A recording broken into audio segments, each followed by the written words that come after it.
Good afternoon and welcome to the San Francisco Planning Commission regular hearing for Thursday, October 2nd, 2014. I'd like to remind members of the audience that the Commission does not tolerate any disruption or outbursts of any kind. Please silence any mobile devices that may sound off during these proceedings, and when speaking before the Commission, if you care to, do state your name for the record. I'd like to take roll. Commission President Wu. Here. Commission Vice President Fong. Here. Commissioner Antonini. Present. Commissioner Hillis. Here. Commissioner Moore. Here. Commissioner Richards. Here.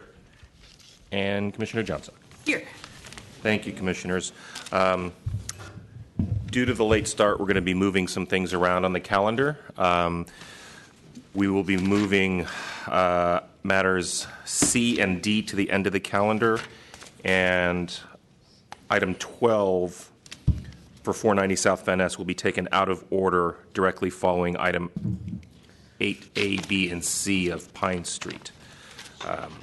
So, Commissioners, first on your agenda today is consideration of items proposed for continuance.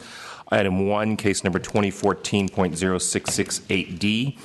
At 53 State Street, a mandatory discretionary review is proposed for continuance to November 20th, 2014.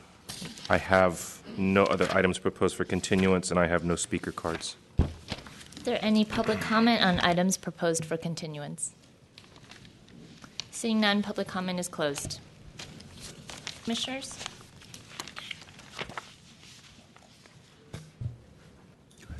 Commissioner Moore.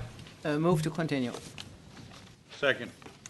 On that motion to continue item 1 to November 20th, Commissioner Antonini. Aye. Commissioner Hillis. Aye. Commissioner Johnson. Aye. Commissioner Moore. Aye. Commissioner Richards. Aye. Commissioner Fong. Aye. And Commission President Wu. Aye. So moved, Commissioners. That motion passes unanimously 7-0 and places you on your consent calendar. All matters listed here under constitute a consent calendar are considered to be routine by the Planning Commission and may be acted upon by a single roll call vote of the Commission. There will be no separate discussion of these items unless a member of the public, staff, or the Commission so requests, in which event the matter shall be removed from the consent calendar and heard as a separate item at this or a future hearing. You only have one item, number 2, case number 2014.0633C at 1098 Jackson Street, request for conditional use authorization. Please note that on September 11th, 2014, the Commission adopted a motion of intent to disapprove by a vote of 4-3 and continued the matter to October 2nd. Is there any public comment on items on the consent calendar? Seeing none, public comment is closed. Oh. Ted, did you want to comment on this? I'm asking that the commission, this is new for me, so I don't know. So we'll have to pull it off of consent? Pull it off of consent, okay. Okay. Thanks, Jonas. So, Commissioners, this matter will be pulled off of consent and heard at the beginning of the regular calendar? Okay. Yes, okay. Commissioners, we are again moving commission matters and department matters to the end of today's calendar. We'll be taking general public comment not to exceed a period of 15 minutes. I do have several speaker cards. Okay, opening for general public comment. Dr. Raymond Tompkins, Joseph Baskin, and John Elberling.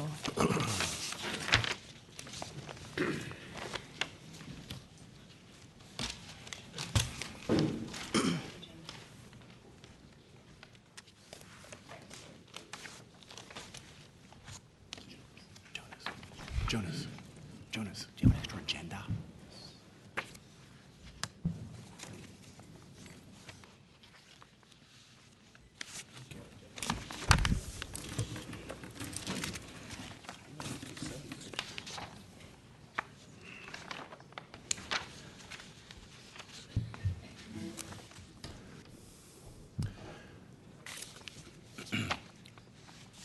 Mr. Elberling, would you like to submit your comment while he sets up? Yeah. Sure. Good afternoon, Commissioners. I'm John Elberling of the Todco Group, and I'm here to continue today the dialogue about PDR. Obviously, burning issue at the moment. I want to share with you the proposal for permanent PDR conversion demolition controls that we hope the Planning Commission will consider and ultimately apply in our South of Market neighborhood, starting with the Central Soma rezoning next year. You know so well how important this issue is. You know that the Flower Mart in particular is a burning issue of the day. Our proposal would require that all of the Service Arts Light Industrial District, the current district, which includes the Flower Mart, there would have to be a full one-for-one replacement of any PDR that might be converted or demolished or for some other purpose, however it may be rezoned in the future. In the current Service Light Industry District, the SLI, which includes the 663rd Street project that you acted on just last month, our proposal would be what you did, that 50% of the building would be retained permanently as PDR or arts. Always arts is always synonymous for us with PDR. And that's what you did, and we think that was an excellent decision, and we propose that you make that a general policy in that particular zoning area. And for the rest of South of Market, which is potpourri of districts, MUO, MUR, MUG, and so on, we propose that 1/4, 25% of PDR that currently exists as of record be retained or in any future development, conversion, or demolition. We also, very importantly, propose that there be an in lieu fee option for building owners to essentially buy their way out of this obligation. This provides needed flexibility. Buildings are different, but most of all, it will create a fund that the city would hold, and it would ultimately be in the tens of millions, that the city could use to provide grants, loan grants to nonprofit arts organizations so they could buy their own building, or for a private business, a PDR business that wants to buy its own building, a second loan, a sleeping second, market rate interest, but without the necessity of debt service. Because the best way to preserve PDR businesses and arts organizations is, of course, if they own their own building. There's nothing better than ownership, but it takes substantial funds, and we think the in lieu fee system would make that possible. So we forward this to you. We've given it to staff. We hope to work with you and figure out how to make this work in the coming year. Thanks. Thank you. Next speaker.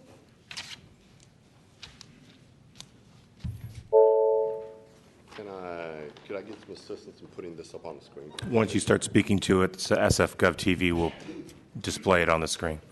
Which microphone would be appropriate? This one or this one? Whichever one you prefer. Okay. Thank you, Commissioners, for the opportunity to speak to you today. My name is Dr. Raymond Tompkins. I have been involved in environmental science since 1970. As an undergrad, I started my research at San Francisco State University, and I've been continuing. I've taught at UC Berkeley for 5 years, School of Engineering, San Francisco State Department of Chemistry, Environmental Chem for 12 years of research. I am former Dean of the School of Ethnic Studies, Associate Dean, as well as Department Chair for International Trade at Berkeley Community College. I currently have 2 offices in Vietnam, one in Ho Chi Minh City and in Hanoi, and I'm also currently the Executive Director for Community First Coalition in Bayview Hunters Point, as well as consultant for the Black Coalition on AIDS. My concern I come today before you is that earlier on September the 19th, an addendum was passed by the Commission in dealing with the demolition of Candlestick Park. I am asking that the Commission reconsider and have public comment on this. It is a very crucial issue. As the study we did back in the 2000 plus, this is a map of the toxic areas in Bayview Hunters Point.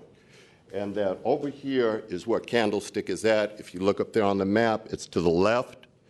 That is Hunters Point, the shipyard, which is a red zone. I had the EPA grant overseeing the Navy's cleanup for 4 years on that, and I had a staff of faculty from Berkeley, San Francisco State, and community colleges in reviewing the Navy's documents.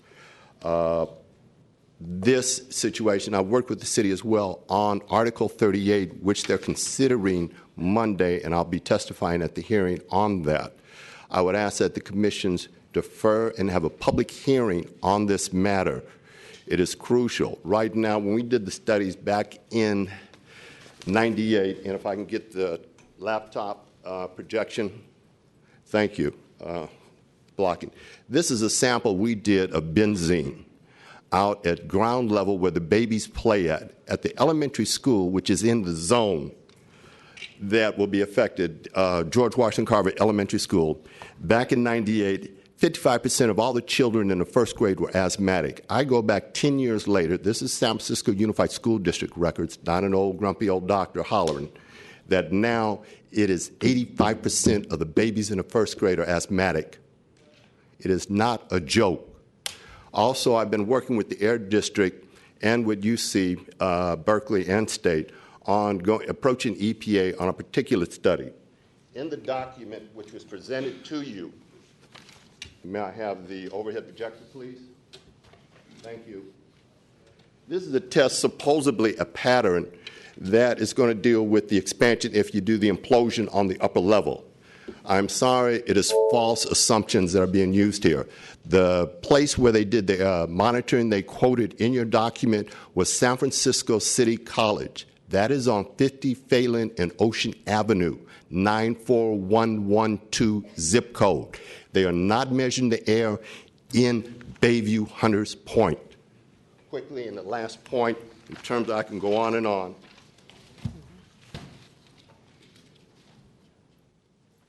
As a professor teaching environmental chemistry and engineering, if you turn the paper to me. Thank you, but your time is up. All right. May I please have an extension of 30 seconds? No, I'm sorry, sir. We're happy to accept your comments in written form. Okay. Well, No interruptions, please. Thank you. not permitted. I hope you consider my request for reconsideration for public comment. We never had an opportunity. Thank you. Next speaker. Thank you, department members. My name is Joseph Baskin, and I'm here in support of the Community First Coalition to talk about the addendum which was certified on September 19th.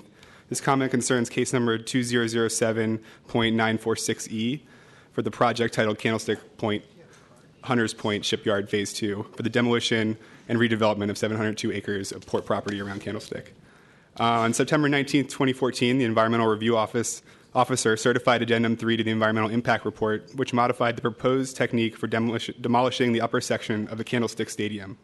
This addendum evaluates the potential environmental impacts associated with demolishing the upper levels of Candlestick Park using explosives, which is known as implosion. This addendum did not require public notice or public review, but the Commission should provide public notice and should seek public comment, as the implosion will affect a wider area than demolition using traditional mechanical means like ball and chain, and will result in a larger quantity and concentration of particulate matter affecting the local community. Such public notice and input is particularly important because the Bay Area Air Quality Management District has identified the area affected as a community air risk evaluation, or CARE community, because of elevated levels of air pollution. As a result of the proposed implosion, particulate matter will be dispersed in a wider area. Particulate matter is toxic in effect. The United States EPA has stated that once inhaled, these particles can affect the heart and lungs and cause serious health effects. The current levels of particulate matter in the Bayview Hunters Point community is already high as a result of construction activities, recycling operations, concrete making and crushing facilities, and the concentration of light industry in the community, which contribute to cumulative particulate matter pollution. Community members are concerned that as a result of the implosion of the upper level of the stadium, there could be impacts to such project factors as air quality, hazards and hazardous materials, noise, and vibration. Community members are particularly concerned with the potential effects on air quality resulting from the lack of measurable standards contained in the mitigation measures that were added to the addendum. For instance, there is no definition of prompt in stating that the dust cleanup should be prompt. Additionally, the plan states that the implosion should be undertaken only during advantageous weather conditions, but fails to define what this term means. I hereby request that the community be engaged in a public hearing held on this issue of explosive demolition of the upper section of Candlestick Stadium. Thank you. Thank you. Is there further public comment?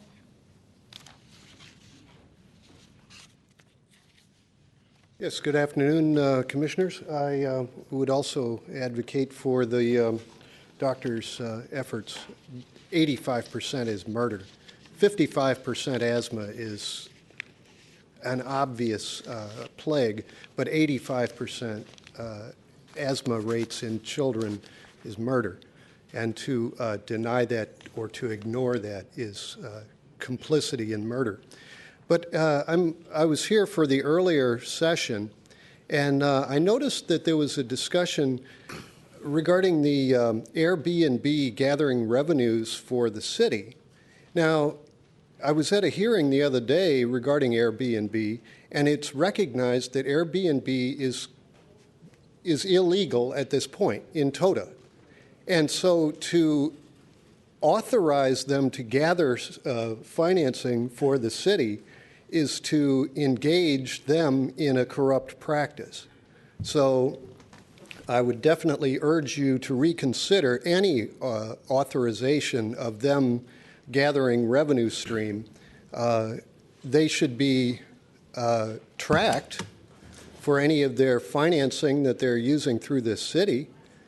There are hotel laws that have gone back for centuries to prevent epidemics and to prevent illegal use of properties. There are certainly boarding house laws, and boarding houses have been around for centuries. And for this city to pretend that Airbnb can just set up operation and have no constraints is, in addition, taking part in an illegal operation. So I would definitely urge you to reconsider any effort to authorize them to gather revenues for the city. They should be injuncted from further operations. Thank you. Thank you.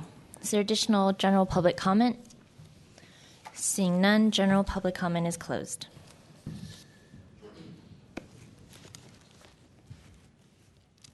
Commissioners, that'll place you under your regular calendar. And item 2 came off of consent, so you'll take up item 2 for case number 2014.0633C at 1098 Jackson Street, request for conditional use authorization.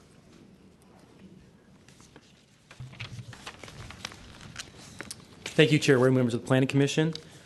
On September 11th, 2014, the Planning Commission heard a request for a conditional use authorization for a proposed AT&T Mobility macro wireless facility at 1098 Jackson Street within the Nob Hill residential neighborhood. The Commission at that time voted to take a motion of intent to disapprove the project and continue the matter to this date. Staff has worked with the applicant to look at alternative designs and also further engage with the community.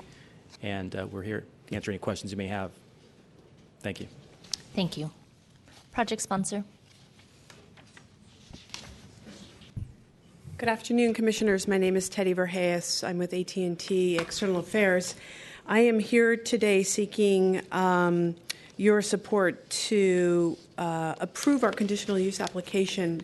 Last time we were before you, you raised several issues, and I have sent all of you information, and I'm happy to just go over it briefly for you. But one of the main concerns was whether or not there was displacement of the 2 commercial tenants in the building. And I just wanted to share with you a graph that we have for you to show that, in fact, the tenants have not been displaced, that there has been compensation that has been given to them. And I'll just put this up here briefly in case you didn't get a chance to see that. SF Gov TV. A little bit out of focus. Will they focus it, or should I? You should go ahead. Oh, maybe the other way. There we go. Okay. So as you can see, we have about 40 square feet on the revised after we have. So we started with 60 square feet on the cafe. We revised 40 square feet. We'll be taking 20 square feet of that, compensation has been given to the tenants for that.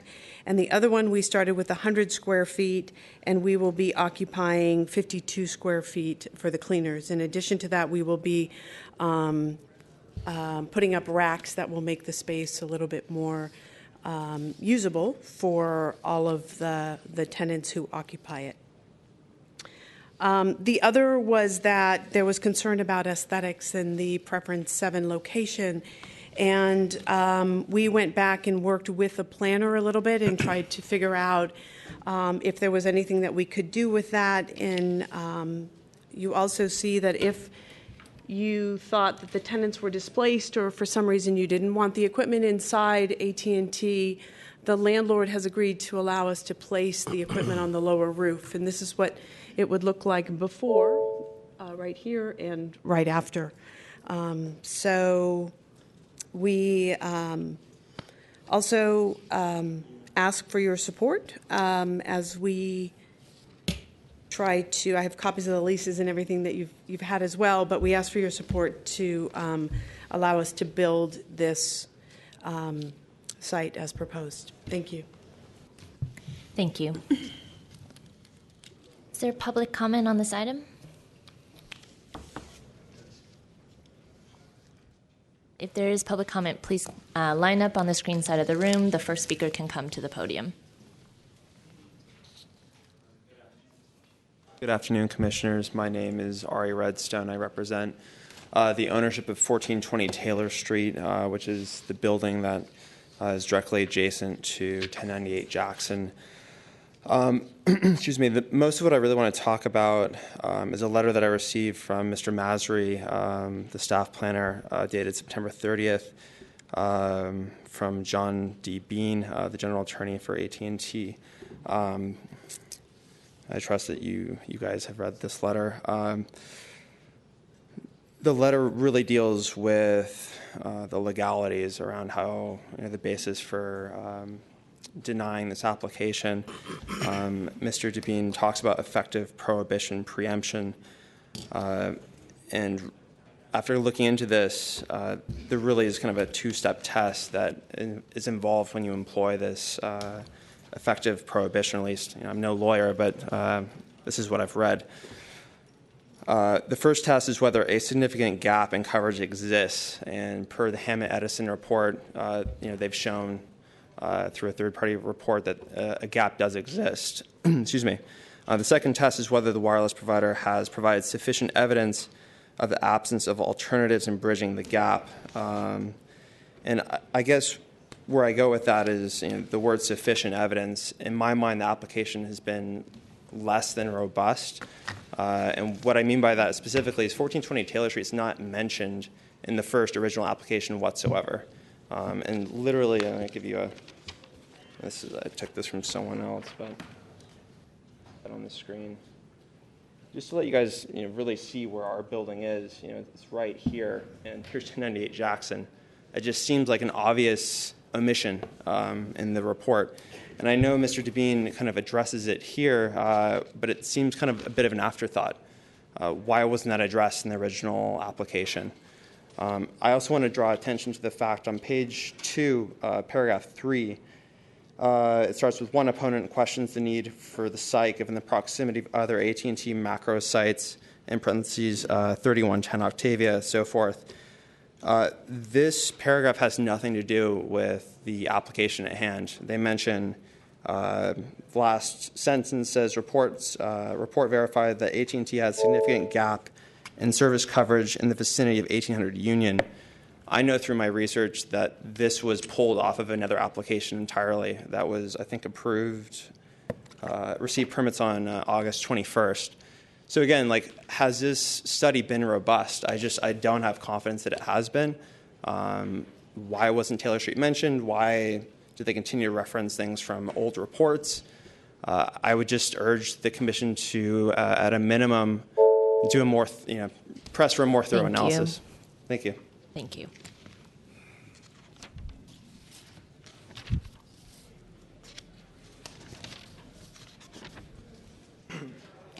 Hello, my name's Elil Redstone. I'm one of the owners of 1420 Taylor Street. and I'm totally against this project for three reasons. The first, I've been an architect and urban planner in San Francisco since 1971, so I feel the one thing I have a right to talk about, I have some expertise, is in the design element. And having these vent pipes rising 9.5 feet above the existing roof line would be a blight on this neighborhood, and it's incompatible with the existing improvements. And since this is a disfavored site by the WTS guidelines, preference 7, which is disfavored, it makes no sense to have this installation at this location. Now, the two other issues which I am less qualified, but I feel very strongly about, are the health issues. Now, I know there are certain legal requirements, but so I can't say that this is unsafe, but I defy AT&T scientists to say categorically, without a doubt, that 20 to 30 years of exposure to these radio frequencies 24/7 will not cause harm to the inhabitants of this area. It's totally inappropriate, and no one knows the long-term effects of these radio waves. In short, as Dennis Richards said last time this came about, I wouldn't want this facility next to my home, and we don't want it next to ours. Thirdly, it's a gap in service. They claim it's a gap in service. I've tested it myself.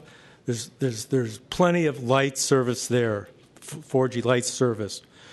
Again, I'm not a scientist, but you can go there and look yourself. It's fine. And lastly, the letter to Jonah by the AT&T legal department of September 30th claims that 1800 Union Street is needed in order to close this AT&T gap. Well, 1800 Union Street is 1.1 miles away from our building. It's 13 blocks away from this proposed installation.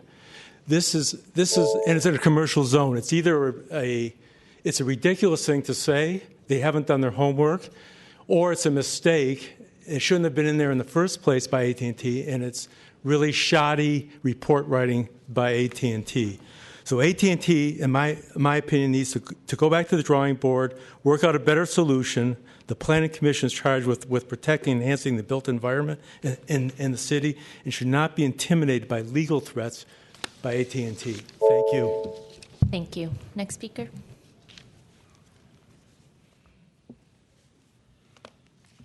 Good afternoon, Commissioners. My name is Bill Nothman. I'm a property owner on 1329 Taylor Street, which is a quarter of a block away.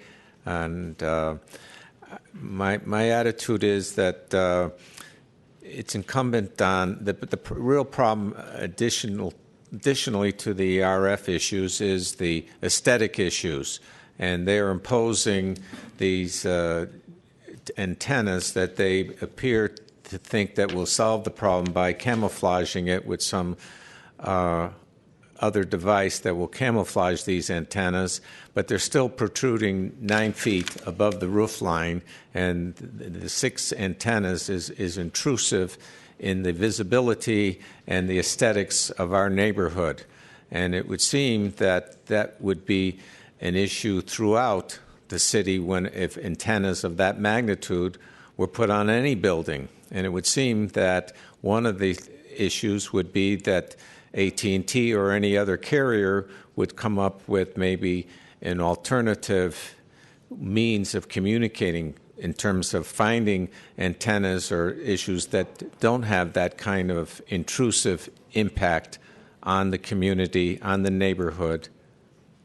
Thank you. Thank you. Next speaker.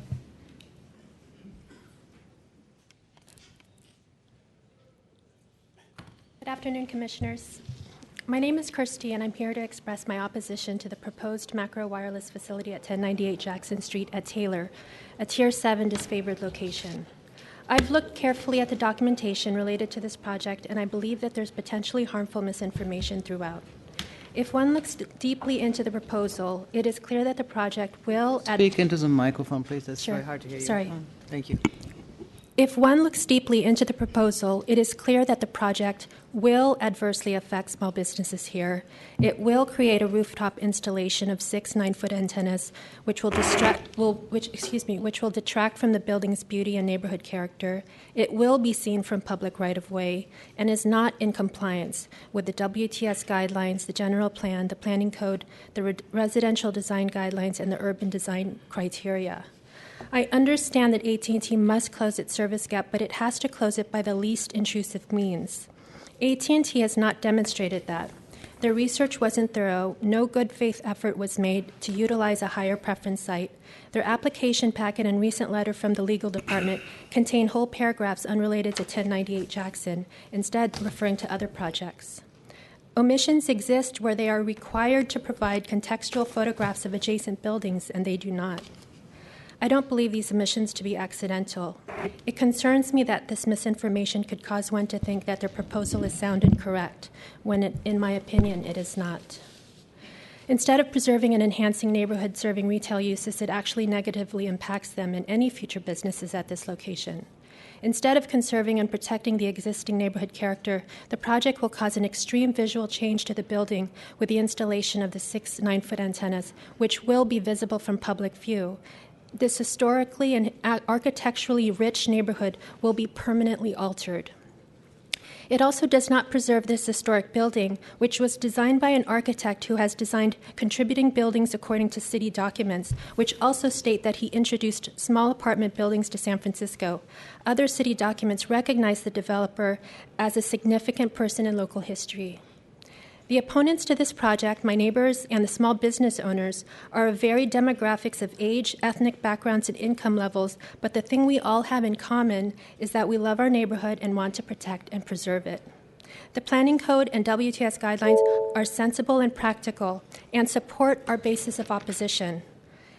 All we are simply asking is that those be upheld and that the Commission finally vote to disapprove the project.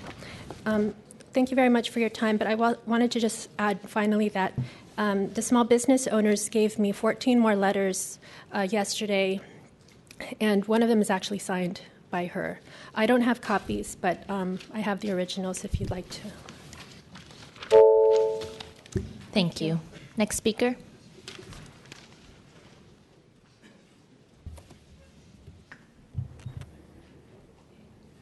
Hi, Commissioners. My name is Tony Rastatter. I live at 1420 Taylor Street, and I'm here again to voice my objection to the proposed wireless facility at 1098 Jackson. On September 11th, I spoke at the hearing and mentioned the adverse and irreversible aesthetic impact this will have on the neighborhood where I've lived for 6 years. The antennas will be visible from public rights of way, and this is unacceptable. Recently, I saw a similar installation, and I took a photo of it. Because photo sims to me are kind of meaningless. It's kind of interesting to see what they look like in practice. If I could, is there a way to zoom in on that? Yeah, right there. So this is over on Sloat Boulevard, and there's 6 faux vent pipes, and you can see it for yourself what kind of impact that makes. I really think this intersection is a special corner of the neighborhood with historic architecture, scenic vistas of the Bay Bridge, the Transamerica Pyramid, and cable cars running along Jackson Street. Please disapprove this facility as it will permanently alter the character and beauty of this neighborhood and could also make 1098 Jackson a future site of even more intrusive antennas. Thanks very much. Thank you. Next speaker.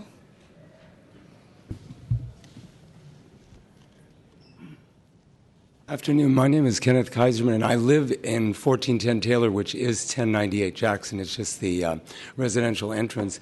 And on Tuesday, I received basically the information regarding the alternate proposal of AT&T that if these supporting units weren't located in the basement, then they would be on the lower roof that's over the dry cleaning establishment. And so what I wanted to point out was in the photos that are part of that, proposal, those windows that are visible from that lower roof are residential windows for 3 of the 9 residential units in the building, and one of them happens to be mine. So it is certainly of interest. And so my sort of request, I guess, is, and best expectation would be that if Plan B was part of and this plan and did take life, that there apparently are strategies for containing the fan part of this unit so that it reduces the sound that will come from the fans, and that in addition to even the levels of containment that can be done structurally, there also is a blanketing that can be done too. And just to bring to attention that if that was the strategy, it will have some impact to those of us that have basically been free of that kind of intrusion or noise. Well, I've been there 12 years. So thanks very much. Thank you. Next speaker.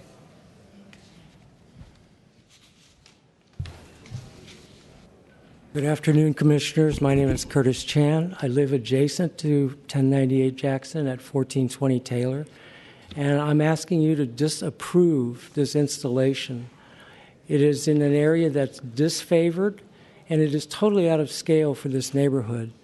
I understand that they're disguising it as 6 towers that are 9 feet tall, but if you realize how small this neighborhood is and what scale it is in, aesthetically, it just does not fit. And as residents and citizens of San Francisco, we rely entirely on the Planning Commission at this point to protect the scalability and the livability of all the various neighborhoods in San Francisco. And I think this is an instance where we could use your assistance.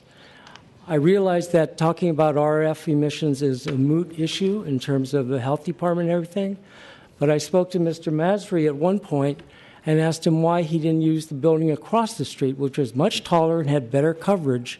And he informed me that San Francisco Fire Department will not allow the installation of those cell towers where there's a fire escape, and it might subject firemen to the RF emissions. I don't know if you knew that. It's part of the IAFF guidelines on health and safety.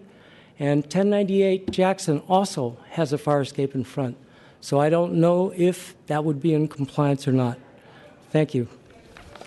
Thank you. Is there additional public comment on this item? Okay, seeing none, public comment is closed. Commissioner Moore. Ms. Verhees, perhaps for the benefit of the public, you could show the visualization of what was in front of us last time and what basically caused the Commission's reaction, and what you are really intending to do to improve the situation. Perhaps you could go through that and have everybody participate in seeing it. I'd be happy doing to. that. Thank you. So this is the photo sim that was part of the packet. So this is the building as it is today, as you see it.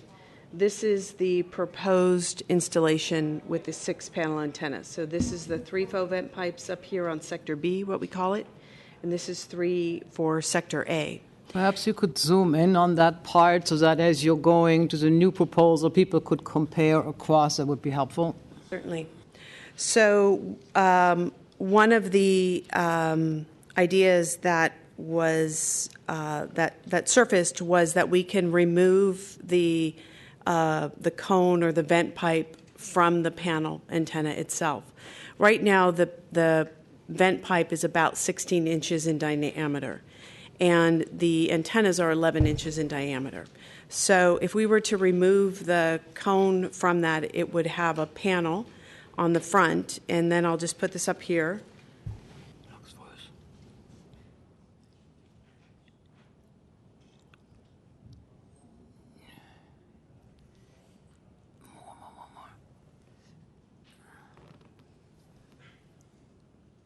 what you're seeing on the top photo is the antennas without their faux vent pipe. So they're just flat antennas, 11 inches in diameter by about 4 feet.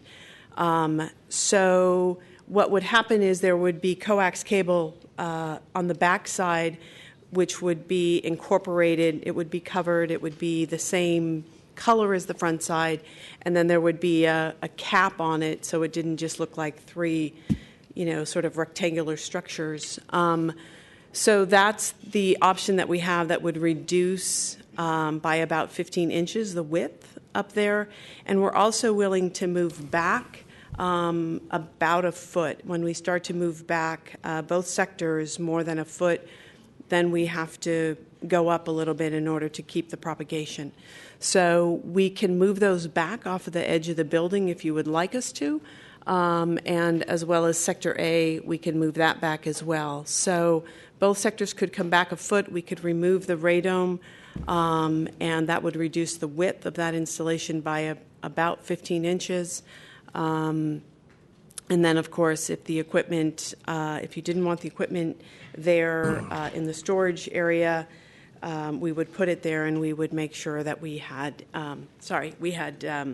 soundproofing around it to help muffle the noise. But what you're proposing today is that what you're proposing today? It's this today with a foot back on each. The foot back just came to my attention this morning. So we went back to our RF engineers, and they said that they could actually do that. I think cumulatively the visual impacts from that distance are very hard to discern. I think they remain pretty much unchanged. Personally, I believe that if I had to, but I don't have to, faux pipes look better than the flat panels on their own. I'm interested what other commissioners have to say. I'd really hoped that you would have considered fewer antennas, different approaches, which is a major technical push for your entire company, to start with the visual issues which are being brought to you repeatedly.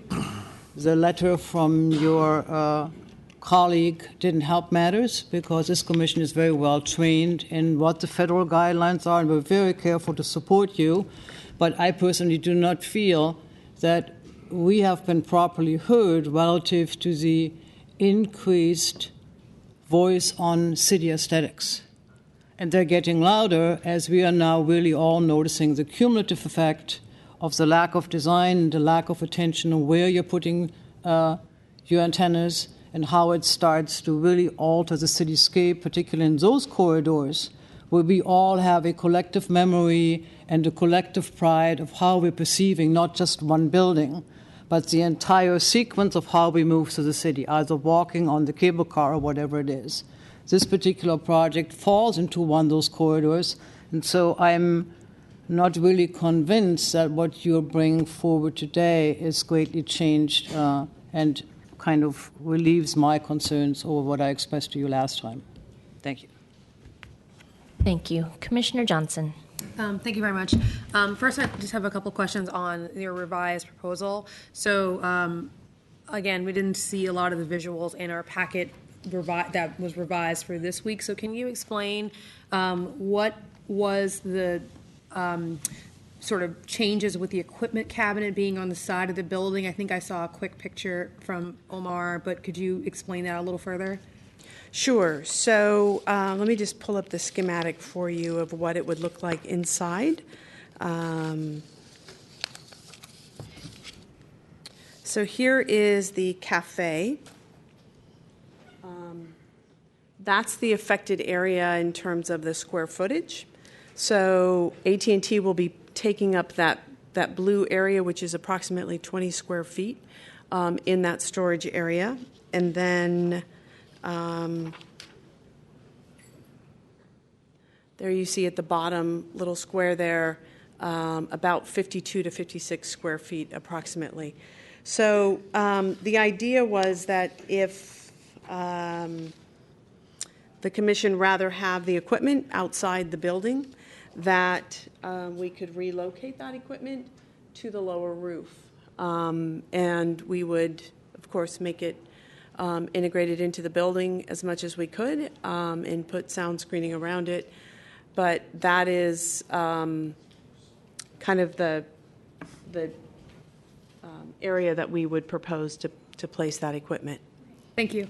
Thank you. So I'll just have a quick couple of comments. I supported continuing this item to this meeting because I had issues, not the aesthetics somewhat, but also more of just the information I was provided about where the equipment cabinets were going to go, how the building space is going to be used, and whether or not we had done enough work with other sites, specifically the Cable Car Museum. And I felt the result of all of the discussion at the previous meeting left me feeling very uncomfortable that we had done enough analysis on both of those items. Really, is it the best placement of the equipment itself, and have we really done all the work we can do to find other more preferable sites? Post that meeting, you just said some of the changes which we talked about verbally, and then we've seen the pictures today. I think that this is a challenging neighborhood. It's residential. There's not a lot of commercial districts with large buildings to put on top. It's a hilly neighborhood, so unless it's really a true public site like maybe the Cable Car Museum or an open space, there's only choosing between bad and worse, frankly. So. And I don't necessarily think that the next option you will have to provide coverage for your customers, which again is not just about bars, there's other ways of measuring a lack of coverage. I'm not sure that they would be any better, so I'd be prepared to support this item with the changes that were proposed, as long as maybe before the motion we could get a full listing either from yourself or Mr. Masary of the changes to the physical installation that have been outlined. Sure. Commissioner Antonini. Yeah, I feel the same way. I have a couple of questions. The first is the equipment box that you're putting on the roof, which I think is the lower roof, which is very well done and blends in well. That came from inside the building, or it came from the higher roof? I'm sorry, I didn't hear the end of that. Well, you moved the equipment cabinet to the lower roof, and in the earlier plan, where was it located? In that storage area. All right, so that means you're taking less away from the cafe or the cleaners, is that right? That's correct. So you had just said at the beginning of your presentation, you'd be taking 20 feet from the cafe and 52 from the cleaners. Is that with the movement of the equipment box, or do you take even less with the movement of the equipment? We would forego that option and move everything to the roof, if that's what you prefer. So that would mean you wouldn't be taking anything away. That is correct. So any compensation, any consideration that was paid by the landlord will actually go away. Okay, so that is a reason for my support, because one of the reasons staff said to disapprove was the adversely affecting a couple neighborhood serving businesses, which it will not, because now we've put it in a better place. And also, I think that both of the options are fine. Probably the revised option is a little better. I'm fine with the faux pipes too.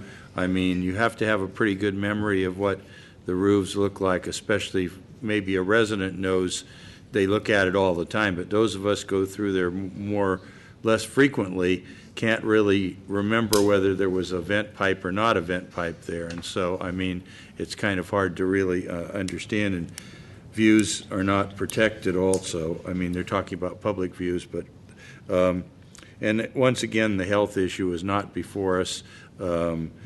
It's below the level that we can consider it.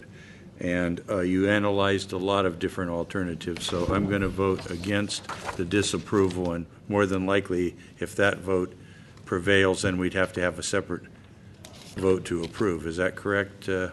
Ionen? Depending upon which motion is proposed, you would need 4 votes for it to be approved, regardless. So if there was a motion to disapprove, you would need 4 votes, and then there would have to be a subsequent motion. Oh, okay. Obviously, if there is no subsequent motion, the project would fail without any vote. Yeah, okay. Can I ask a follow-on question?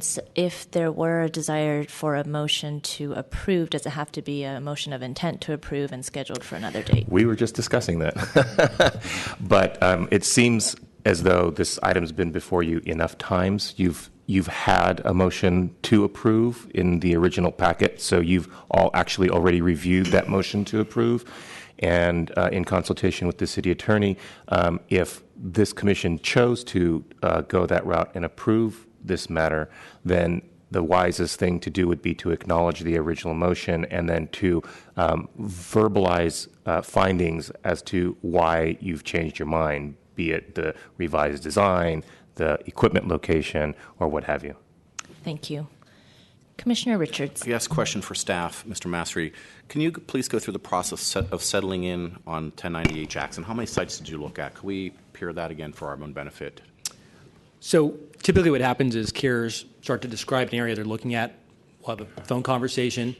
They'll start mentioning some sites. They'll send me site photos. I'll discuss issues such as historic preservation, scale, massing, all of a sense of, is this a carrier with 3 antennas or more? So that tends to sort of separate out which kind of sites are a little more reasonably viable.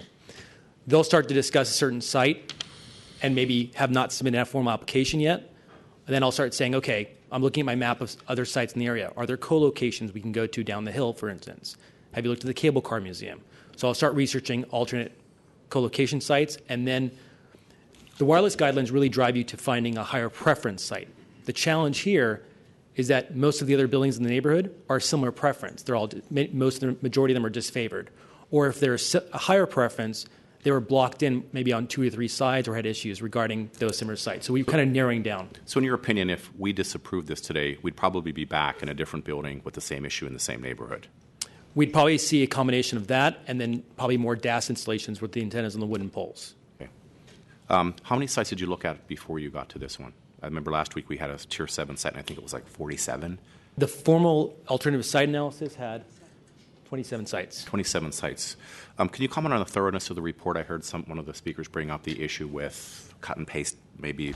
So that was actually not in the alternative site analysis. It's part of your application packet that's within your packet today. That was in a follow-up letter provided by AT&T's legal counsel that came to you just last week that I hadn't had a chance to vet before I came here today. So the displacement of tenants was discussed. We talked about putting the equipment on the roof. Can you talk, you and I had a conversation this morning about this because I raised this issue with you. Can you fill us in on kind of what ensued with the tenants and where they ended up?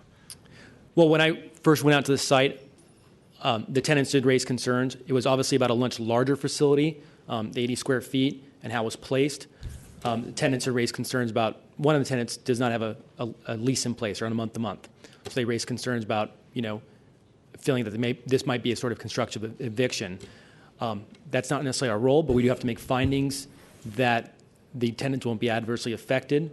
So I told AT&T and the property owner that they had to come up with a reasonable and amicable solution that somehow found a way to strengthen the position of the tenants. And that meant whatever financial or other remedies, as well as finding ways to better use the space and requiring AT&T to look at different options. So we looked at, for instance, could we go on other locations of the building? The lower roof is an option. It's not a preferential option. It does also require a variance from the required rear yard area, which has to be considered separately by the zoning administrator, and it does represent additional bulk and massing.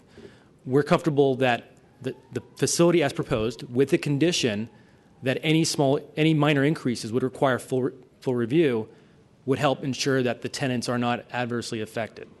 So the tenant lease situation's been strengthened in your opinion? Correct, and I've had a chance to see those signed agreements that gives What do you believe they contained? Well, they contain basically rent reductions for both tenants, and then for the tenant that is on a month-to-month lease, you gave them a 5-year extension, I believe, with one option again for another 5 years after that. So there's not a displacement concern in your mind? Correct. Okay. I guess a question on residential design guidelines. I heard that being brought up, and I heard historic preservation. Maybe, Mr. Fry, you can help us out here. If I were the building owner and I wanted to put a roof deck on, and for some reason I wanted to put these pipes for decoration, would the residential design guidelines, would they meet that? We try to use those guidelines to guide how we review all these wireless facilities. So, for instance, if they're putting up what looks like a fake penthouse, I'm going to look at pushing it back to the same distance away from a primary facade as we would for a real penthouse or a roof deck or something like that. Okay. It's a challenge in that we're trying to approximate elements on a rooftop. And does every building have 6 vent pipes in nice little clusters, 9 feet tall and 9 feet back? No, they don't. But we try to mimic those elements and try to maintain some sort of continuity within the neighborhood context. So historic preservation-wise, is the location of the pipes unusual on a building like this, or? No, it's not. In that respect, just having pipe in that location, it'd be unusual if you had pipes, say, right on the cornice or attached to the parapet, or other character-defining features. So there are other buildings in the neighborhood that have pipes in the same kind of location? Correct. Maybe not the same exact cluster or the same massing at that same standpoint, but we've seen larger pipes. You obviously have, as Commissioner Antonini pointed out last time, restaurants that have added vent pipes going up the side of the building, which is obviously less than preferential, but it's sort of those accommodations we make within our built environment to accommodate businesses. Well, last couple of questions. First one on the width of the pipes. You and I had a discussion this morning about the width of the pipes that can actually be reduced. Mm-hmm. And then the other question is, if the antenna itself is only 4 feet high, why are we putting a 9-foot pipe on it? So on the width of the pipe, in order to reduce that vent pipe, what they could do is basically take out the vent pipe, place a wrap on the back of the antenna, Okay. and basically try to simulate a vent pipe that's much more constrained. Now, this is something we had talked about kind of hypothetically. I engage in discussions literally all the time with carriers. Hey, what are better design options? How can we hide the cabling? How can we make this look a little less obtrusive? If the direction was to go down that, I would suggest providing staff flexibility so that we could do a field test and make sure that if it goes up with this reduced option, that it looks appropriate. And then the second question, I'm sorry. Would you believe that if we went down to the lower, the wraparound, which is maybe closer to the 4-foot antenna, that it would actually hardly be seen? Well, I'm sorry. On the 4-foot antenna, the challenge is that they need to clear the parapet and the roof. Otherwise, they're starting to not be able to see the street with the radio signal. So with the parapet and the 4-foot antenna, you get the 9 feet? They'd still be at 9 feet. Okay, regardless. So, yes, for the top of the antenna would be the top of the vent pipe element would be at 9 feet above the roof. Okay. And then based on the design being discussed, instead of being 8 feet back from the nearest facade, it would be 9 feet back. So which is a 1-to-1 ratio that typically planning as well as historic preservation try to use as a guide point for design that's a little more scale appropriate. Okay. Thank you. Commissioner Moore. Mr. Massey, while you are there, I still don't fully understand that how placing the storage cabinets now on the facade would not really have an effect on the facade itself. The photo is hard to read. The building is a very small building, and even if you would paint it tone in tone, it still will not look like the building. And part of the challenge often is with these additions, whether it's a roof deck or things like this, we will recommend as part of our sort of historic preservation review that those new elements not be cause for faux historicism, that they don't look like they read like part of the original facade of the building, that they be set back a few feet. So when this was proposed, I said our direction was at least move it back 5 feet from the building facade so that it's not relatable and can be removable. And that's some of the criterion we'll use when we're looking at these buildings within a historic preservation context. Okay, thank you. Commissioner Antonini. Yeah, I'd like to, I think we have to vote on the motion to disapprove first. Is that correct, Mr. Ionin? Because I wanted to make a motion to approve, but I don't know if that would be in order at this point. And not necessarily, you don't necessarily have to make a motion to disapprove. Well, what I was going to move is that we approve the projects with the following modifications: that the equipment that had previously been inside where the commercial spaces were be moved to the smaller roof and painted and made in a manner to appear as if it's an extension of that lower roof, with staff working on it design-wise. Number two, we would opt for the vent pipes. They would not be vent pipes. They would rather be the wrapped antennas set back a further foot with 1 more foot in height, I believe, is what you need to make it work. Correct. Staff would request the flexibility that if the actual field deployment of that design did not seem to work right, that we could go back to the 16-inch vent. Yeah, we'd have to, whatever would function, but either or would be Okay. fine with me. And then there's no space, as implied, there's no space taken from any of the tenants. So therefore, any of these tenant agreements would maybe still be in place, but they would not be losing any of their space. We wouldn't have control over the tenant agreements that had been Yeah. signed because they were contingent upon the space being taken downstairs. Yeah, okay, so that may or may not happen, but in any case, they're not getting any space taken away. Correct. And I think that's the only part, otherwise it would be to approve with those modifications. If I may also add a clarification that that proposal would require a variance, and so it would be contingent upon them successfully seeking a Contingent variance, on which a may or variance may not be obtained. granted. Yeah.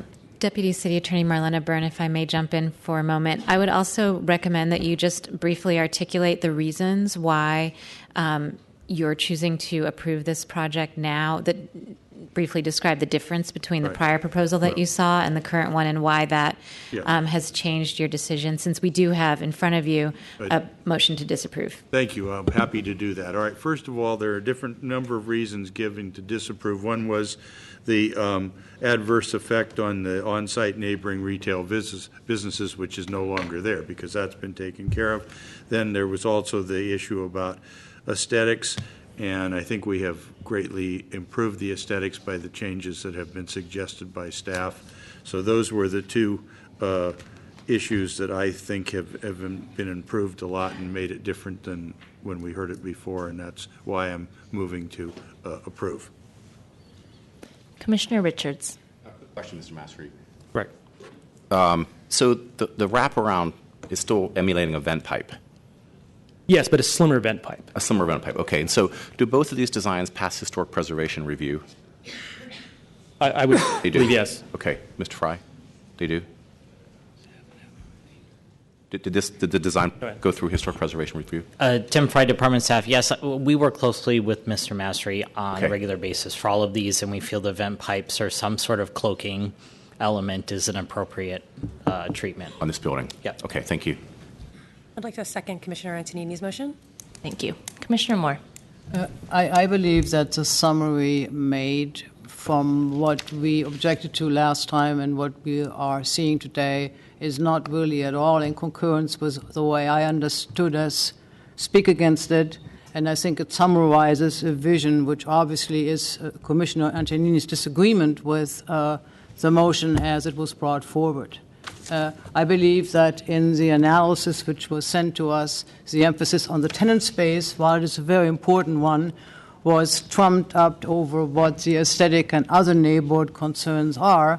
And I believe that the current counter-proposal still greatly fails to capture a broadly expressed neighborhood concern over neighborhood aesthetics. And I believe that by supporting the motion as it is spoken into the record, I believe that that does not reflect my understanding of what is in front of us, why we send it back, and how it is coming back. And I also like to say the aesthetics of historic preservation. This is a historic neighborhood. However, historic preservation per se has not reviewed this as a project because they do not review these projects. While they might have reviewed in the abstract that a full vent pipe is a better looking and more compatible thing with older buildings, that does not mean that this particular full vent pipe is a historically acceptable solution in a particular situation as I consider the corner equipment to be. If this equipment would have been placed slightly different, if there would be fewer pipes, I would support this project. This project still leaves the equipment in the same spots and in the same unreduced numbers as before. I think actually because, and this is no offense to Mrs. Verhees, who's doing normally a very good job, I don't think that AT&T is on top of good industrial design. I'm going to be very clear about that. I believe that the equipment is not designed to where industrial design produces electrical and micro antenna equipment around the world, and so I'm posing the challenge to you that you can do better. I've said that to you for a year or two, and I'm still getting the same 4 vent pipes, and they are not approved by historic preservation. Nobody would approve them. Besides, that's not the issue. You are shaking your head. I'm talking about the design of this particular faux pipe as compatible with historic preservation. I want to be very clear about the aesthetic impact of these pipes on a historic setting. So I'm not getting into technical discussions. I'm staying in the aesthetics and my concerns about them. So I believe that the motion as it is posed misses the point of what we are asked to do today. Commissioner Hillis. Yeah, I just want to echo some of those concerns. I mean, I didn't support this. I just think it goes too far. It's too much on the roof. I think if it was one set of the vent pipes, it would be different. I appreciate the changes made to the retail space downstairs, but I think we're just adding more to the front facade of the building. So I, too, am going to vote against the motion. Commissioner Richards. So besides vent pipe on the roof, what else could we put there? And if there's another Tier 7 site mid-block that would accept vent pipes, would you be open to that? Is there another site that exists that's not a corner site? If I could answer on the first portion. Please. Other than vent pipes, what has been this sort of traditional approach that has been supported by historic preservationists, if you call other cities, has been either naked antennas far enough back on secondary facades or faux penthouses. The challenge of the faux penthouse is that you end up creating more massing and bulk. Yeah. And while the planning code doesn't protect private views, we try to respect them to the extent we can. So it's that sort of challenge area. Now, if they came in with 9 vent pipes, even in a slightly larger building, we try to avoid what I call the Willy Wonka chocolate factory effect of just having too many vent pipes looks unrealistic. And then we may actually look at a combination of, say, a fake vent pipe, a secondary facade extension, or the parapet on the rear facade, and a combination of penthouse structures. Is there another Tier 7 site mid-block that these vent pipes would look more appropriate? The challenge with the mid-block locations is oftentimes the other building is higher up, so the signal's blocked. So we run into that sort of... Sure. In the 27 alternative sites besides the Cable Car Museum, is there one that would be as suited? I can't say with certainty, but it overwhelmingly it appears that many of them have challenges with regard to fire escapes, with regard to propagation or visibility. Ms. Verhees? Thank you, Commissioner. There is not. We have gone through this alternate site analysis pretty thoroughly between the time we submitted this application and specifically between September 11th and today. And that was part of the request that we did. I feel we're like between a rock and a hard place here. Thank you. I understand that. The other option for us is to not screen the antennas at all, and the FCC supports that. So if you would rather us place the antennas with no screening whatsoever, we can certainly do that. But we think this is a better option. Thank you. Thank you. One other quick question. I'm sorry. Six antennas is the smallest type of site, or is there a 3? We have.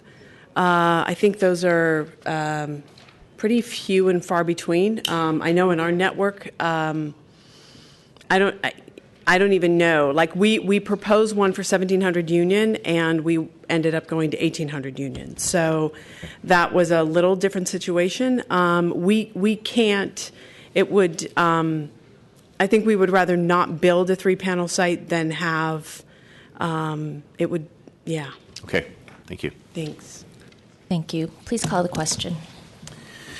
Commissioners, there is a motion and a second to approve this matter with conditions and modified findings of the original motion that was provided to you, conditioning that the equipment move and that the equipment be painted to match the existing building, that the wrapped antennas or faux vents be determined at staff's discretion, also noting the additional foot that the antennas would be moved away from the building edge and contingent on a variance being granted.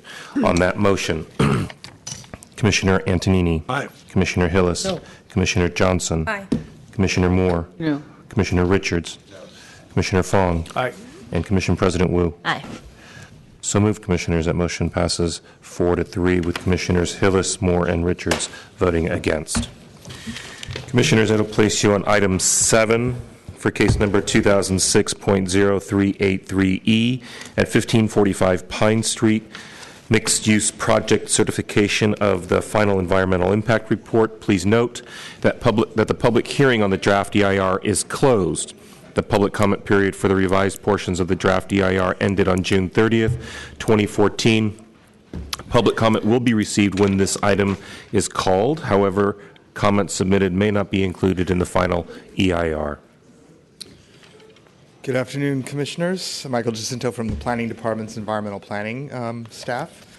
As Mr. Ionin just indicated, the item before you is the certification of a final Environmental Impact Report, or EIR, for the proposed 1527 to 1545 Pine Street mixed-use project, case 2006-0383E, which entails demolition of 5 existing buildings on a project site on the south side of Pine between Van Ness Avenue and on the west, Polk Street to the east, and Austin to its south.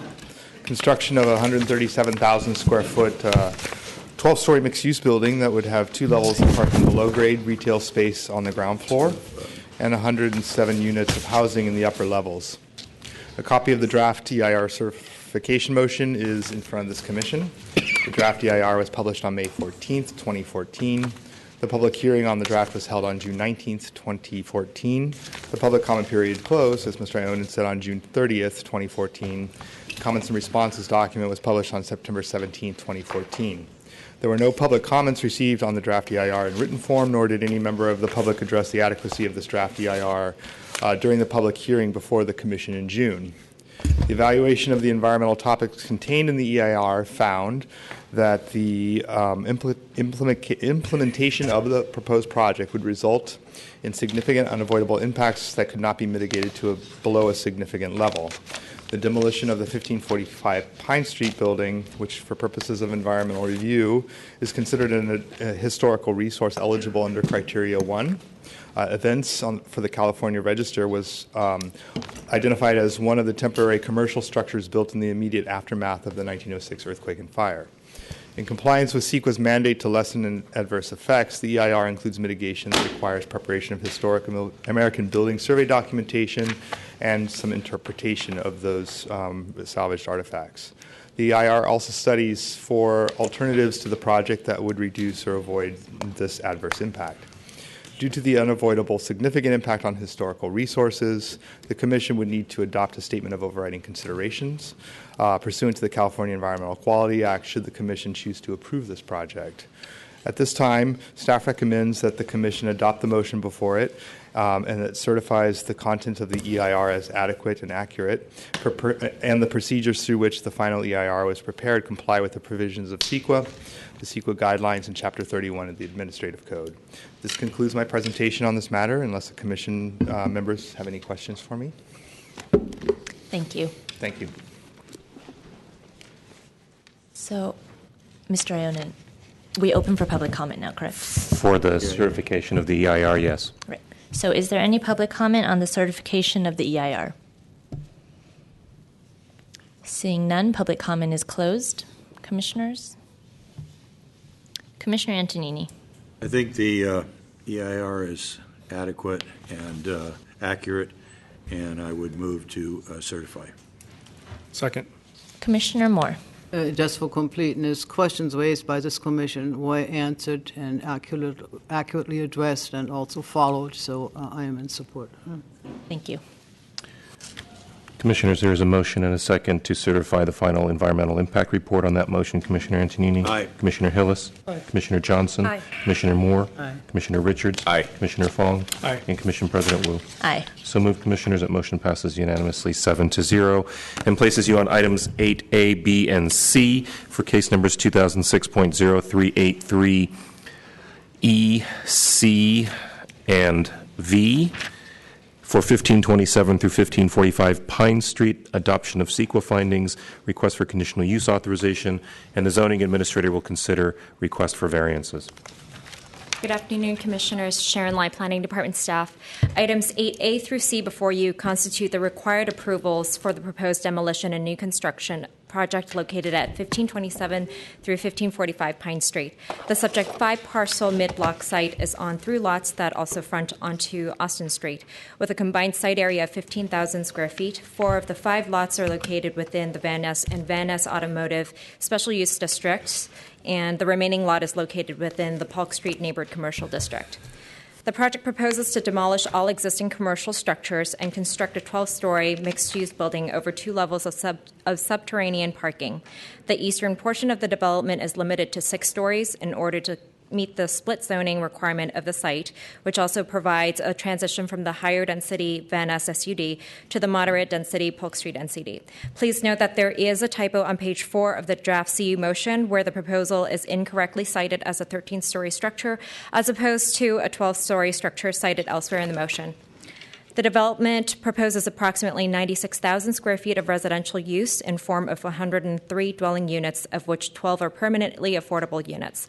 The project proposes approximately 2,700 square feet of non-residential uses, where 2 ground floor commercial spaces front on Pine Street and a commercial or institutional use fronts on Austin Street. The 2 below-grade levels of parking will will contain 84 parking spaces, 2 of which will be dedicated car share spaces. In addition, 112 Class 1 bicycle parking spaces will be provided in 2 secured rooms within the lobby of the residential area, with access from Austin Street and a total of 8 Class 2 bicycle parking spaces along both street frontages. To date, the department has not received any opposition to the project. The sponsor submitted 18 additional letters and over 80 signatures of support to the Commission yesterday evening, and I believe copies were just handed out. In addition, staff would like to acknowledge that the Historic Preservation Commission forwarded a letter to the Planning Commission on September 17th outside of the draft EAR comment period, encouraging the approval of a project alternative that retains the historic facade of 1545 Pine Street. This letter was included as part of the Commission's packets. Following HPC's letter to the Commission, the Lower Polk neighbors submitted additional correspondence to confirm their support of the current project before you. The request before you includes conditional use authorization for the development of new buildings over 50 feet in height and an exception for the reduction of ground floor wind current requirement, as well as a parking reduction request within the Van Ness SUD district. The project also requires a rear yard modification exposure variance for 11 dwelling units, variance from the street frontage requirements for fenestration and active use, and variance from the loading space requirement from the zoning administrator. The department has reviewed the exceptions that are being sought as detailed under the CU motion and believe the requests to be warranted and meet the criteria established in the code. The proposed project will allow the development of a well-scaled new mixed-use building on a currently underutilized site located adjacent to a major arterial.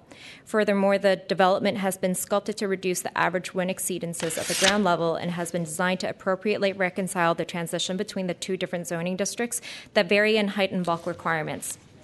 On balance, the project is consistent with the general plan objectives and the mayor's executive directive in that it will increase the city's housing stock, including family housing and permanently affordable on-site housing, and will promote the city's transit-first policies and promote activity in both the Van Ness SUD and the Polk Street NCD corridors.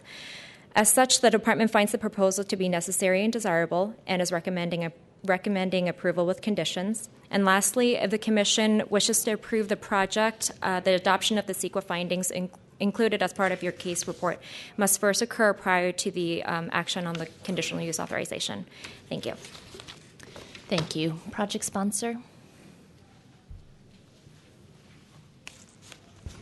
Good afternoon, Commissioners. My name is Kim Diamond. I am the Development Director for TrueMark Urban. And thank you once again for the opportunity to speak today.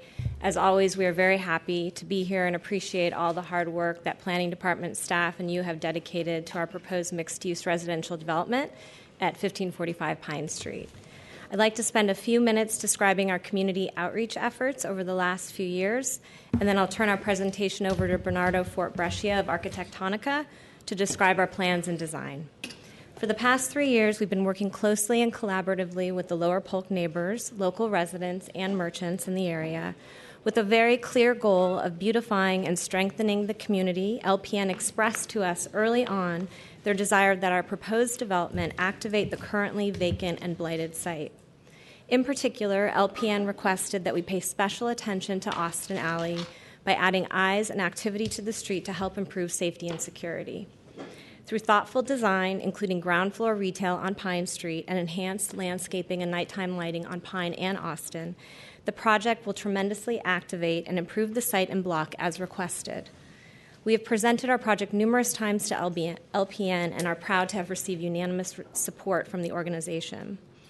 As a member of LPN's steering committee, we've also been fortunate to be part of its successful efforts to form the Lower Polk Community Benefit District.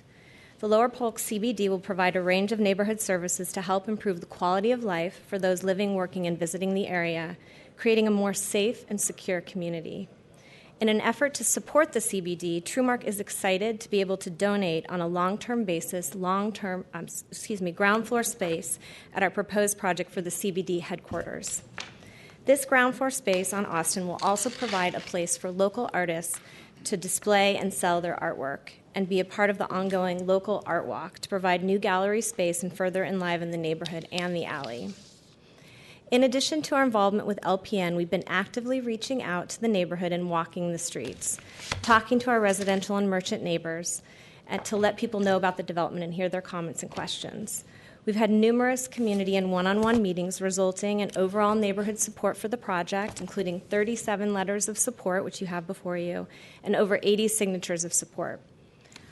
Our proposed plan is to provide 103 new for-sale homes, including 12 inclusionary units on site. The project will create over 300 union construction jobs over a 19-month period of time, as well as provide an apprenticeship opportunity to one of the participants from our SOMA Pathways program. As you know, this program is a partnership with United Playas to educate and connect youth to potential employment and education opportunities within the construction industry. Through our outreach, we've also been fortunate to become actively involved with a special and dynamic community organization in the neighborhood, Larkin Street Youth Services.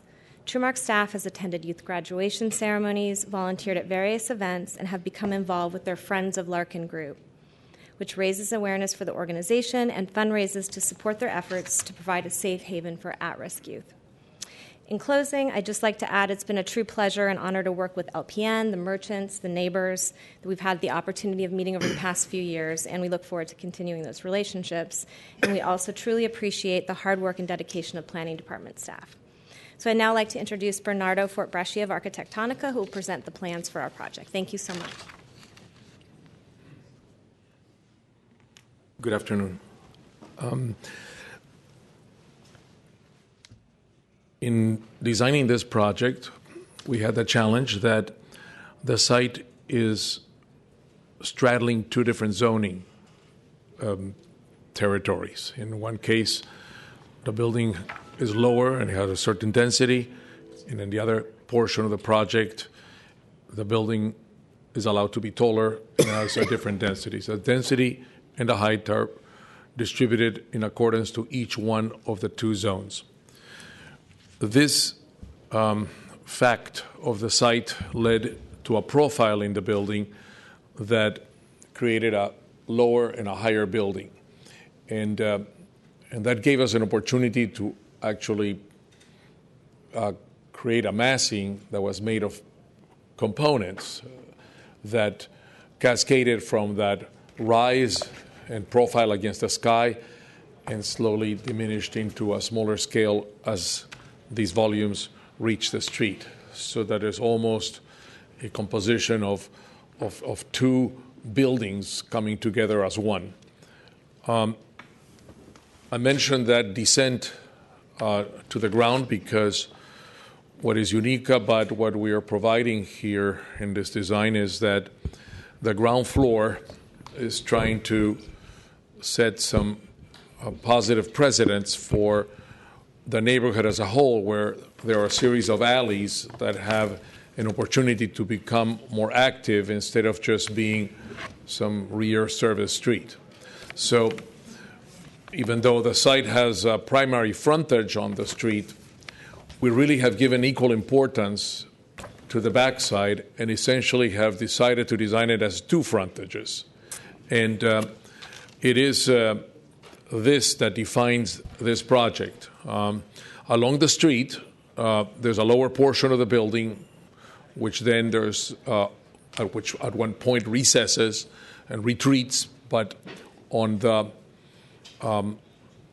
alley side, what I call an alley, and hopefully soon will be a street, we actually set back further in order to widen the sense of the space along the street.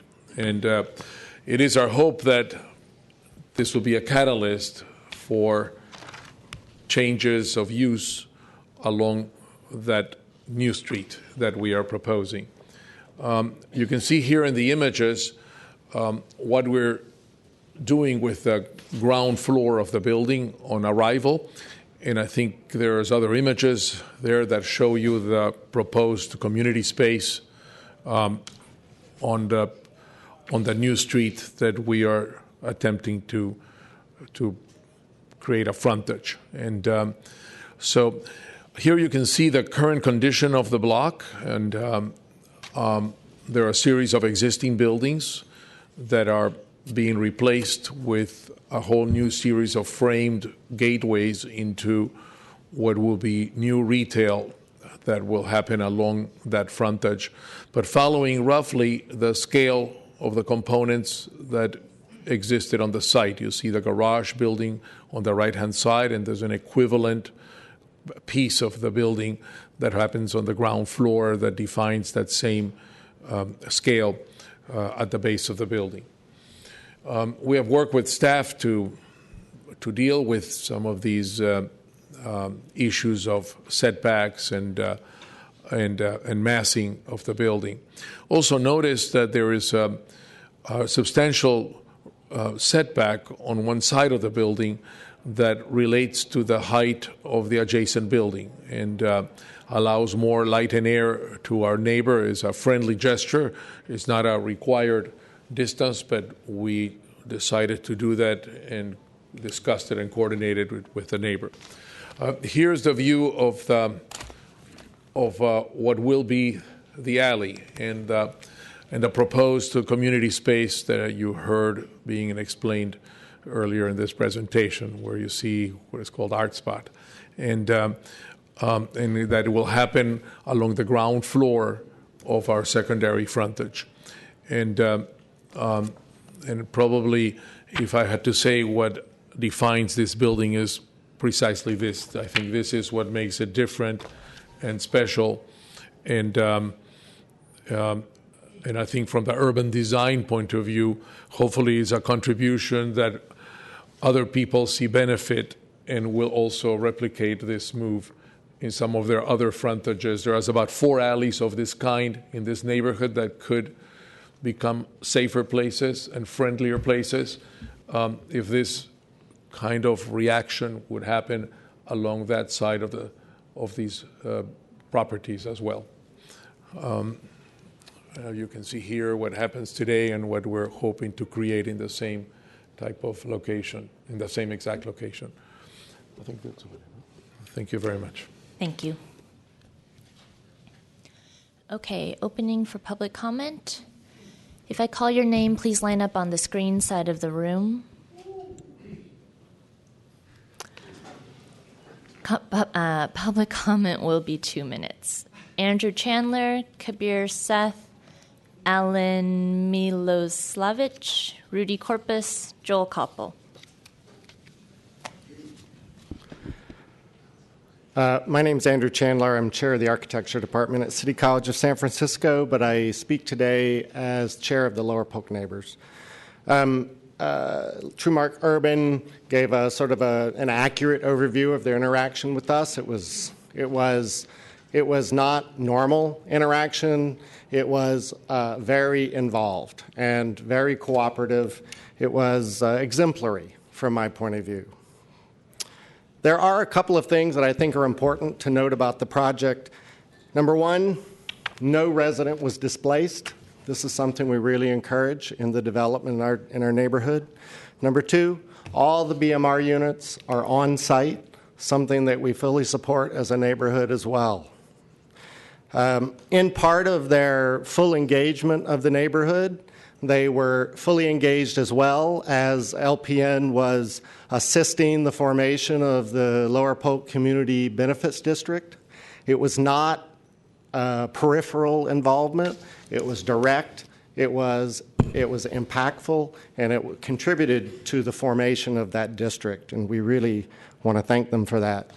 Probably the most significant component of this project, which we are very, very supportive of and very excited about, is how they dealt with that basic urban fabric element of our neighborhood, the alley.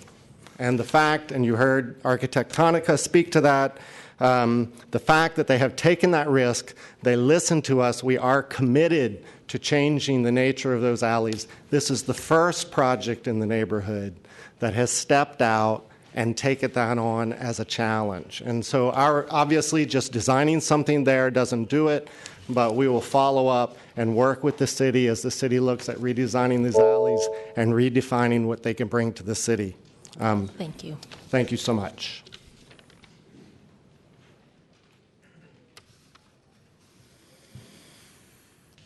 Good afternoon, Commissioners. My name is Kabir Seth, and I'm a long-term resident that lives nearby the proposed development. I'm also a supporter of the CBD.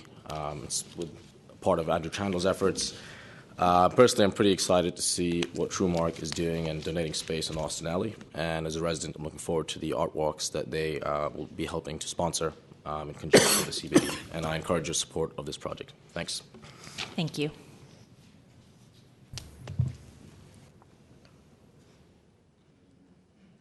Good afternoon, Commissioners. My name is Alan Miloslavich. I'm the Director of Operations for the Market on Polk, opening in the spring of next year at Polk and Clay.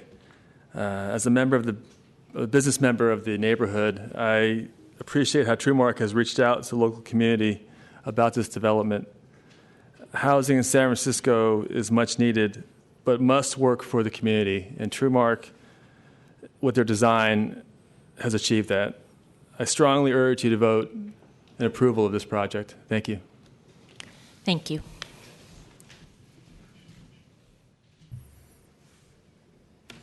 Commissioners, I got a lot of respect for you guys, being very patient and having a job like this.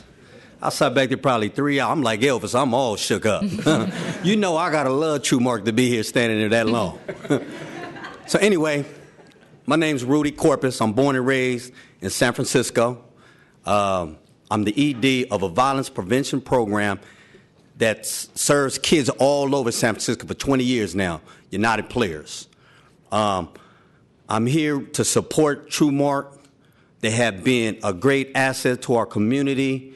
They build real relationships. They've been supported, helping us out in ways that we never imagined. They continue to support. It's been over a couple of years, and they've been consistent, and they've been very strong in helping us out. And I just want to say, you know, the project that they're building over there, I support it, the things that they're doing, and I appreciate what they're doing for the community and the kids in our program. And so thank you for letting me make this comment, and keep up the good, patient work.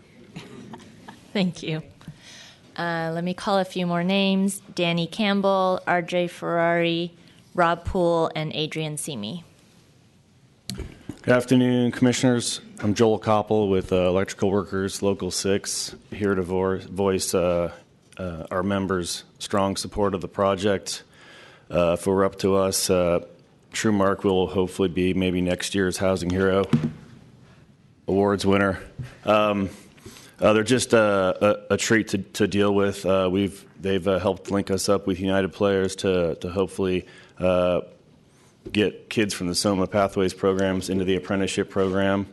TrueMark's completely committed to using local contractors and a local workforce. People are just getting paid really well, and we're investing in the community.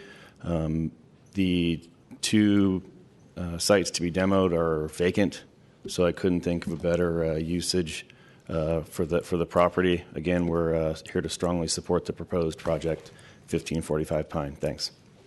Thank you. Good afternoon, Commissioners. Danny Campbell with the Sheet Metal Workers, Local 104.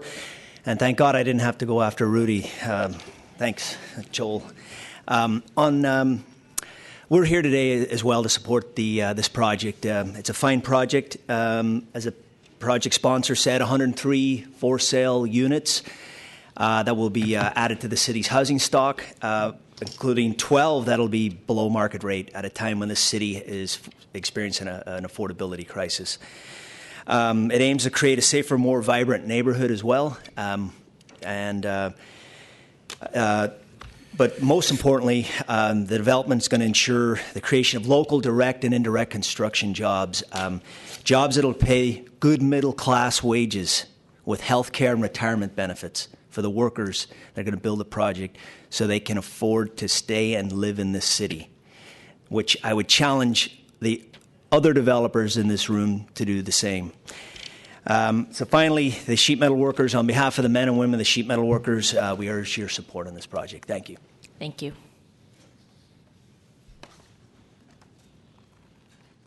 Good afternoon, Commissioners. My name is R.J. Ferrari, Local 38 Plumbers and Pipe Fitters of San Francisco. Thank you for giving me the opportunity to speak in front of you today. On behalf of my brothers and sisters of Local 38, I would strongly voice our support of the mixed proposed residential development at 1545 Pine Street. We truly appreciate the outreach TrueMart has done and made with our union. They are committed to working with us, and we are excited to see the development create local direct and indirect construction jobs. TrueMart, I do consider a friend. They are a good family-orientated business. They have reached out, and everything we've asked, they've done. They get it. They're good people. You get to know them on an individual basis, and you like them. I've sat here a few times in front of you, and I just want to say thank you to TrueMart. They get it. And I'm very happy to see all the developments that they'll be doing in the city. Local 38 strongly supports the proposed development at 1545 Pine Street and urges you to support the development in order to create local jobs. Thank you very much. Thank you.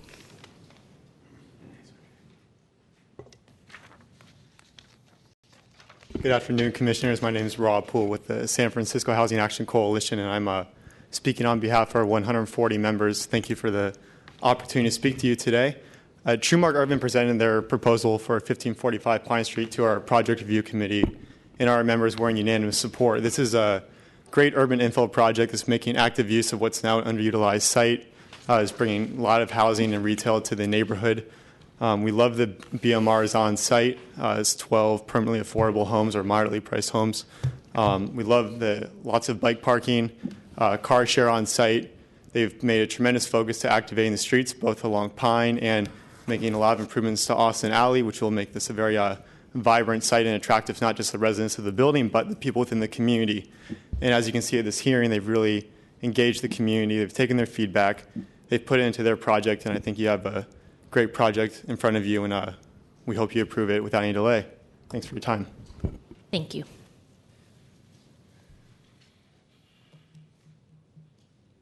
Good afternoon, President Wu and Commissioners. My name is Adrian Simi with Carpenters Local 22. It's nice to be back up here.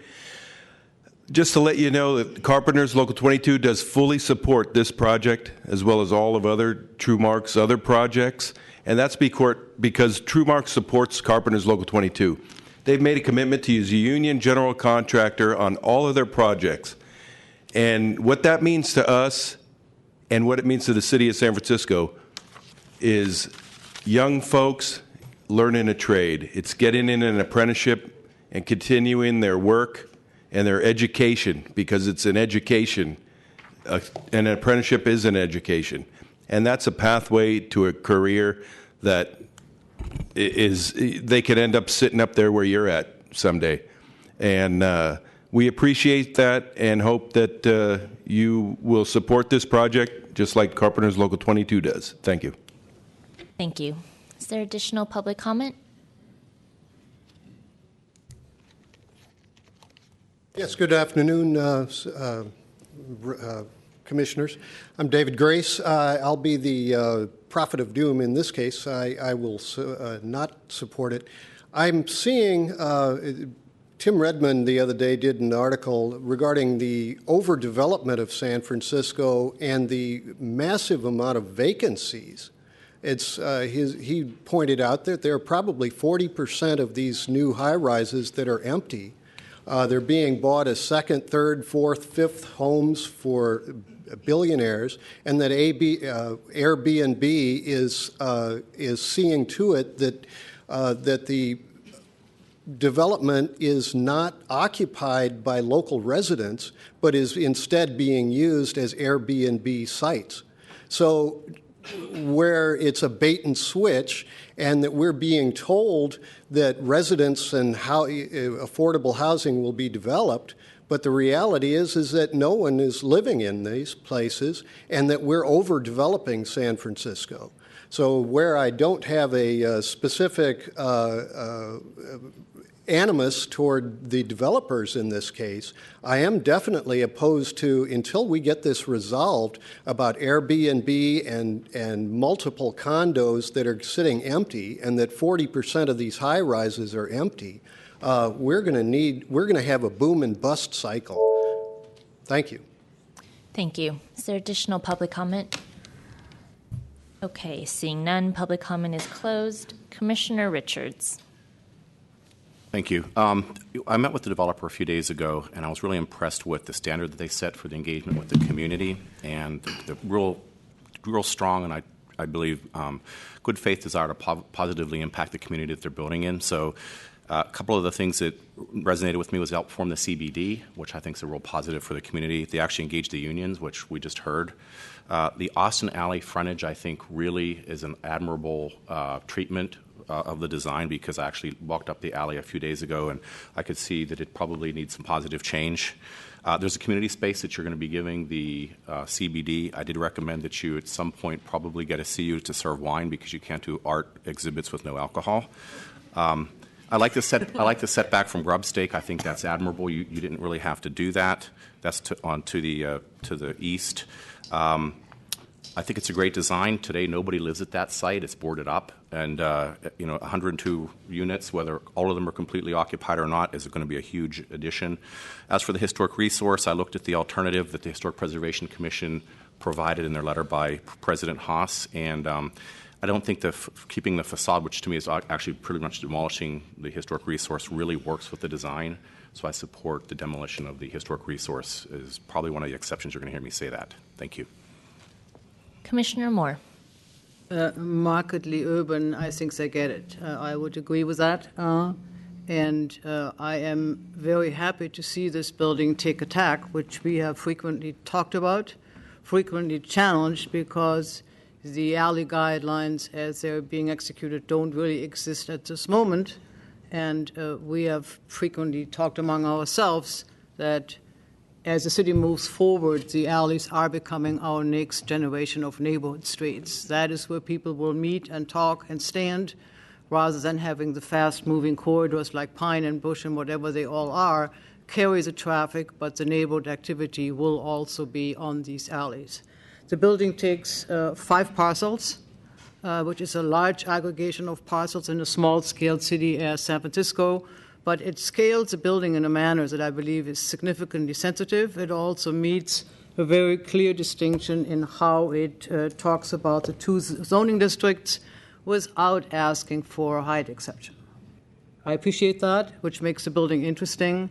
As far as historic preservation is concerned, the building which the Historic Preservation Commission is talking about was actually a temporary building. And while it has a scale that is reminiscent of the historic district itself, it was a temporary building, a placeholder for something which was destroyed in the earthquake.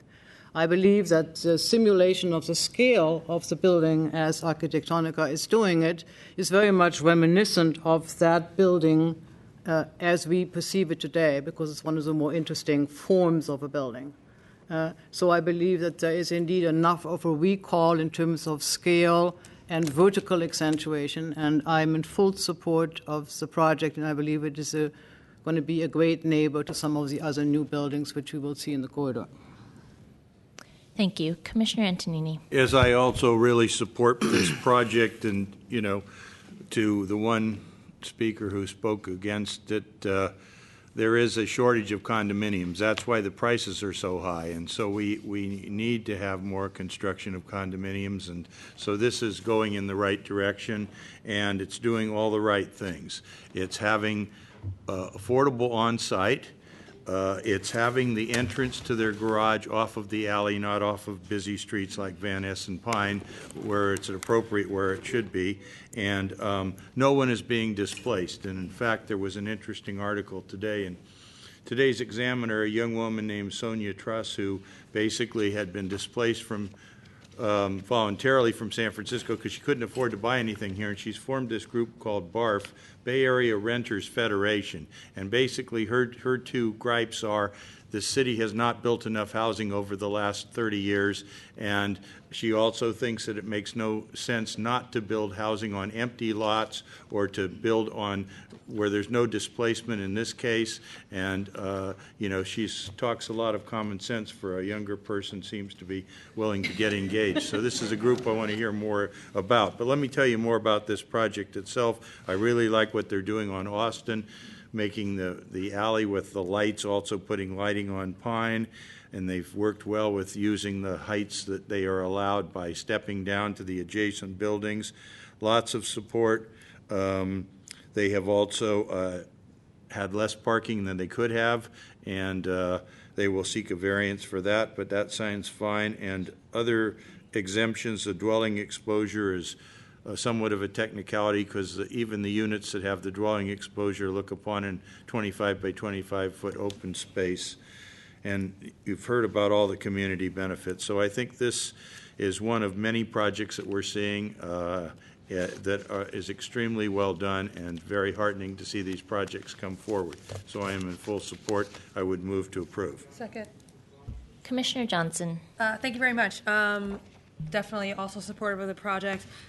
Just a note, since it's been brought up by the commissioners on their, sort of a policy issue, I think the city does need more housing, and then we can figure out what to do with it, whether or not we need other controls around who lives there and how, and some of the things that were brought up in public commented on the commission. But, I think the end of the day is we still need more just units, physical units. So I just have a quick question. On the dwelling unit exposure, I'd like to ask maybe, I guess, Architectonic to come up and explain why that variance is necessary. I think I got it, or staff, I'm sorry, or zoning administrator. I think I got it from my review, but I just would like to make sure. Sure. So basically, one of the methods of meeting the exposure requirement is to provide a 25-foot by 25-foot open area, but that subsection also requires that every succeeding level increases that dimension by 5 feet. So because this particular area does not increase as the building grows in height, so it does not technically meet the requirement. Okay, thank you. Thank you. I wanted to ask staff for clarification on the motion. You mentioned the CEQA motion needing to be first. The adoption of the CEQA findings needs to be acted on first. No? Well, commissioners, you've in the past always called these together. If you chose to take them up separately, then you would need to act on the adoption of the CEQA findings first. But you can call the question or make a motion for both the CEQA findings and the conditional use at the same time. Okay, thank you. My motion would include both. Thank you. Second. In that case, commissioners, if there's nothing further, there is a motion and a second to adopt the CEQA findings and approve the conditional use authorization with conditions. On that motion, Commissioner Antonini, Aye. Commissioner Hillis, Aye. Commissioner Johnson, Aye. Commissioner Moore, Aye. Commissioner Richards, Aye. Commissioner Fong, Aye. and Commission President Wu. Aye. So moved, commissioners. That motion passes unanimously 7-0. Zoning Administrator, what say you? Close the public hearing and be inclined to grant the requested variances. Thank you. Commissioners, as noted earlier, you will be taking item 12 out of order at this time for case number 2010.0043X at 490 South Van Ness Avenue, request for large project authorization. Okay. Good afternoon, Commissioners. Rich Sucre, Department staff. The project before you is a large project authorization for the proposed project at 490 South Van Ness Avenue. Under the large project authorization, the project is seeking modification to the planning code requirements for rear yard, permitted obstructions over streets, alleys, setbacks, yards, and usable open space, dwelling unit exposure, and accessory use provisions for dwelling units. The proposed project includes demolition of the vacant automotive service station and new construction of a 7-story residential building with up to 72 dwelling units, approximately 655 square feet of ground floor retail, 48 off-street parking spaces, and 83 Class 1 bicycle parking spaces. The project includes a dwelling unit mix consisting of 41 two-bedroom units and 31 one-bedroom units, and the project includes common open space via a second-floor terrace and a roof deck. To date, the department has received numerous public correspondences which have expressed either support or opposition to the proposed project. The project has elected the on-site affordable housing alternative. The project is located within the UMU zoning district and is subject to the Tier B affordable housing requirements, which require 16% of the total units to be designated as part of the inclusionary affordable housing program.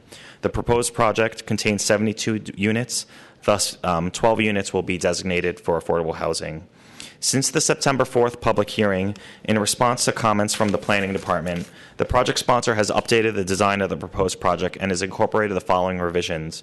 The project has incorporated an upper story setback along Adair Street, refinement of the exterior massing and material palette as evidenced by the projecting bay windows and the selection of a colored cement plaster and composite panel, incorporation of a cornice element along the exterior facades, adjustment of the dwelling unit mix from 42 two-bedroom units and 30 one-bedroom units to the current proposal, which is 41 two-bedroom units and 31 one-bedroom units, so a shift of one.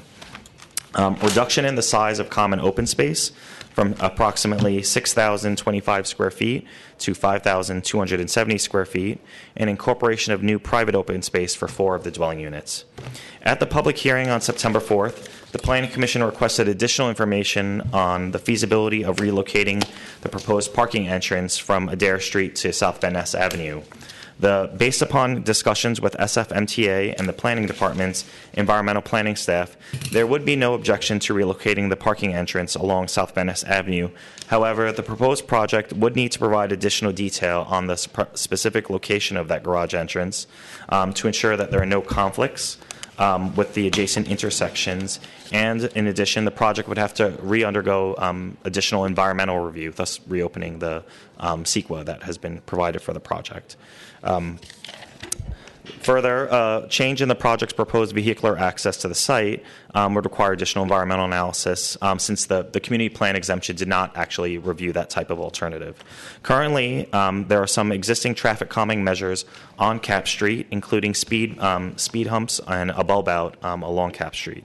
Garage access from Adair Street would not result in impacts to the surrounding area given the existing acceptable levels of service at Adair and Cap and 15th and Cap, and the relatively low number of PM peak hour vehicle trips that would be generated by the proposed project.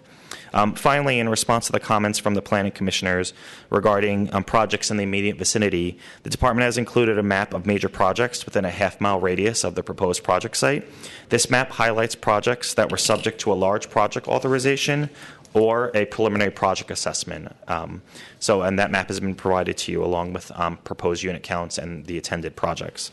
After analyzing all aspects of the project, department staff recommends approval with conditions. Specifically, the project complies with the applicable requirements of the planning code. The project is consistent with the objectives and policies of the general plan. The project is located in a zoning district where residential and ground floor commercial uses are principally permitted. The project produces a new mixed-use development with ground floor corner retail and significant site upgrades, including landscaping and private and common open space. The project is consistent with and respects the existing character of the neighborhood and provides an appropriate mass and scale for a large block. The project complies with the First Source hiring program and would add 72 new dwelling units to the city's housing stock. The project will fully utilize the Eastern Neighborhoods area plan controls and will pay the appropriate development impact fees. The project sponsor is present and has prepared a short presentation of the proposed project. This concludes my presentation, and I am available for any questions. Thank you. Thank you.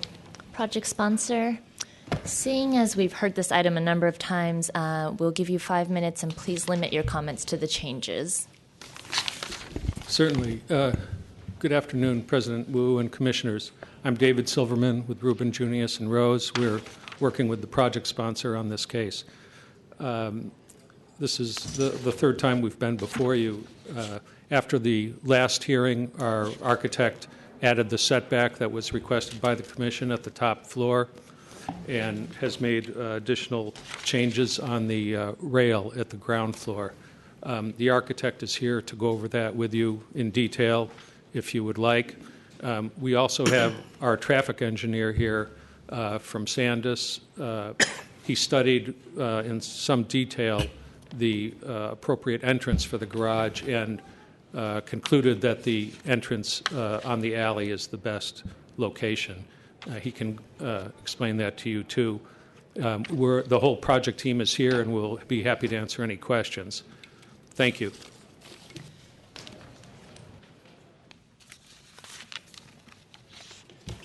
Good afternoon, Commissioners. My name is Ron Sanzo. I'm a traffic engineer with Sandus Engineering. So as part of the analysis we conducted in order to understand the feasibility of relocating the driveway for this project, we prepared a series of exhibits and tables that initially provide an overview of the transportation network around the project site, which is shown right here. So as you can see, there's South Van Ness here that has heavy pedestrian and vehicular traffic along it. We've got 16th Street that is a heavy transit corridor, transit priority corridor. There's a series of bus stops along here, including one right next to our proposed project site, which is shown in purple right here. And we have Adair Street, which also fronts our property along the north, which is a one-way, and based on recent traffic count data, is fairly low in vehicle and pedestrian counts. So that kind of provides an overall view of the surrounding area. This next exhibit shows a couple options in terms of the driveway. So relocating the driveway over to 16th Street, for one, there's an existing transit stop that would need to be relocated. There's also the heavy pedestrian and vehicular traffic along there, which would cause issues in terms of people trying to get both in and out from that driveway. I think we've all probably had to try to fight our way through a series of pedestrians, crossing a busy sidewalk, and it just, with everything kind of going around, it causes potential issues with safety.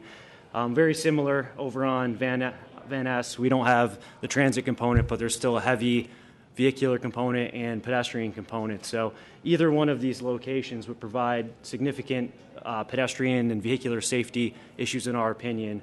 Alternatively, the proposed location, which is right on Adair Street, is a right in, right out, so it minimizes the turning movements. You're making a right into the property, you're making a right out, and then you're coming down to Adair Street and the Van Ness intersection, which provides much better sight lines. It's a much more typical intersection condition where you're dealing with pedestrians at a crosswalk, and is much more typical what somebody would be used to dealing with in that sort of a situation.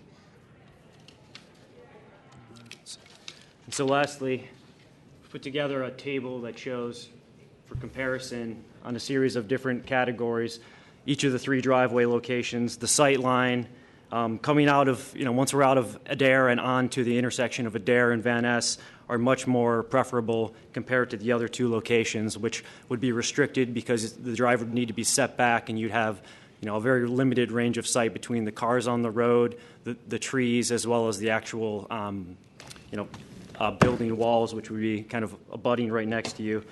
In terms of conformity with the mission area plan, that plan specifically calls for a reduction in the existing driveway curb cuts along corridors such as these, as well as the restriction of new curb cuts. So that a new driveway cut on either 16th or Van Ness would go specifically against that plan.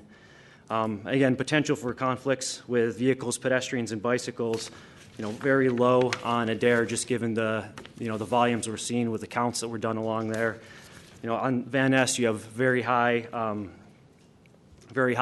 pedestrian and vehicle and bicycles, and then on 16th, you have that as well as the transit component, which is located right on front of the building, which would cause some significant issues. And then lastly, talked a little bit about it, but potential for impacts to nearby intersections. You run the risk, particularly if somebody's trying to make a left in from either one of those intersections or either one of those driveways on Van Ness or 16th, of queuing cars up into the neighboring intersection, which would cause potential issues with the level of service and safety of that intersection.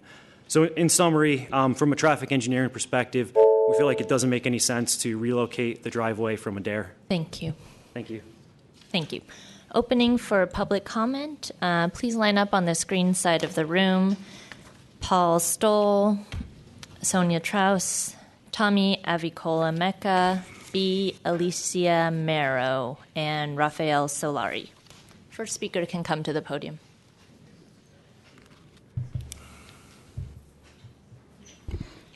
Good afternoon. My name is Paul Stoll. I am the owner of Body Manipulations, a business located on 16th Street, just up on the block past Guerrero.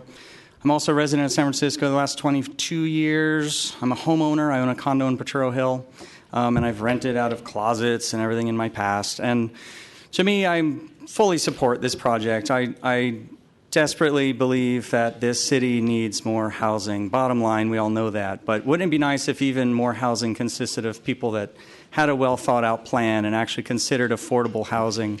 I'm really interested in seeing a vacant gas station turn into somewhere where families can live, and this is going to do that. So for me, I'm in full support of it. I know you guys have your work cut out for you with everybody on all these housing projects, but for me, the bottom line, I believe that the less housing there's going to be, the more expensive this market will get, and that, I believe, is the problem that is pushing people out of this city.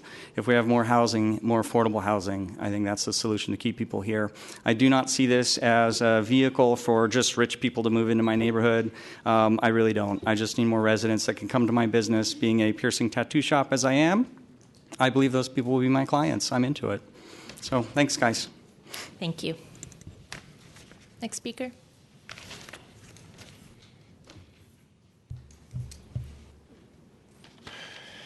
Good afternoon, Commissioners. My name is Gideon Kramer. I'm the Vice President of Mission Dolores Neighborhood Association, a 35-year resident of the North Mission, and a longtime hands-on advocate for neighborhood beautification and safe, clean, green initiatives. The eyesore that is currently the northwest corner of 16th and South Van Ness has been a magnet for unsavory activities for years and has seriously impeded progress towards towards improving the overall quality of life in the North Mission. The building proposed for this corner, 490 South Van Ness, is very well designed, it's attractive, and it's well suited for this large intersection. Filling in the squalid corner with a beautiful new structure that will bring a new energy and many new homeowners to an area that has far too few can only have a very beneficial effect on the quality of life in the vicinity of 16th and Mission. I urge you to give the project your final approval so that the developer can finally break ground and make this huge improvement a reality. Thank you very much. Thank you.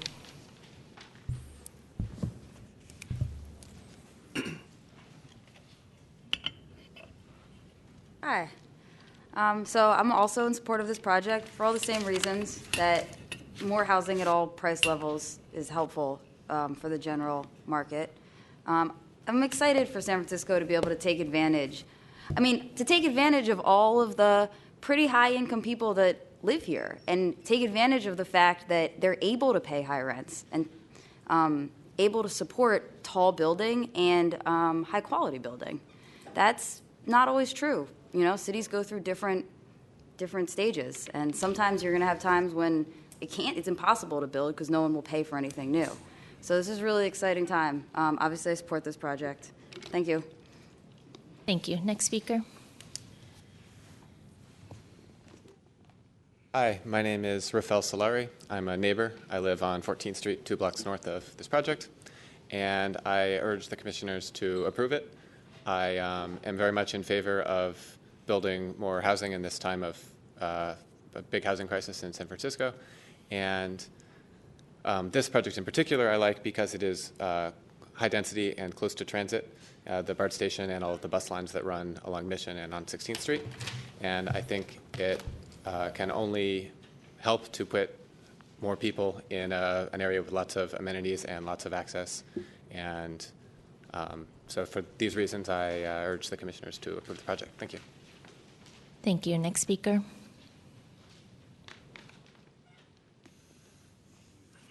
Good afternoon, Commissioners. My name is Victoria Stein, and I spoke at the last hearing supporting 490 South Van Ness project.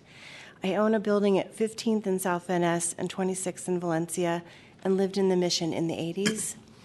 Up until new housing in the 1990s, the crime was relentless, and most of our tenants, including myself, lived in fear. The new building at 15th on South Van Ness has already made an impact on the safety of the surrounding few blocks. There's one point I do not understand, the problem with the driveway of 490 being on Adair. Most schools are on busy streets, and the district provides crossing guards and lots of signage. My kids' public elementary school was on Broadway and Powell, which is like a freeway, and there was never a problem. It does not make sense how a few extra cars on Adair can make an impact when there are so many cars during drop-off and pickup. I hope kids' safety is not being used for a different political agenda. Please support 490 South Van Ness for a safer mission. Thank you. Thank you. Next speaker.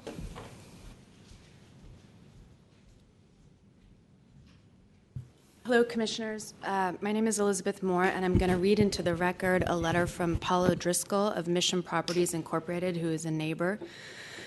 Dear Planning Commission, my name is Paulo Driscoll. I am a longtime business owner located in the Intermission District of San Francisco. I own a small family-based construction and property management company. We are located at 1905 Mission Street with our garage entrance at 1587 15th Street, directly abutting the entrance to Marshall Elementary School. Our building also houses 24 residential units with 24 parking spaces in our garage. Our location is conveniently close to public transportation. There's Muni on the corner of 15th Street and the 16th Street BART station. Over the years, out of the 24 cars that park in our garage, approximately 5 to 6 cars leave our garage on a daily basis, clearly showing that the majority of our homeowners take full advantage of public transportation. I was recently invited by the project sponsor to review the plans of the proposed project.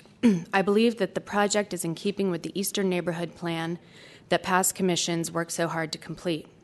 As an avid walker and a person that has known the neighborhood for a number of years, I believe that the proposed driveway on Adair Street will have little or no impact to pedestrians, cyclists, or children walking to Marshall School. Locating the driveway to South Van Ness would be a mistake. This is a busy street, and I believe this would have an impact on the safety not only of pedestrians but also of cyclists that use the South Van Ness as a safer alternative to Mission Street. In closing, I am an avid supporter of Marshall Middle School, and I often fear for the children that walk to school every morning past some of the more derelict sites in our neighborhood where drug use, dealing, and prostitution are a huge issue. Just 2 months back at 8:30 a.m. in the morning, right outside the entrance to our building, again abutting the entrance to Marshall School, a known local drug dealer was shot dead. I believe that the proposed project at 490 South Van Ness will be a welcome addition to the safety and overall improvement of our great intermission. I encourage you to support the project sponsor of 490 South Van Ness so that they can get this project built sooner rather than later. Thank you sincerely for your time, Paulo Driscoll. Thank you. As the next speaker comes up, I'll call more names: Susan Ciutat, David Grace, and Laura Guzman. Hi, my name is Hector Mero. I live on Adair Street. I'm opposed to the garage being built on Adair Street. It attracts a lot of transients, and we don't need more transients hanging around on the parking garages. So I would prefer that the garage be built on South Van Ness. And another thing, we need less traffic on Adair Street and 15th Street and Cab Street. We have a lot of children that walk around there, play around, and we have parents that drop off their children there. So I think it would be more dangerous for kids to be crossing the streets there if there's so much traffic coming and going. I used to be a traffic patrol child at the elementary school there, and I remember there was a lot of traffic. So, and the cars there, they really don't respect the signs. So we need less traffic. So it should be built on South Van Ness Avenue. Thank you. Thank you. Next speaker.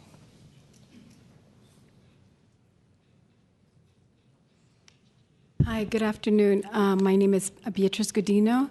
I'm a parent of Marshall Elementary School. I was here in the last meeting, and I know we were allowed more time to find out what the impact on moving the garage from Adair Street to 16th Street would be.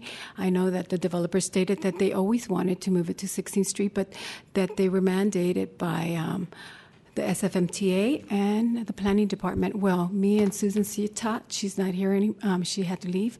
We both contact those departments, and they said that they've never put a recommendation and that it would be okay to be, I guess, on Van Ness. I wanted to state something that on your report for the San Francisco Planning Department, the transportation calculation dated April 30th, 2014, states that there is going to be an average of 268 person trips by autos. Again, I want to emphasize that it's really important that we minimize the traffic going through 15th Street onto Cap and then into Adair Street. Because remember, that neighborhood, that actual location was the pilot for the traffic calming and safety program that started at the SFMTA. Also, I wanted to say that it's Marshall Elementary School, so if you're really familiar with the school, it's not a middle school. Also, the traffic engineer, if he did a study, he should have done a study on that traffic impact on the school as well. And lastly, I want to say I'm really disappointed with the developers because the one and only meeting we had with them about 2 days before the last meeting, they promised that they would move the garage if there was no problem. There was no problem. Now they're changing it. They wanted me to shake on it as long as I didn't ask for continuance. So I'm hoping that this change of heart isn't an example of what's going to happen with their continued building of the actual building and their cooperation with the community. So again, I'm here to ask you to please consider moving the driveway to South Van Ness. Again, you have the perfect sample on 1515th Street, South Van Ness. There's no impact. Anything that leaves Adair Street still has to make a right onto 16th Street. So you're going to have to exit Adair Street, where there's pedestrians, and you're going to have to exit Adair into Van Ness. So it's the same difference. So just to consider here as the voice of the children of Marshall School, their safety and concern first. Thank you. Thank you. Next speaker. Yes, I'm David Grace, and before I started, I wanted to give you some constructive notice about the text. It is very inaccurate. And I would say I'm giving this as specific constructive notice that if your minutes are based upon what that text reads, your minutes are becoming lies. So that's got to be dealt with. There are a number of different points. I actually work immediately next to this site, and there are 4 different points that I'd like to deal with. And the first deals with, as I previously mentioned, the overbuilding of condos and the 40% vacancy has been reported by Tim Redmond of the Bay Guardian just a few days ago. And so if we're going to overbuild and end up with empty condos, these people are going to lose money. And I'm doing them a favor by opposing this project. Adair, as with the previous people mentioned, the Adair is very narrow. If you go down that street, you realize it's about 2 lanes and 1 is parking. And it is very narrow, and there's a second project that's being planned for the other end of Adair at Cap, which is this monster that's going to go up that's being planned for where Walgreens is. And this is, 200 more apartments?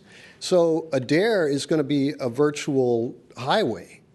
And so to look in a limited way at Adair with this single project, add to it triple or quadruple more cars is a real danger to the kids in that neighborhood. Third point is the subsidence land. I've seen photographs from the 1906 earthquake, and there was a massive crack straight down 16th Street, probably 40 feet from the front of this site. So they're going to have to do a foundation that would be 100 feet deep in order to hit bedrock down there. And finally, it's not well known, but this is an Indian graveyard, an Indian burial ground. And I think it's pretty disrespectful to build on an Indian burial ground. Thank you. Next speaker. Good evening, Commissioners. My name is Mark Solomon. I'm a Adair Street homeowner, software engineer. I left Texas for California 25 years ago today. I'm glad to be here. This project here is the polar opposite of the previous project you saw. The developer's approach has been nothing but contemptuous to neighbors. I had a rolling sunshine request to this department for information on this project. That sunshine request was dropped. The hearing notification was not posted on the parcel before this hearing. The neighbors were poisoned during the gas station environmental remediation when the organics were being brought up. We had to call the DPH several times.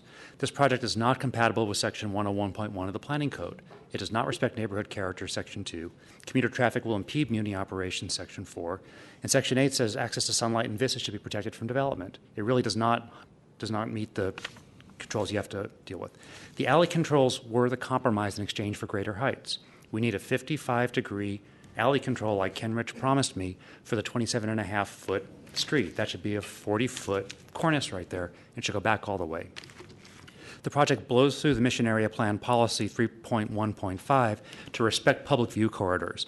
We'll lose our view of Potrero Hill from halfway down the alley on this. With 1979, we won't get to see Twin Peaks anymore. So you're going to canonize the small, intimate alley 1906-era post-quake build. The parking should get moved to South Van Ness because all the cars will have to come through our intimate little neighborhood on Cap, 15th Street, and Adair to get there. I bike out of this street to my job every single day going both directions. Yes, it's bad, but you have to get there somehow, and there's no free lunch on transit here. The Marshall School's been there for 100 years. It has the highest walk-to-school percentage of almost any elementary school in the city. Right? That means kids are walking there all the time.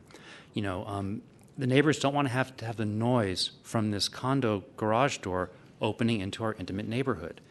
On 1501 15th Street, we were able to work with our supervisor, Jane Kim, and the planning department to move parking onto South Van Ness to keep it from going right past the school. You can do the exact same thing on this project. It'll be trading off one set of trade-offs for another. In this case, we will externalize those impacts from our community, put them onto the rest of the city. So we'll balance the city-wide and the neighborhood-wide assumption of burdens here. When Eastern Neighborhoods came out, Chris Daly was conflicted out. We had no representation at the table for our community. That's why we got treated the way we did. The difference between the AT&T towers you got and the treatment of staff to those neighbors versus the absolute tell it to the hand we got from this department and this developer really tells you that there's two standards here. We need for this commission to stand up for the neighbors in our community because we didn't have it at the original approvals, or we'll bring it to the Board of Supervisors and appeal it and try and get some justice there. We need setbacks. We need the parking moved to South Van Ness. We need more affordable, and it's really good that the affordable's on site. Thank you. Thank you. Next speaker. Good evening, Commission. My name is Kieran Sinnett. I am a small business owner in San Francisco. My company, ProLocal, works with 16 merchant associations, including the Northeast Mission Merchants Association, and Mission Creek Merchants Association. I'm also a homeowner in the Mission. I come here today to speak in support of this project. This project, for one, it's going to, that lot is vacant, and the design will definitely beautify that lot. And also, from the studies that they've done so far, it doesn't seem like it'll cast a shadow on Marshall, nor create more traffic around the school. And I think, in general, these new developments are good for the neighborhood. Thank you. Thank you. Is there additional public comment? Seeing no public comment. Are you part of the project team? Okay. Good afternoon, Commissioners. Sean Kagren. Regarding the location of the garage, Adair is a one-way alley going south. It dumps onto South Van Ness. It will no way impact the students going to school in the morning. When you leave the garage, you'll turn to South Van Ness. You may turn to 16th Street, but the children going to and from street will not be affected. School gets out 2:30, 3 o'clock. People generally return from work 5, 6, 7, 8 o'clock. At that point, they usually return sporadically. The alleyway is the proper location. It's the smart location. It's the right location for this project. Regarding our affordability crisis, and I don't care how you measure it through Ellis Act evictions, displacements, crowded housing, or the percentage of people's incomes that they have to allocate towards their housing, there is a problem. John and I have spent an awful lot of time this year on a task force trying to address this problem, trying to find ways to use our resources better. There was a study on a project at 1100 Ocean Avenue, $577,000 per door of an affordable housing unit. 100% affordable. There is no such thing as an affordable housing unit. There is no such thing. It's only affordable to the end user. So we have to find ways to be more creative. We have to use our resources better. Something has to be done. Within that task force, there is an idea that's similar to a discussion that occurred here at the last week. Taking the existing 8,600 square feet and reconfiguring it. Is there a better answer? Is there a better way of using that 8,600 square feet? Possibly. So if, in the near future, there is a consensus with the community, and if, in the near future, there's a willing by the district supervisor to do this, the project sponsor is committed to an ongoing dialogue and conversation about implementing this. It cannot happen today. It's not in the code. It's impossible today. But in the near future, we'll remain at the table as part of that conversation. Thank you. Thank you. Next speaker.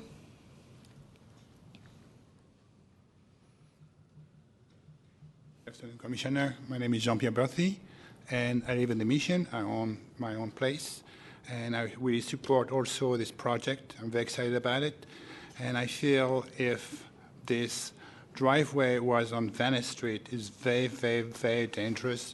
I drive every day to that area, and I feel like, bicycle are always crazy when they go in and out. And I think, we have to really look at the safety of everybody. So I really feel like it's really not a good idea to have this driveway on Venice. Thank you.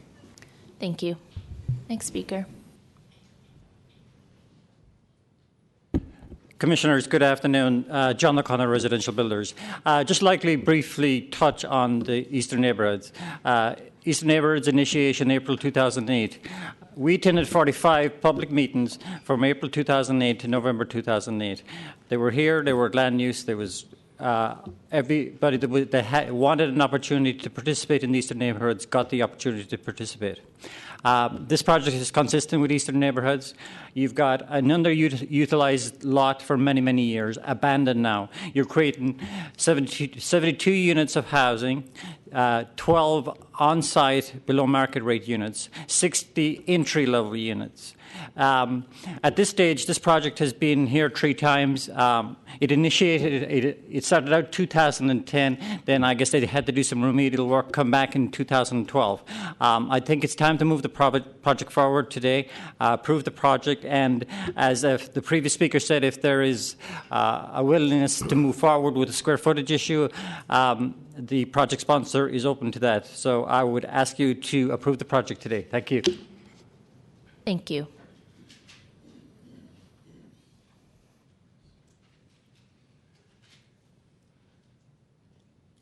Sue Hester, who wasn't going to speak until John Kahn spoke.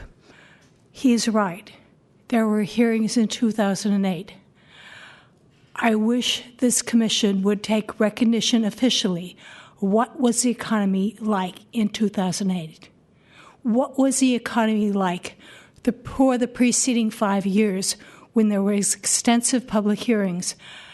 It was in the trash can.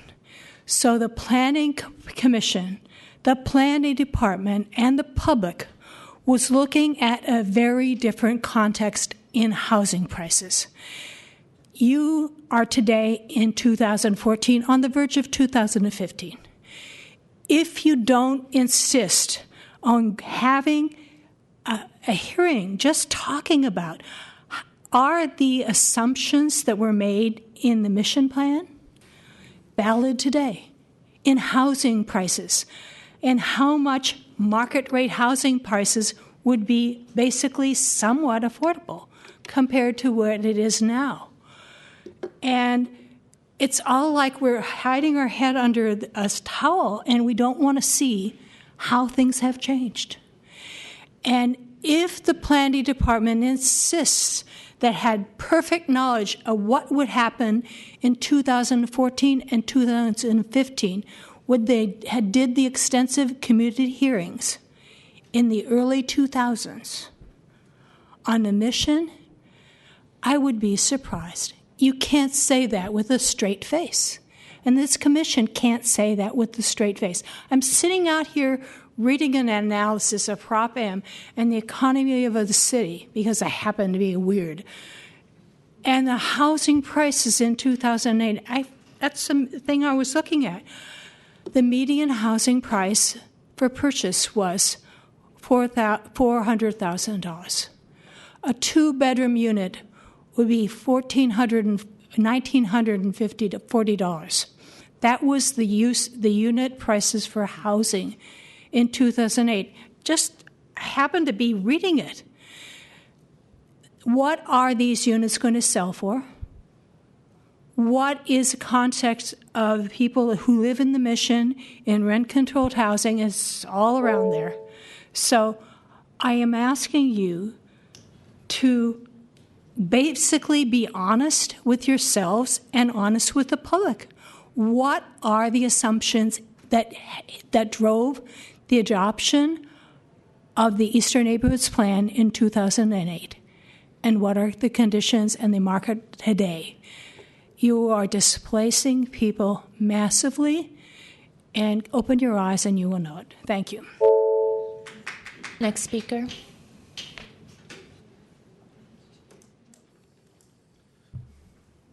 My name is Edwin Yuan. I'm here. I have been a homeowner and property owner in the Mission area for the past 20-some years. I'm here to support the project. The reason I'm supporting the project is all this new project going on is making Mission a better neighborhood. I've been cleaning graffiti, cleaning the sidewalk for the past 20 years. Finally, Mission has become a better and cleaning neighborhood for people to live in. And also, I very support the project owner. I'm very surprised if they have the project since 2008, they have not went bankruptcy. You know, it's not an easy thing. Everybody looking for the profit, but nobody looking at the chance they're taking. And also, why San Francisco house is so expensive? It takes them 6 years to go on the project. You know how much money it cost them all this year? Millions and millions of dollars. Interest, money they cost in there. That's why the house price is high. You guys have to prove the project, add more housing, a higher level, maybe give them build a higher level housing on it. Then the house price will become lower. Supply and demand is simple. Thank you. Is there additional public comment? Seeing none, public comment is closed. Commissioner Antonini. Yeah, as I've said before, I think this is a wonderful project, and I agree with the last speaker. And certainly something that improves the neighborhood is something that I'm going to vote for. And I don't subscribe to this assumption that you put something good in and it drives people away. Or, you know, this whole cause and effect thing doesn't make any sense to me. And 30 years of underbuilding housing is probably one of the biggest reasons why we do have very expensive housing. And frankly, you've got 75% rent-controlled units, which is fine, but when one comes available, the price goes through the ceiling because that's the only chance you have to raise the rent, and it's much more than it would have been if that weren't the case. So those are the real factors involved. But this is compliant with Eastern Neighborhoods. It's still a good plan. What it sells for is what the market is going to be, and we should be happy that our market is strong and that things are selling at high prices rather than going down in value.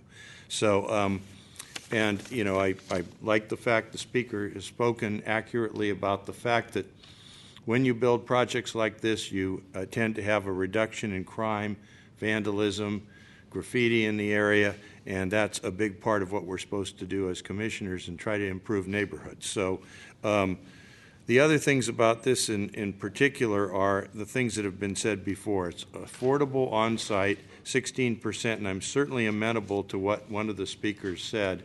And I would suggest as a finding that we suggest to the Board of Supervisors and Mayor's Task Force that they explore the possibility of examining the affordable units by square footage rather than by number, or giving that option. And if that can be done before the time of site permit of this project, and if it's agreeable to the sponsor that they would put in additional units, smaller units probably, but more individual units. So I'll see what the other commissioners, but it can't be a condition now because as it's written now, we have to abide by the law, and the affordability PMR rates are clearly on number of units by percentage. So that's what we have to pass, but we certainly can be amenable to something that might happen in the future and would make this project eligible for it if it happened in time.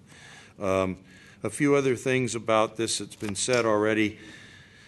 They are going to be giving $1.3 million in fees to the city, an estimated $1 million in transfer tax, and $1 million every year in sales tax based on current prices, and likely they're going to go up.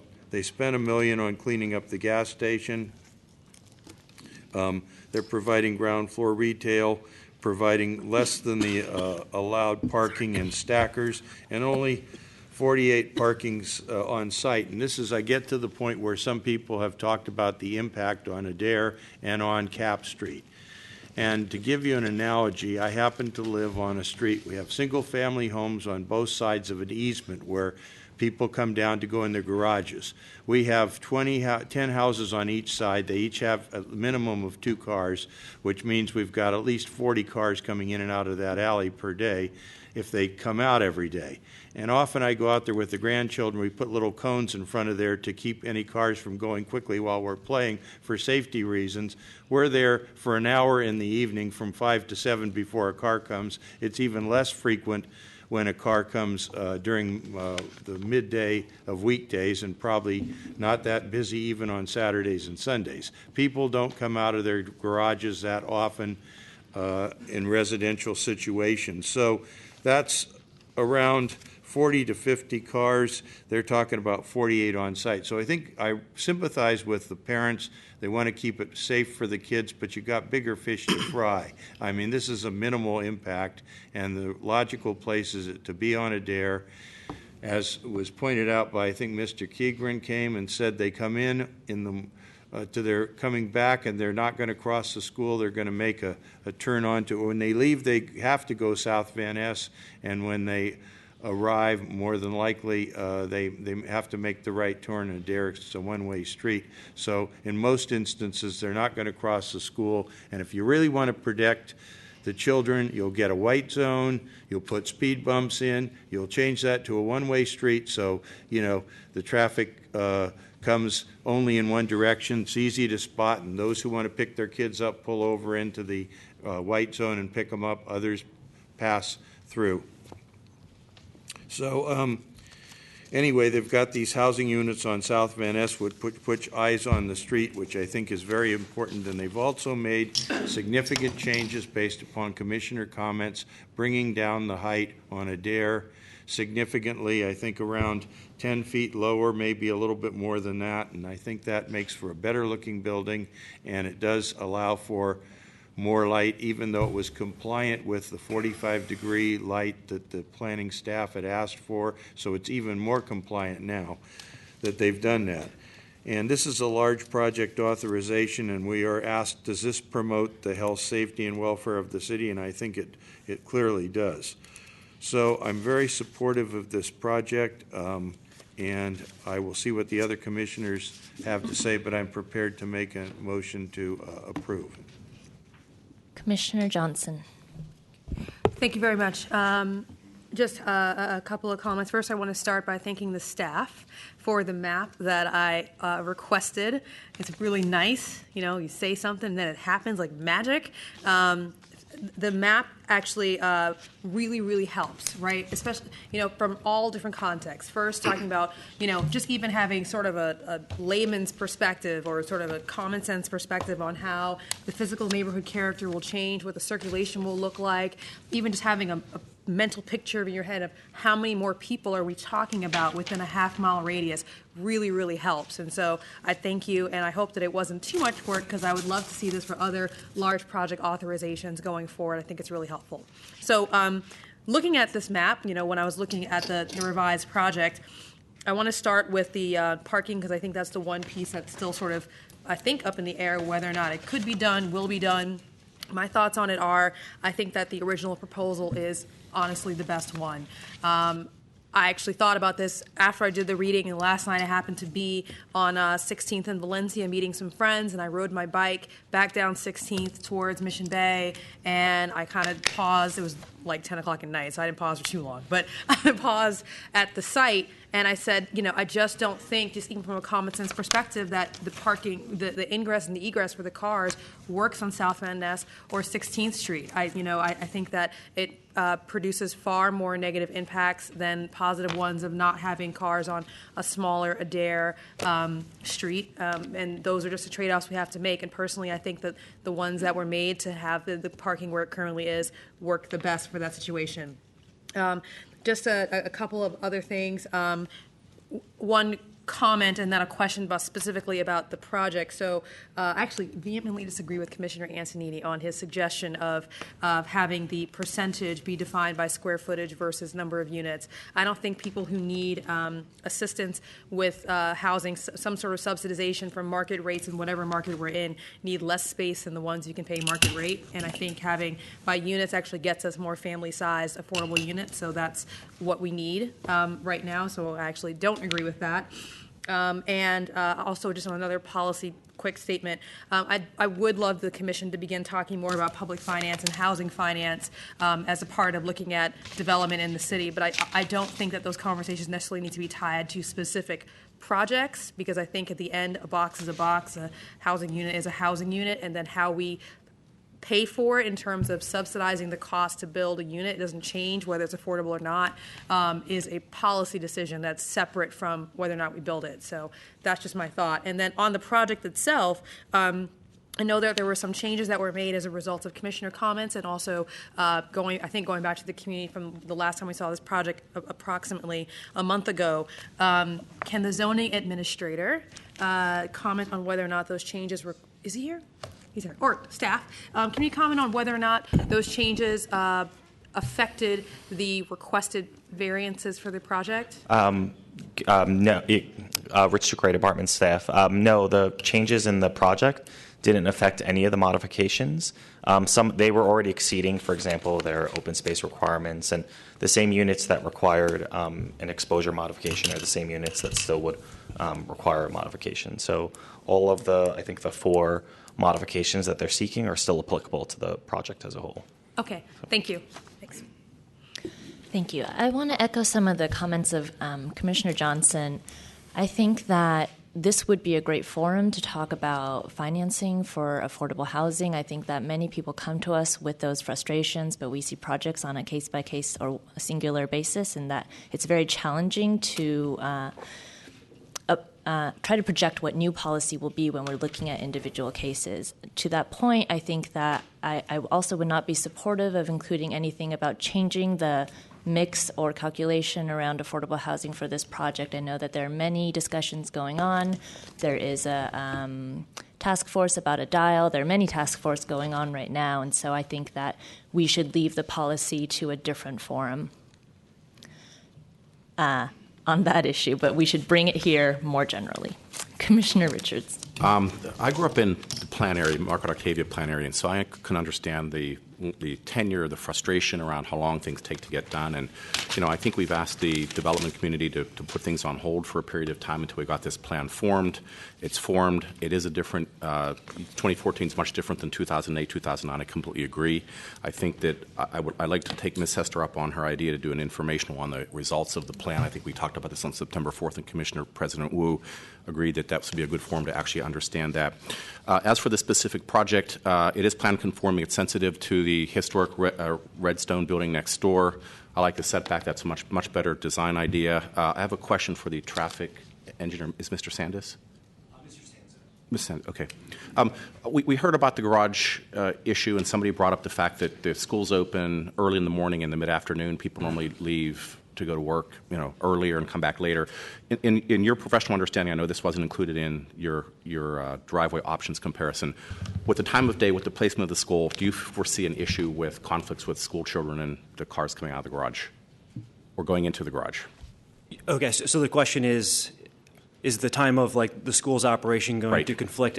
I mean, typically, being a housing unit, it kind of falls in the 7 to 9, 4 to 6 peak period. So there will be a little bit of interaction in the morning with the school. The evening is largely excluded because the 2 to 3 pickup is kind of completely outside of the 4 to 6, but minimal in the morning. I would note that Cap Street has a series of pedestrian and traffic calming measures on it. So any car that's going down there, as well as cars leaving in the morning, are going to be forced to go one way down Adair and then turn out to Van Ness. So there's not going to be any interaction with Cap. It'll all be outgoing trips. Okay, great. So any incoming that are going to go down that Cap corridor will be, won't coincide with the peak of the school. That makes me feel much more comfortable asking that we approve the project if we should do that where the garage is currently placed.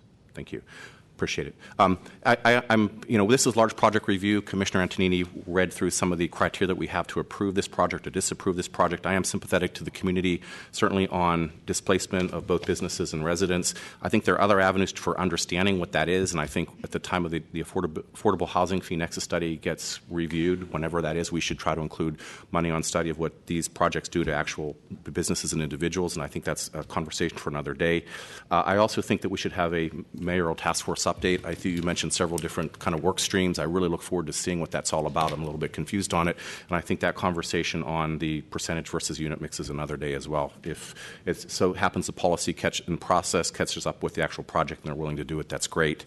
I think it's time to move this project forward, and I make a motion to approve it as is. Second. Oh, there's all 3 seconds. Commissioner Hillis.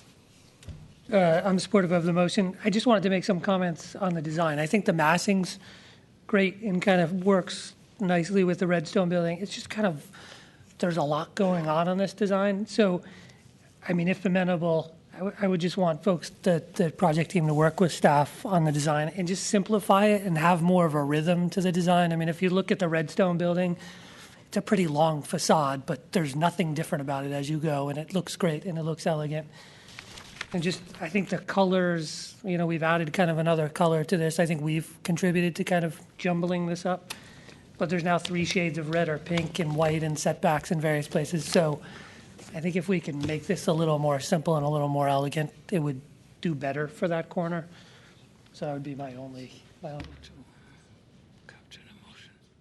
to add that to the motion? If you would. I accept that. Real quick, Commissioners, within the standard conditions of approval, we do have a kind of condition approval regarding final materials. And so we do have some ability to kind of refine the project subsequent to the commission date. So there's just a lot more going on in the materials. It's kind of colors and it's on the 16th Street side. And things like that. Yeah.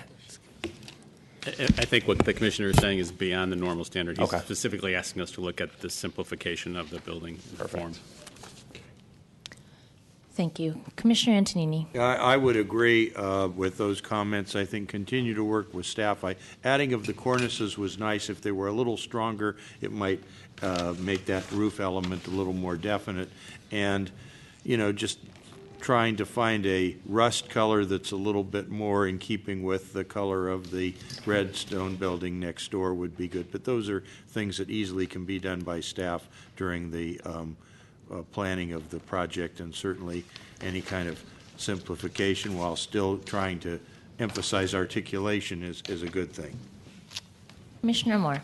I think it's extremely difficult to really fully appreciate what Commissioner Hillis was just saying. The charge that staff has and had is to accentuate a rather undifferentiated large mass so that it appears not just relentlessly oversized, which is very important, particularly next to a historic building, where the historic building really has to distinguish itself in its quiet, timed manner. That means, and I don't have an answer, I'm just trying to help you and staff to understand what you're trying to do, that what you put next to it has to be distinctly different and replicate a smaller appearance that is indeed residential in character, which is balconies, changes in color, the facade moving back and forth, or whatever all the means are. Mr.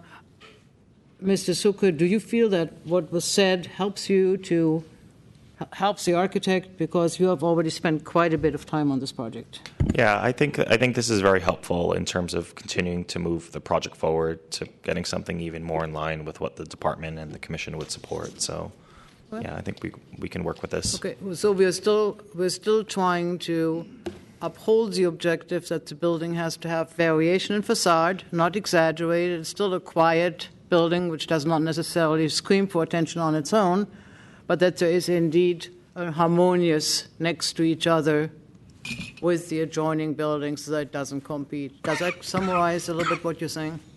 Yeah, I think so. I mean, I think we should take this debate up in the future, too, about kind of the variation of facades, because I often think it doesn't work. You know, and if you look historically at large buildings on corner lots, they don't vary the facade, and even with housing projects. And so, I mean, this is not to take up now, but I think, you know, we've seen projects. There was one by Truemark a couple of weeks ago where you didn't have this kind of cut up, very variable facade. I think it actually works better. I think sometimes this gets jumbled, and it looks like we're trying to articulate the building and make it feel like it's not one big building, and it doesn't really work all the time. But I hear the point. I mean, we might create, like, this goes a little bit beyond the discussion, we create like vocabulary of things which we agree on and use as guidance versus the things we discourage. I think that would be one way of framing the discussion. Thanks. So just to be clear about the condition of approval, the condition of approval would focus on simplifying the fenestration and particularly refining the color and material palette. So a lot of it is facade treatments, correct? Yes. Yeah. Okay.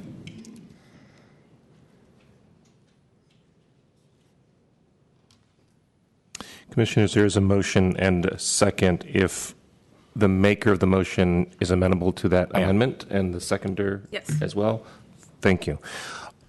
Commissioners, on that motion, there is a motion to approve this project with conditions as amended to include a condition for the project sponsor to continue working with staff on design and to simplify the fenestration, color, and materials. On that motion, Commissioner Antonini. Aye. Commissioner Hillis. Aye. Commissioner Johnson. Aye. Commissioner Moore.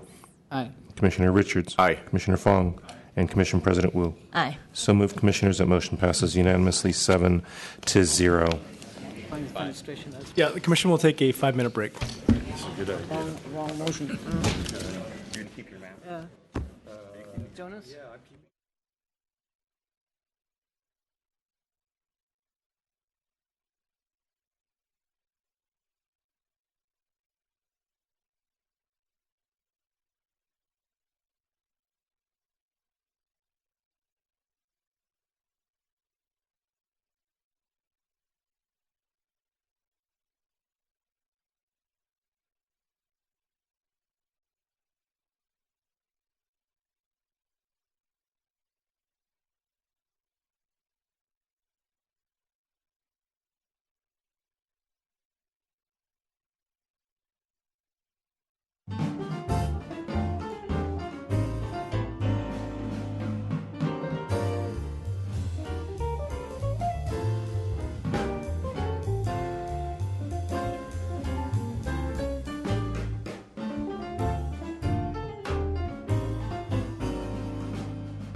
SF Gov TV, San Francisco Government Television.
Under your regular calendar on item 9, Office Development Annual Limit Program, an informational presentation. Good evening, Vice President Fong and Commissioners. Corey T. for Planning Department staff.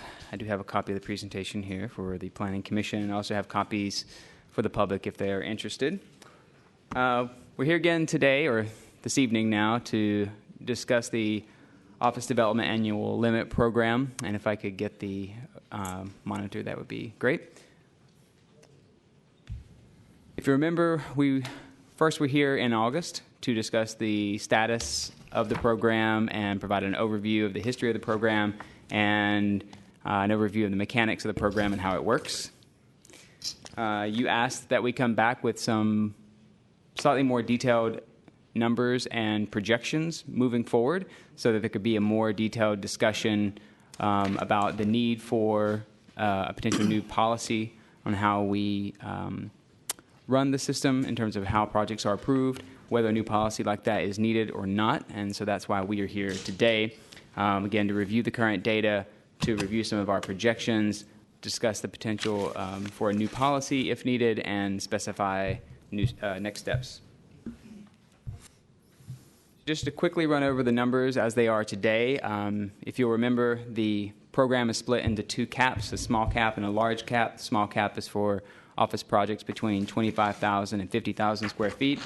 And there we currently have 1.2 million square feet of availability. And even if you take everything out of the pipeline that's currently there today, we still have over 1 million square feet. And considering that all of those projects by definition can be no larger than 50,000 square feet, there's no real significant pressure on the small cap. Again, the large cap is a different story. As you can see, we have a little over 2.1 million square feet in the large cap today. If you took out all of the pending projects and all of the pre-application projects, which are essentially all the projects that have some kind of formal application into the department, we're looking at a deficit of nearly 8.9 million square feet. So before we go into some of the projections, there are a few caveats, of course. One is that these are just projections, and they are based just on the information that we have today. And the universal truth about developments in San Francisco is that they are all subject to change over time. And so just want to make that very clear. This is based just on our information that we have today. Also, the projects are listed by quarter, not necessarily an exact order of approval. We can't know exactly which projects are going to be in exact order in terms of when they're ready to come before you, but we do think splitting it into the annual quarter does make sense. And the other one, and this is a little confusing, unfortunately, every year, the 875,000 square feet that we get allotted to the large cap, that happens on October 17th. It does not happen on January 1st or July 1st, which would be very easy to explain. So an allocation year for the program, actually the first quarter of the allocation year is the fourth quarter of the previous year. So, for example, and unfortunately this slide is not projecting correctly, but in terms of formatting, so the first quarter of the 2015 allocation year is actually the fourth quarter of calendar 2014, just to be aware when you're looking at the numbers, because that can be a little bit confusing.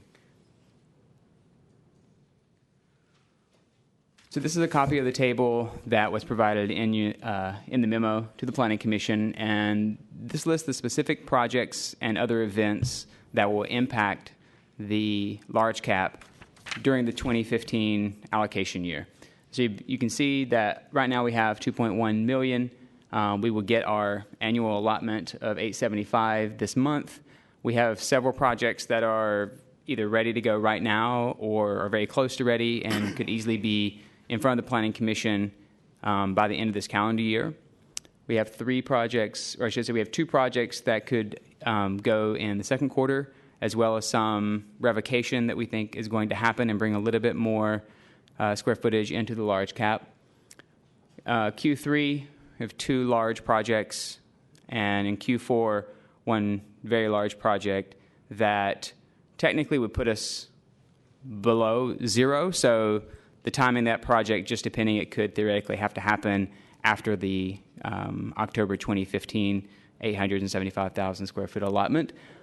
But considering that that would happen, say after that allotment, we would be left with essentially 459,000 square feet for the remainder of the 2016 allocation year.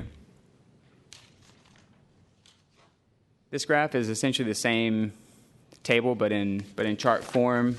Every event is shown in the graph. So you can see starting today in October, the beginning of Q1 of the allocation year, we go up a little bit because we get our 875,000 square feet, but then after that, it's a pretty solid decline all the way to 2016 allocation year, October of next year. As you can imagine, trying to project when projects are going to be ready to come before the Planning Commission beyond 2015 is a little difficult, but we do know what projects we have on file right now that are likely or at least somewhat projected to come that year and later. So the significant projects in 2016 include projects that are in need of rezoning through the Central Soma plan, and currently we have 3.4 million square feet in projects in Central Soma. We know that there are other projects within Central Soma that would likely file at some point in the future. They just haven't yet. In Transbay, we do know that Parcel F would be up to 700,000 square feet, and that would begin its process sometime next year and into 2016. UCSF and the property that they acquired from Salesforce in Mission Bay in 2016 or maybe a little later, they could also have up to 300,000 square feet in office space. And Candlestick Park is also a potential for a project of up to 150,000 square feet in 2016. 2016 or later, we're also aware of some very large projects. Pier 70 is over 2 million square feet. Seawall Lot 332, just south of the Giants Ballpark, is over 1 million square feet. So those are other large, significant projects, in 2016 or even later.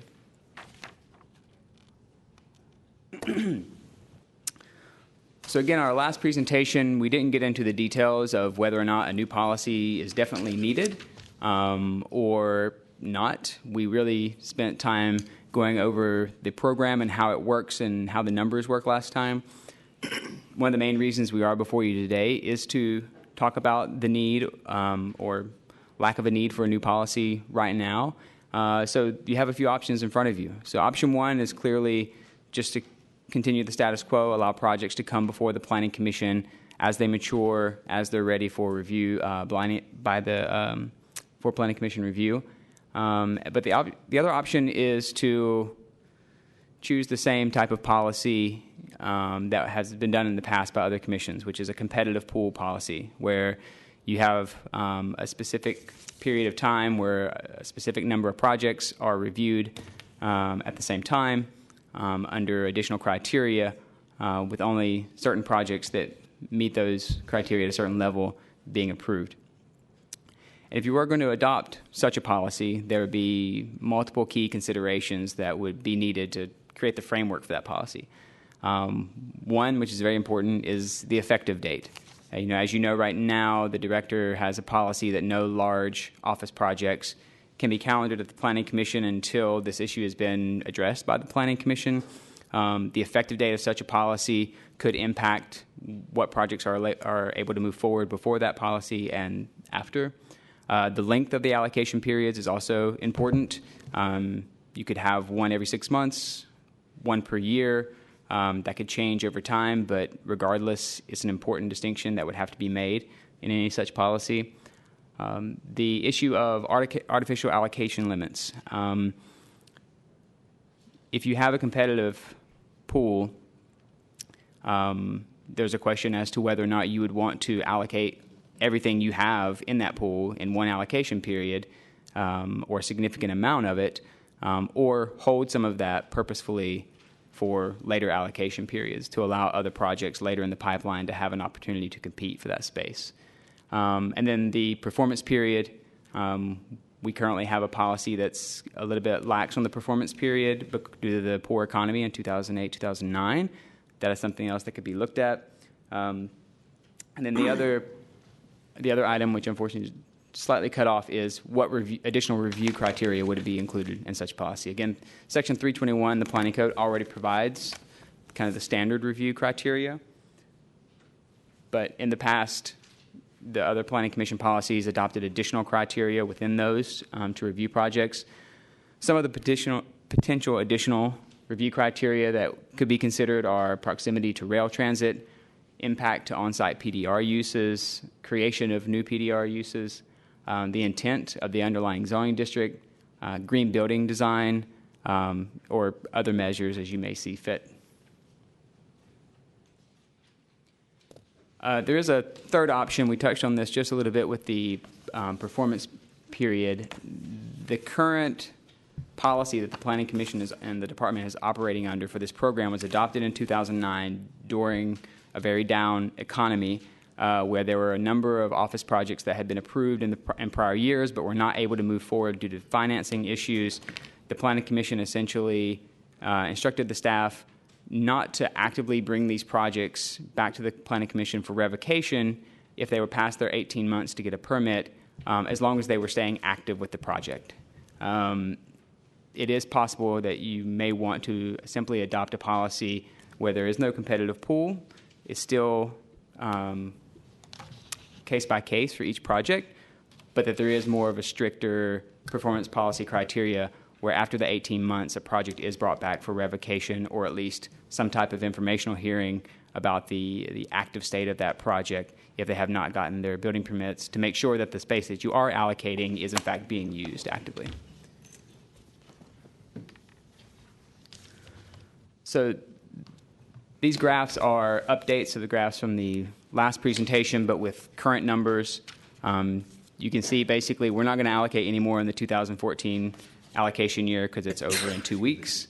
But if we were to use the projections that we have for 2015 and 2016, you can see that we would allocate basically a little more than 3 million square feet in the next allocation year, which would drop us down in 2016 to, again, less than 500,000 square feet available that year.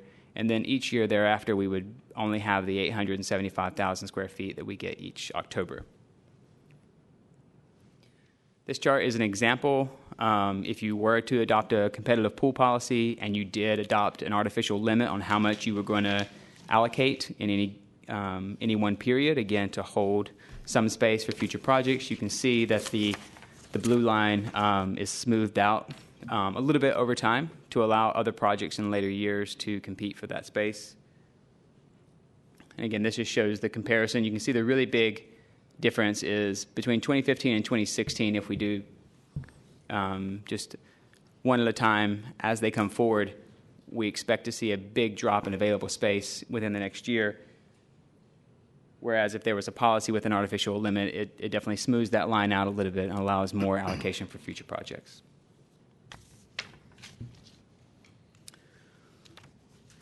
So that is an update on the numbers and ideas for potential policies. And at this point, we're definitely looking to the Commission for guidance on next steps, whether it's the need for additional research or additional data, the need for additional hearings, the need for a policy at this time or a later date, and if any other future hearings are needed. So that concludes my presentation, and I'm available for any questions you may have.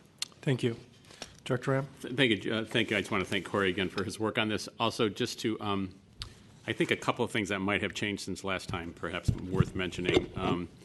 One of the large projects came in with their actual application, which is the Fifth and Mission project, at several 100,000 square feet less than that we had been holding or showing in the pipeline.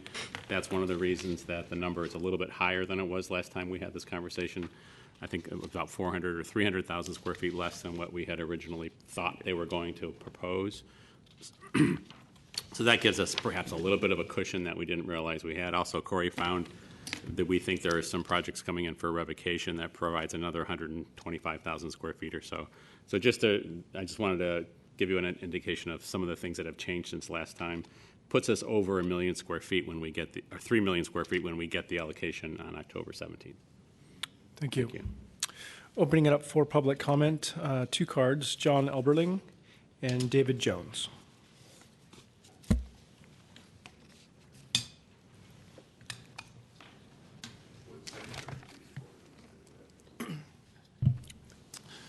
Good evening, Commissioners. John Elping, the Taco Group. We support having allocation contest in each of the next 2 years.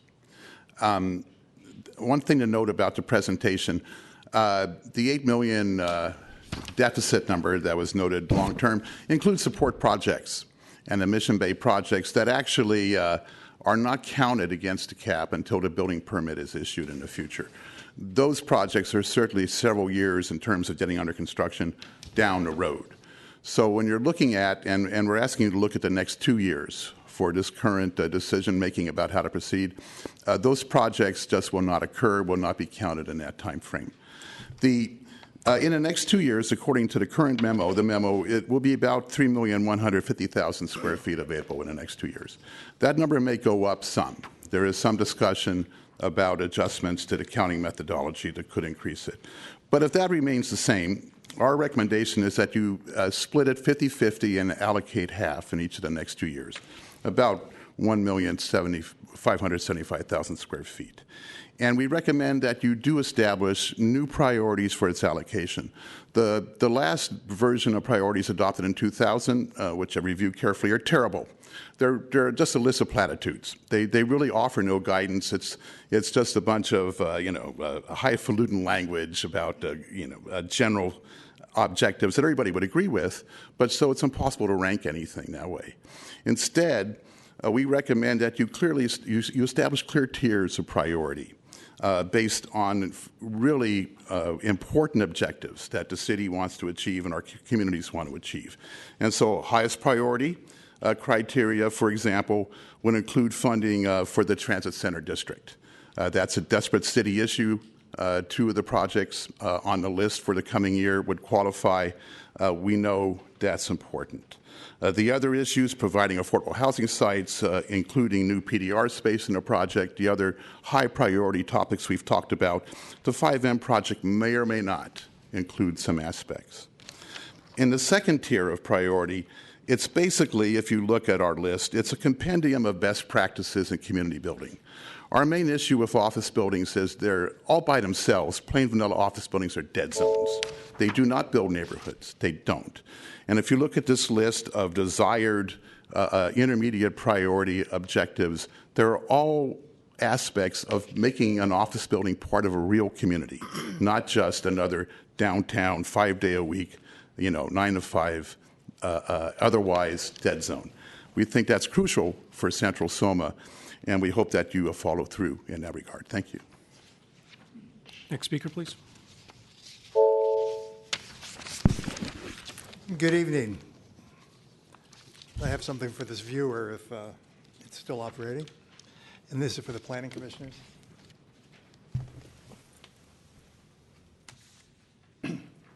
I'm Dave Jones. I was president of San Franciscans for Reasonable Growth in the 1980s when Proposition went through. Proposition M was on the ballot and was one of the people in the groups that advocated the annual limit. And so what I really wanted to do was just remind people of the math behind the annual limit so that you could take into account when you're thinking of criteria for a contest. And as you see before you, it's basically just an equation. If you have 1 million square feet of office space with 276 square feet per worker, you end up with 3,600 workers, need for 1,300 units of housing, certain trips on Muni, certain trips on the bridges, and that is what is reflected in all the EIRs that come before you. But since you're starting right now a dialogue that is not just maybe about the beauty contest, but if you read the paper, thinking about larger implications of Proposition M, I would urge you, when you work with the staff, to try to update some of the most basic assumptions. And the biggest one is the 276 square feet per office worker. It turns out that now, with the modern workspace, not needing file cabinets, file drawers, libraries, et cetera, that a lot of the working spaces for an office worker are down to 150 square feet. Now, when you use the number 150 square feet in this chart, rather than 276, you get a number that's 84% higher, which means that you have a lot more workers who are looking for housing and who are looking for transit. So some, as part of the dialogue you're going to have, some getting a better feel for what that is important. But also that trend of going to 150 square feet per worker is happening in existing office space. I worked at the Environmental Protection Agency for 35 years, and they're going to a density like that. If that happens, you would have 36,000 new workers if just 1/4 of San Francisco existing space became more dense. That's 5.5 million square feet equivalent of office workers without building 1 square foot of new office space.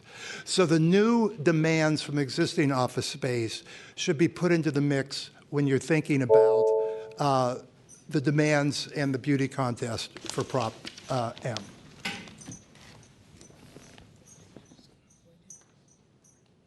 Any additional speakers? Public comment?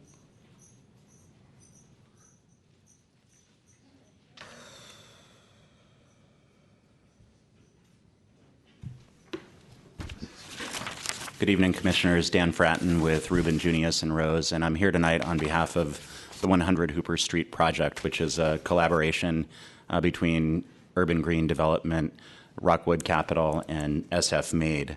Hooper is going to be San Francisco's first inclusionary PDR project, meaning that's a project where office space helps defray the cost of new PDR space. It'll be at least 1/3 of the space in the project will be PDR, about 150,000 square feet, which will be the largest block of PDR space delivered by the private sector in San Francisco in about 20 years. The inclusionary PDR legislation that made Hooper possible was approved unanimously by both this commission and the Board of Supervisors. I'm here tonight because we've hit a bit of a roadblock with our project, and that roadblock is the policy saying that the planning department will not calendar office projects for approval until there is a new policy. I think that it's good to take a breather and evaluate new policy, but the numbers that you've seen in the reports over the past 2 months show that there is no shortage of office space until the end of next year. There's 3 million square feet that'll be available for allocation, and only 700,000 square feet of new projects asking for that before the end of this year. All of which is to say there is no immediate need to ration space or hold a competition. There may be at some point in the future, but not now. In the meantime, projects that are teed up for approval should be considered on a first-come, first-served basis. That is your current policy, and until it changes, I'd ask that you allow projects like 100 Hooper to move forward. Thank you.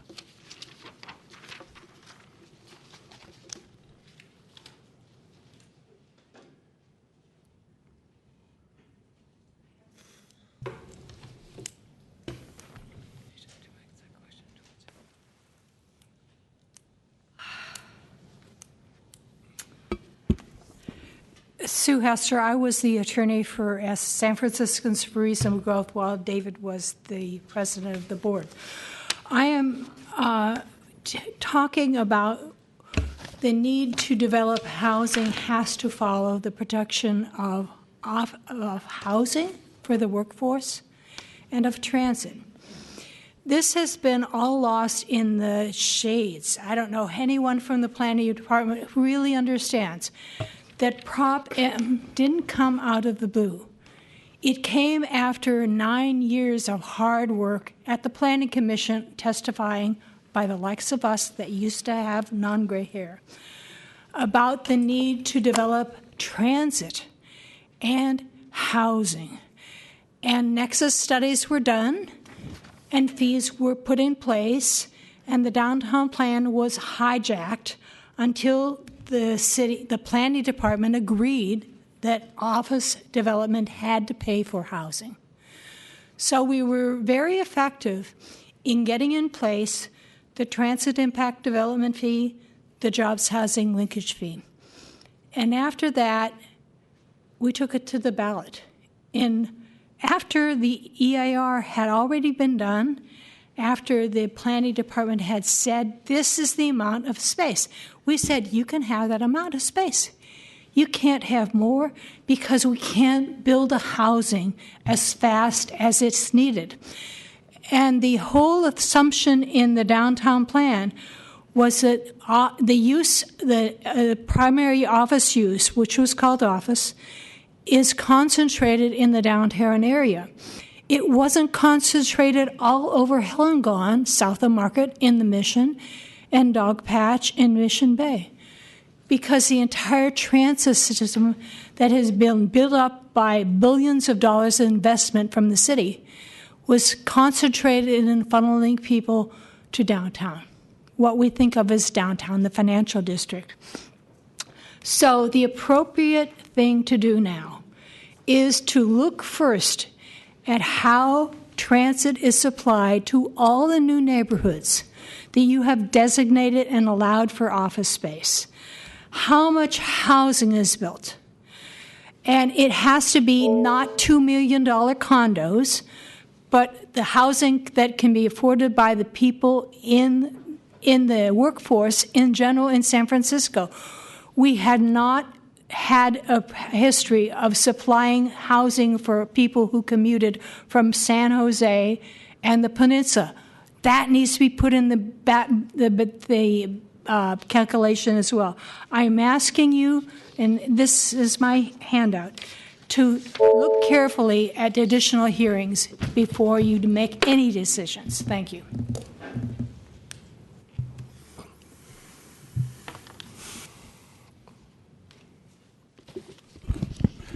Good evening, Commissioners. I'm Jim Rubin, Junius and Rose. I am here specifically for 501 Brannan, which is a TMG project, and it is in pretty much precisely the same situation that our other project at 100 Hooper is in, which is that it is fully ready to go. The environmental's done. It was filed over 16 months ago. We did all the work, and we find ourselves now at a roadblock. And frankly, if we didn't have that roadblock, we probably would be having our hearing this month, maybe even before the 17th when the allocation came. I'm going to speak generally, and these are somewhat personal views. I'm not in love with Proposition M. I've had to live with it my entire career, and it is the law, and we do deal with it. We have 3 million square feet of space available. We don't have a Prop M problem right now. We know one might be coming, but we don't have a Prop M problem right now. And throughout my career of having large office projects approved, when there's been 3 million square feet, there's been no panic at all. Lots of things change. You just heard the 5M project changed by about 300,000 to 400,000 feet downward. What changes in San Francisco is the cycles, which tend to be short and steep.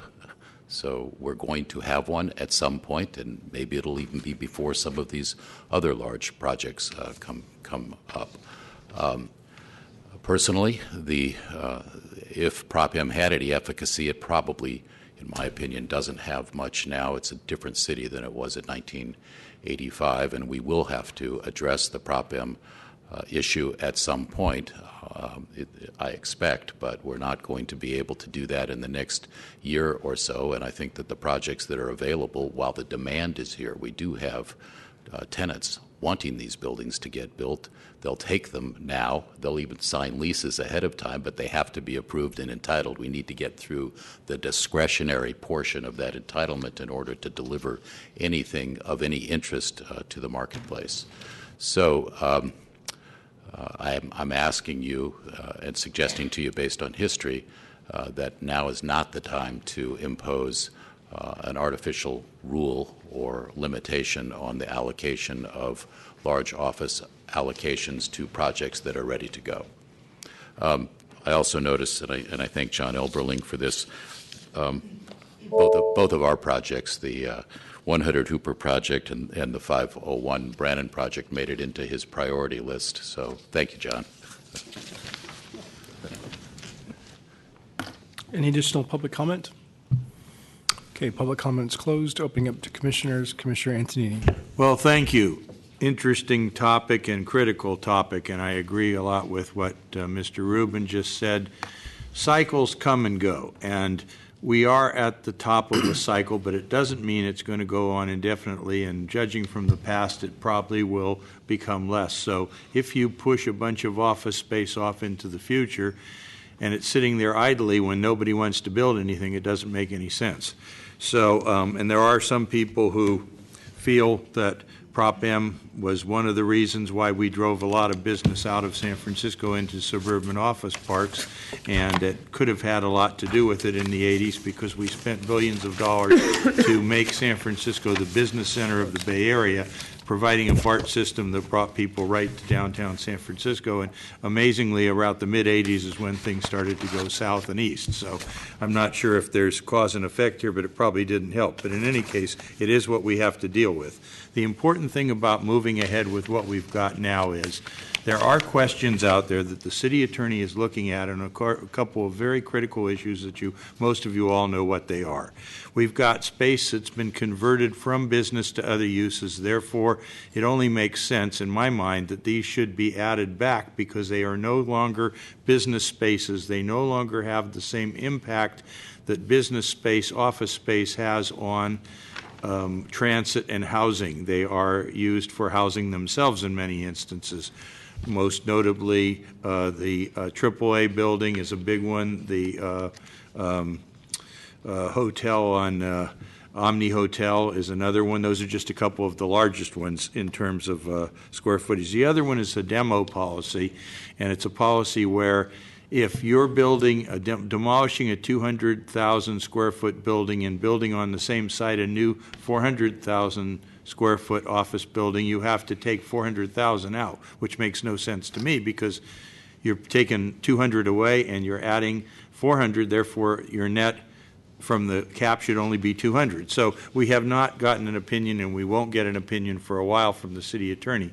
But I think that we should table any decisions on any sort of ramping down of the allowed space until sometime next year, maybe April or May, when we have these opinions in place, because presumably we could get to 2 to 3 million additional square feet of office space if we are allowed to add back the numbers that were taken away from office by converted space.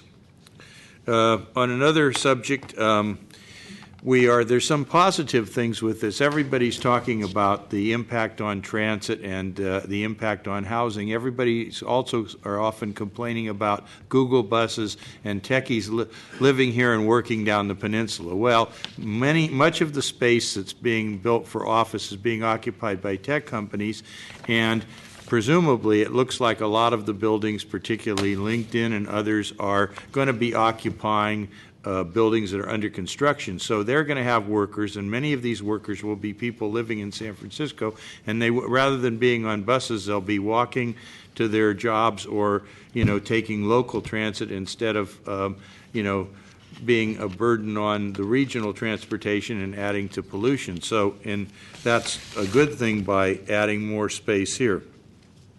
I'm reading a book now called Supreme City. It's about Manhattan in the 20s, and they did some very interesting things there. Most of it was around Grand Central Terminal, which is analogous a little bit to what we're doing with the Trans Bay Terminal.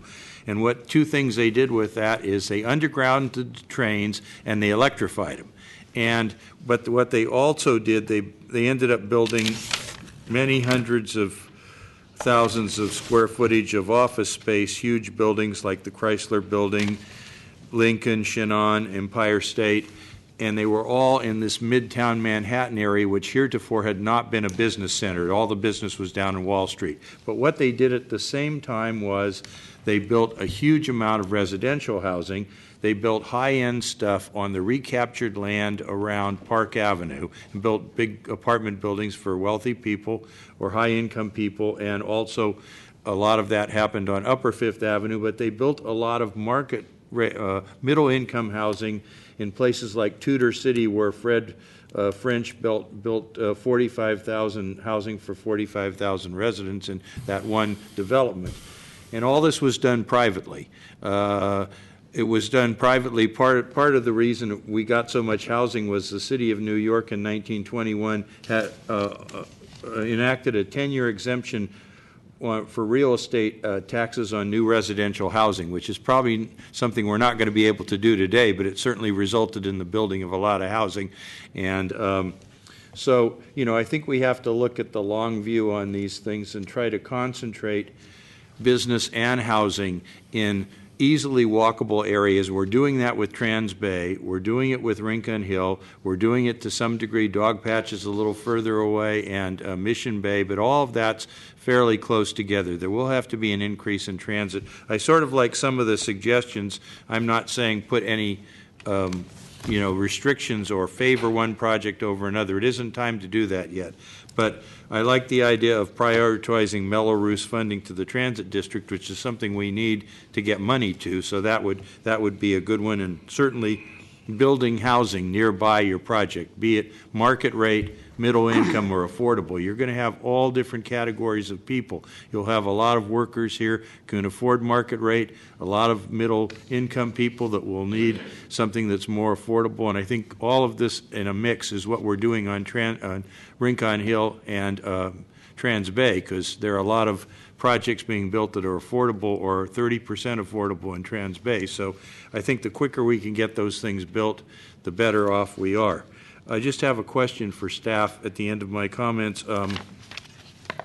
You mentioned a couple of projects here, a couple of blocks on the Trans Bay. Let's see, there was Block F, I think, and the other one was, I forget the two that are on the list there. They're both apparently office projects, but I'm not sure which ones those are. Sure. So Trans Bay Block 5 is actually Block 5. Yeah, that one is the one that we do have paperwork on. They don't have an application in, but they are going through their public process in terms of the RFP and negotiation with a developer on that project. Parcel F has not gone through that same process yet, so it's not accounted for in the tracking spreadsheet, but we do know that is coming sometime next year and into 2016. And those are they the Gene Gang one, or is that that's residential, I believe, the Gene Gang project? Yes. Yeah, so it would be office, but that's a perfect match there where you're getting a couple big office buildings as well as some additional very large residential. So it's a good mix. Okay, thank you. Those are my initial comments. Commissioner Hillis. Thanks for this. Just a question on kind of the upcoming projects, Corey. We heard from two projects on kind of that Q1 list that they're ready to go. Are all four of those kind of being delayed because of this process? Or is it, otherwise ready to go? Those two are ready to go. Yeah. The one of the other of the four is technically not a project that would come before you. It's the MTC building on Main Street. It's just going to come out of the cap when a certain building permit gets issued. And then the other one is 645 Harrison Street. That one is not ready to go. They're still working through a couple of issues, but it would be ready to go by the end of this calendar year. Got it. Okay. If I could on that, I mean, one of the speakers referred to a blockade in the projects. That blockade is me, because I wanted the commission to the opportunity to have this discussion to decide whether to change policy or not, or delay that decision for a few months and allow some of these projects to go forward. That's kind of what's in front of you right now. Right. And then the 2016 projects, the Central Soma ones, they're all relying on the Central Soma plan to be adopted, so it's predicated on Central Soma being adopted and zoning Absolutely. changes for them. So it's somewhat speculative. I mean, we've got planning changes that have to be, code changes that have to be made Sure. to do that. Okay. In things like Candlestick, again, somewhat, I don't know how, I mean, where, are they talking to us actively about office projects in Candlestick and kind of moving? Yeah, I wouldn't have put that up there if there weren't. Yeah, there are a few projects that we are aware of, the ones we listed, that are not on, we don't have any paperwork on it formally, but we do know that it is their intention to move forward within the next year or so. Obviously, that could change, just like the projects that are actually on file. It's all subject to change. but we are aware of those. Now, there may also be other projects that we are completely unaware of at this point that may also be filed in the next year or two as well. Got it. So my sense is, Prop M is obviously, it's not an artificial cap, but it's a cap, that I don't think we're quite at the point where we need to kind of layer on another cap of our own. I think the 4 projects in quarter 1 should, be allowed to kind of move forward on their merits and timing, not necessarily these are great projects and they'll all be approved. I know there's issues like with Harrison Street about change of use from PDR to office.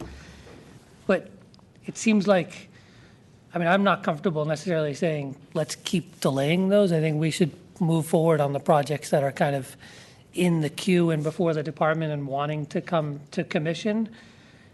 But, I'd suggest kind of revisiting this in a by quarter, kind of almost as you have it and as the picture gets clearer of what's ahead of us. And it may be next quarter things start to move up and we're at the point where we want to kind of shut them down and come up with criteria. But I just don't feel we're there yet. I wouldn't want to. Obviously, there's demand for new office space. I don't think we should put kind of an artificial cap at this point on it and kind of allow those projects to go forward. But I like some of what Mr. Elberling presented as criteria because I agree that criteria are kind of everything, LEED and good design and by transit. Almost any project can fit in that, and I know it's difficult to kind of come up with more specific criteria. It may be, we come up with things we don't want. We obviously don't want displacement, and we don't want demolition of historic buildings and historic infrastructure. Kind of a good list and a bad list of things we'd like to see. So, I'd like to see these projects at least come before us and kind of on their merits as we develop the criteria and kind of revisit this in quarter 2 and get a clearer picture of where things are and some of the issues about kind of maybe office coming back into the mix because of the transition from office to housing and get more clarity on those issues. Thank you. I'm feeling somewhat the same way, and I'll make an analogy. We're kind of on a quarter tank or maybe an eighth of tank of gas. The light isn't on just yet, but it's approaching, and it's great to have this little sort of check of where we are now. But we should start looking for a gas station pretty soon here. But I don't think it's a need to absolutely panic. Commissioner Johnson. Thank you very much. I've gotten from here to San Jose on an eighth of a tank, so That's because you ride your bike. That is. It is mostly because I ride my bike. So, okay. So, just a couple of things. I definitely feel supportive of kind of keeping with the first come, first served version of how we're looking at projects. I think that the commission has shown itself in the past. I've watched a lot of hearings and been around. Has been very attentive to some of these issues that we're calling criteria while looking at certain projects, right? Projects as they come. And I feel that I don't necessarily see what way better changes we can get by some other process that we would come up with in the near future. I think that across all the commissioners, there's definitely viewpoints that support, projects being near transit, being community building, as one of the commenters said, as preserving historic resources and preventing displacement and having a variety of uses, including PDR. I think across all the voices on this commission, we are able to shape those projects as they come. So I don't necessarily see a need for a totally new process that's not looking at projects first come, first serve, and the only other alternative would be to group them together, and I just don't see what major benefit we would get from doing anything like that. So that would be my suggestion in terms of how to go forward. If I did have any changes in what we do going forward in terms of our process, it might be to provide a map like what we just saw for the large project authorization on the residential side. Every time we see a project that will require Prop M allocation, let's see a map of what other projects are in the queue within, half a mile to a mile or in the plan area, I think that would, again, help us with that context so that we don't have to change our process, but the commission can have that context to be able to look at different projects as they come about. I wanted to also mention a couple of things about sort of the three-legged stool that we've talked about in previous hearings. The first is, I think one commenter mentioned something about, the density of space for office workers has, halved over time, but the employment hasn't doubled, right? So people are getting less space assigned to them or allocated to them, but the rest of the space isn't being filled with more people. It's being filled with stuff like cafeterias and auditoriums and some of these other things. I think that's kind of the trend that we're seeing. So if we do look at how have the assumptions changed, I think we need to make recognition of that as well. And then the last thing is just on talking about transit in particular. I've called for it before, and I would like to call for it again for us to have semi-regular, I guess, joint meetings or at least information sharing between us and the SFMTA, because I do feel that a lot of these office projects, which are not now sort of clustered together in downtown zones, we're seeing projects that are coming up in mixed-use zones in the Eastern Neighborhoods Plan, in Dogpatch, in Mission Bay, in Hunters Point, Candlestick. And there are beautiful plans in the SFMTA over how they're going to increase transit in those areas, and I would love for us to be able to have that context for us to inform our decisions as well. So either joint hearings or at least some sort of information sharing would be another adjustment to our process that I might suggest. Thanks. Commissioner Richards. Very interesting discussion. I guess I appreciate Director Ram the ability to kind of check in and on hold all these projects until we get a sense of or a vote from this commission on what we want to do. I guess for me it's a little bit about a sense of fairness. When we have a 3 million square foot availability, holding up projects doesn't seem fair to me. So I might be I use the gas tank analogy. We're close to the light coming on, and I also feel that. I think we probably we do need to get some criteria in place because, as Ms. Hester said, this isn't 2000, this is 2014 or 2015. I definitely think we need to get some new criteria in place. I think a couple of questions first. The recalculation of the square footage impact is an interesting concept. I really think so. I mean, I currently work in an office, and I have like a 8 by 6 cube, certainly not, 15 by 15. However, there is a lot of amenity space, so I think we need to make sure that we're not discounting the fact that there is putt-putt courses and, break rooms and swimming pools and things provided to we employees. The other question is, if we did hold up projects, I guess my sense of fairness would be, are we kind of going against the will of the voters for Prop M? I mean, I wasn't around in 1985, 1986, but is there a legal reason or legal basis on which we could actually hold up projects would be a question I'd have if that's where we went. Thank you. Commissioner Moore. I would agree with many of the comments my fellow commissioners made, particularly Commissioner Hills and Fong. I think inventing a cap on top of a cap is not quite the right time, particularly we do need to reflect that Prop M has served the city better than we perhaps even know.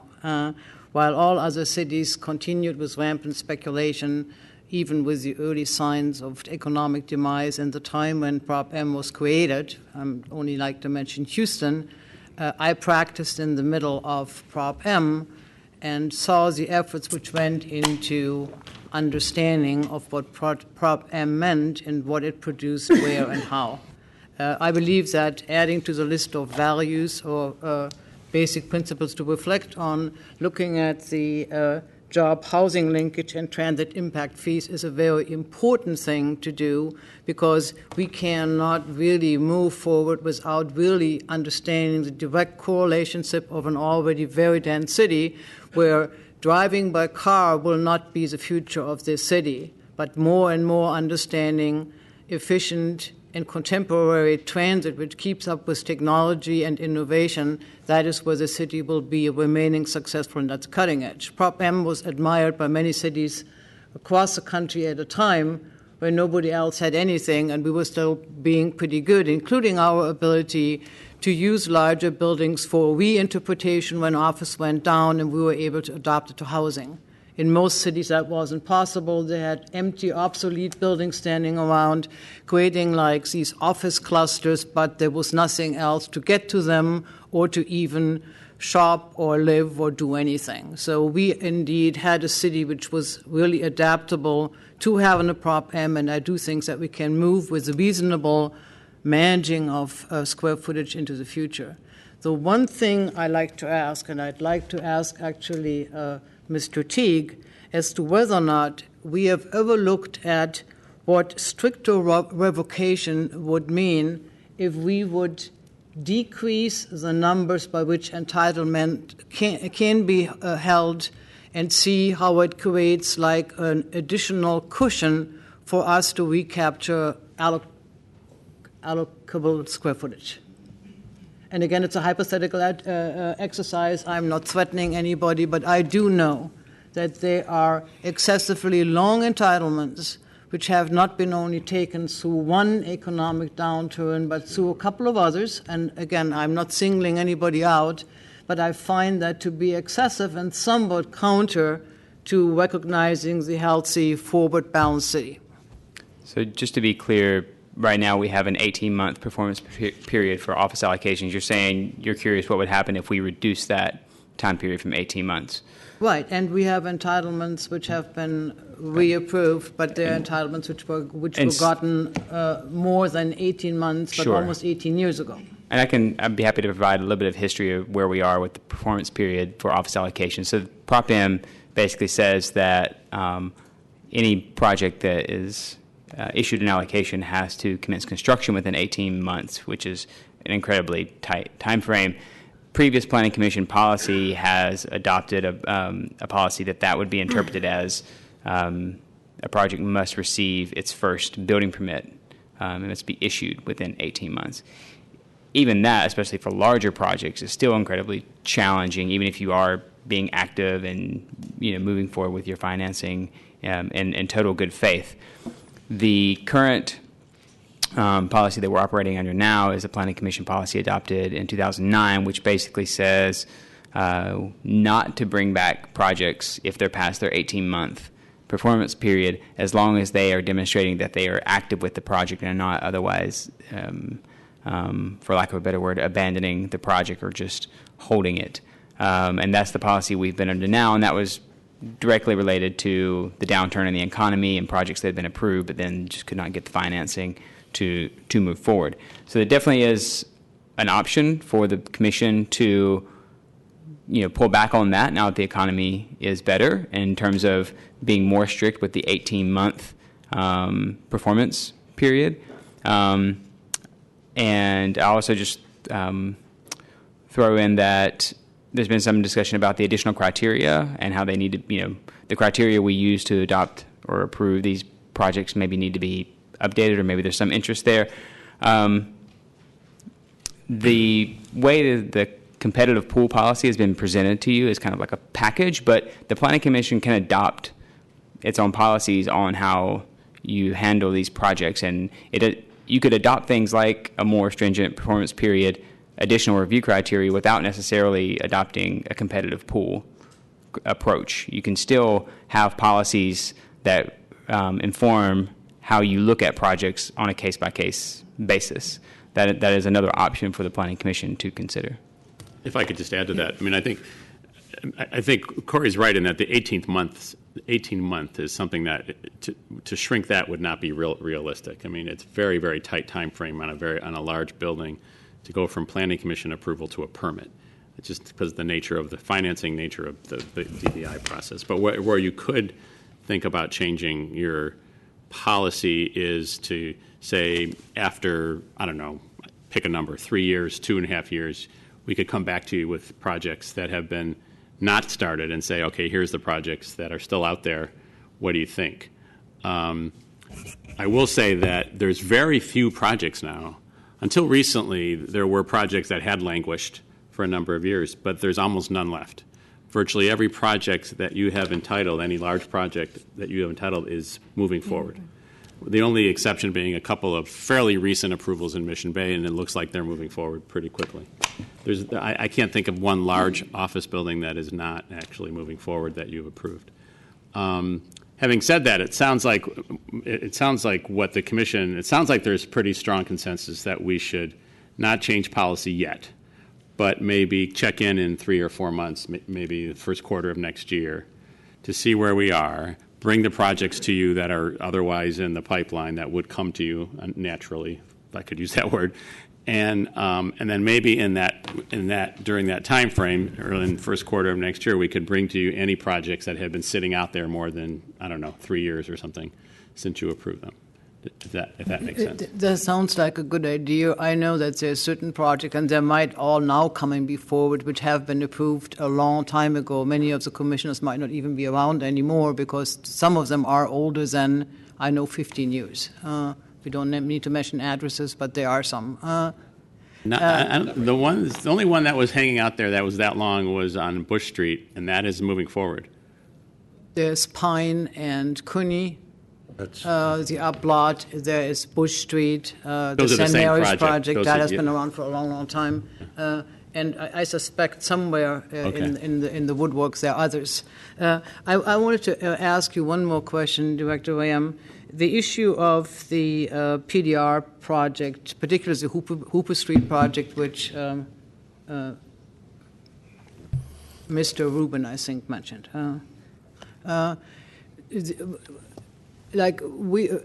As long as we don't really have a clear policy, we're in the middle of policy discussion on PDR, replacement of PDR to one-to-one, the split of PDR in office.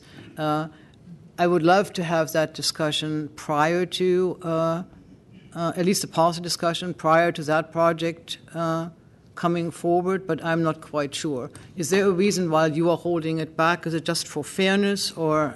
Well, that project involves, help me with the numbers here, Corey, about 300,000 square feet of office and about 150,000 square feet of PDR. It's the first project to come under that new legislation that you recommended approval on a few months ago. So it's essentially 2/3 office, 1/3 PDR, meaning so that the office can subsidize new PDR space. And it's something that the legislation allows that on a limited number of sites, primarily in the North Mission Showplace Square area. This would be the first project to come forward with that policy. So the potential advantage is that it's providing brand new PDR space, which is at a premium right now, and we've heard other presentations about how PDR space is really in demand right now. And it's almost impossible economically to build freestanding new PDR space because the numbers just don't pencil. Together with the still unresolved issue of displacing PDR and looking for one-to-one replacement. That is still a pending policy discussion as well. Right. This particular site is a vacant site, so it wouldn't involve any displacement. It would provide new PDR. Yeah. Commissioner Antonini. Yeah, well, 3 things. I think when we do calendar in our next hearing, and I'm fine with it being in, say, March of 2015, one of the items we could take up would be talking about criteria in sort of a theoretical type way, what we would favor if we did have to get to the point of making a choice. And I think that's probably a good subject for that.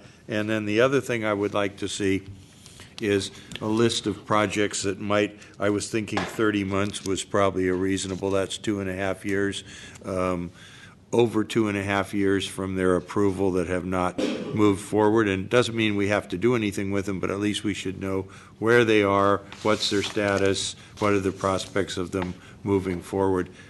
We could decide at that time whether there's any reason why anything would ever be revoked, but it doesn't hurt to get the information. But that would be what I would think is a good period of time to, and by that time we might have opinions on the recapture of additional cap space that might come from conversions. Commissioner Hillis. So, it sounds like we're all pretty much in agreement. I just want to add, even though we're saying move those 4 projects forward, I think we can be more, more strict about kind of how we look at those projects. I think to your point, if, a 663rd kind of came up that was taking otherwise space that could be used for PDR, I think converting it to office we know that we're close to the cap, and we've got projects down the road that could hit the cap. So I think we could be more selective, even with these projects that are coming before us in the next quarter. I think Prop M really hasn't affected our thinking in the past because there has been so much allocation, but we should be more diligent as we look at these projects, knowing that we have projects that'll fill the gap in the future. Commissioner Richards. I guess piling on with what Commissioner Hill has said, if we don't set some new criteria, what's going to be coming to us might not be something that we like or would serve us. And I think doing it sooner rather than later makes a lot of sense. And I wasn't aware that we could actually, when a project came, make changes to it around some of the criteria that Mr. Alberling have given us. I'm a little bit still new at this, but I think 6 months, March is a little too late. I would recommend that we do it earlier, maybe January. Great. So it sounds like early after the first of the year, January, February, we might be a good time to come back to you. Check back in. Yeah. Okay.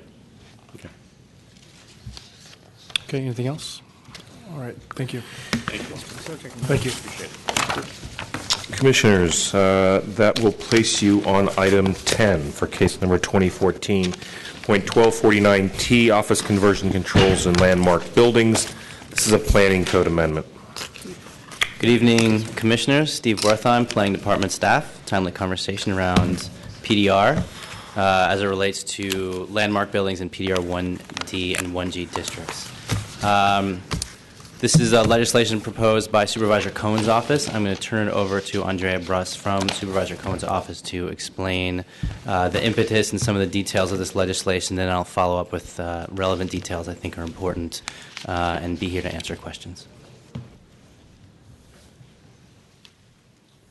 Thanks, Steve. Good evening, Commissioners. Andrea Bruss from Supervisor Cohen's office. I know you've had a long day, so I will be as brief as this item will allow.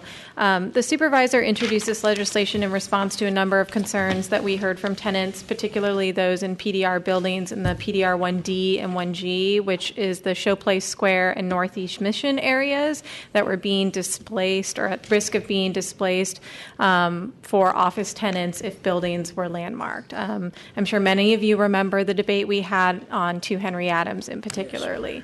So I'm sure some of you share the perspective that the supervisor has that we want to continue to incentivize property owners to maintain and preserve historic buildings.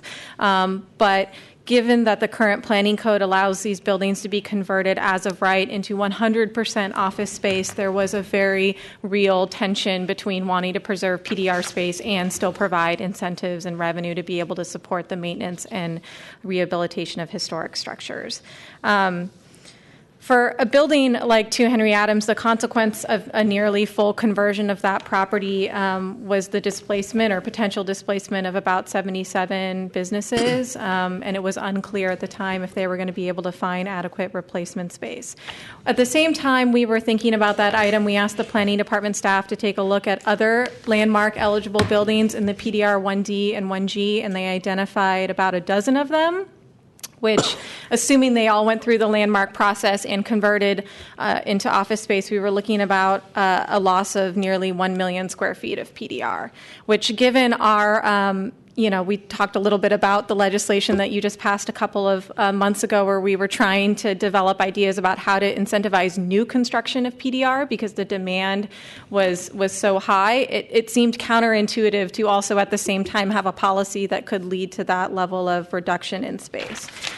So we worked pretty extensively with planning staff to come up with some new floor controls for the landmarked buildings in the PDR 1D and 1G specifically, which is what this legislation is, which would basically allow, depending on the size of your building, a proportion of the space by floor to be allowed for office space.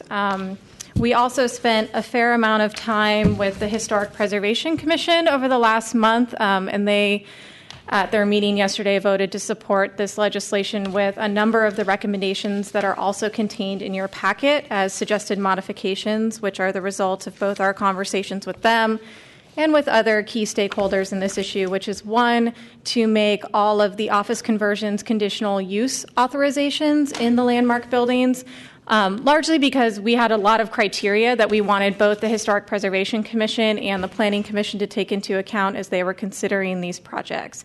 Specifically at the Historic Preservation Commission, they expressed a desire for a very detailed historic structures analysis and report that they would be able to review in detail the level of rehabilitation and interventions that might be needed in a particular building, and make recommendations to the Planning Commission on those issues. In addition, we wanted the Planning Commission to take a look at issues that we think were important, which includes economic need for the building. In the case of 2 Henry Adams, we had a building that had already gone through extensive seismic upgrades. So the level of additional revenue needed for office space for upgrades in that building was more minimal than another vacant building might be. Some of the other criteria that we have included or are proposing to include in the legislation are an evaluation of any relocation strategies for existing PDR tenants in the building, and the impact of any proposed changes on the surrounding neighborhoods. So we think we've arrived at what we hope is a decent balance between both wanting to incentivize the maintenance of historic buildings, excuse me, as well as still preserving PDR space in these particular neighborhoods. So I'm here to answer questions if you have anything more specific, but I'll turn it back to Steve. Thank you. I believe Ms. Bruss kind of hit on all the top topics that I would be presenting to you as well. So again, in the interest of time, I won't add anything to this, but I'm happy to answer any questions you have about the legislation. Okay, thank you. Opening it up for public comment, have one card, Irene Dick. Good evening, Commissioners. Eileen Dick, Frella, Braun, and Martell. I'm here tonight on behalf of Bay West, who's an owner of 2 properties that would be impacted by this legislation. And I want to start with the idea that, our clients support the goals that this legislation is trying to achieve. I think I'm here to suggest there may be other approaches to dealing with this, other metrics to consider that. I mean, again, we all understand the city's going through change, and balancing out, equally valuable public policy objectives is sometimes difficult. And it may be that the vertical control approach that was adopted as part of the Eastern neighborhoods for the UMU and the MUG districts may not necessarily be the only way to go here.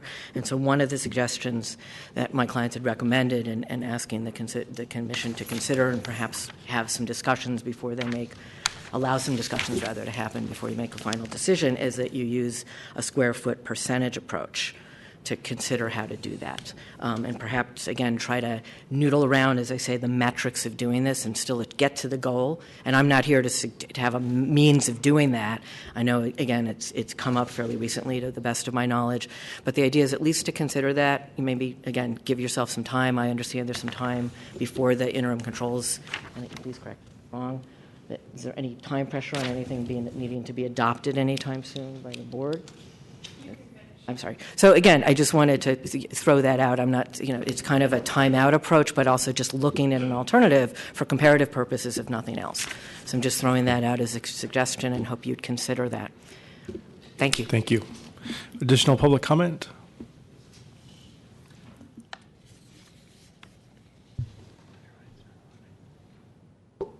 Sue Hester, going back to what I talked about on the joint hearing.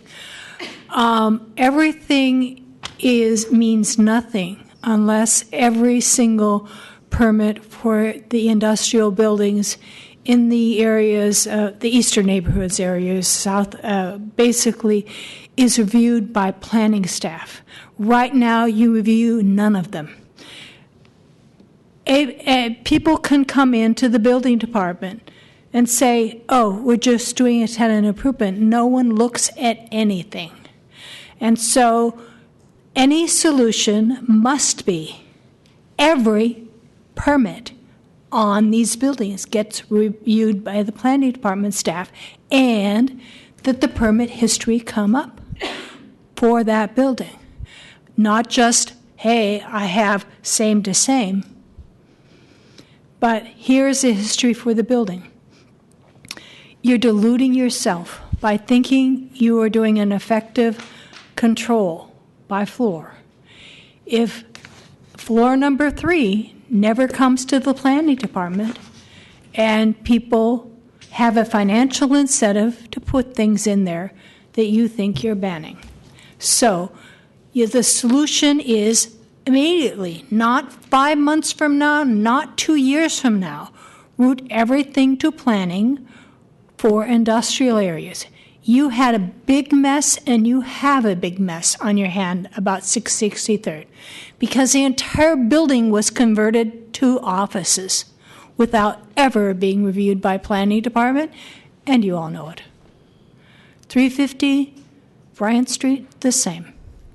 So the solution is permitting.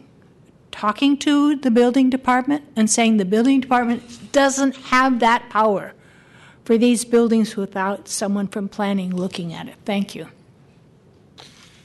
Any additional public comment? Okay, Commissioner Moore. I would agree with the last comment being made. I assume we would have to ask the zoning administrator as to whether or not administratively that would even be possible. So it would be very difficult to have every building permit application for these properties routed to us. I would note that we do review permits. Actually, earlier today, when I mentioned this fact, Julian Benalis, who was actually at his desk, and he texted me to say, yes, that he was, in fact, actually reviewing a permit for One South Park. And he was going through the permit history back through the 90s, the 80s, because this is a permit where they had alleged they had legal office space here, and we were going back to combing the permit records to determine if they did, in fact, have legal office. So we do review these permits. It can be challenging to go back into the history. I think what happens, and it is true that people do come in for permits that may say tenant improvement, very limited scope of work. They could be doing carpeting or doing some new lights. The permit says office to office, and the Department of Building Inspection may review that and approve that and not route that to us for review. But what you have to have is a permit that says you're going from the industrial use to the office use. If you don't have one of those permits, then that's not a legal conversion. And so that's where the enforcement issues come in later on.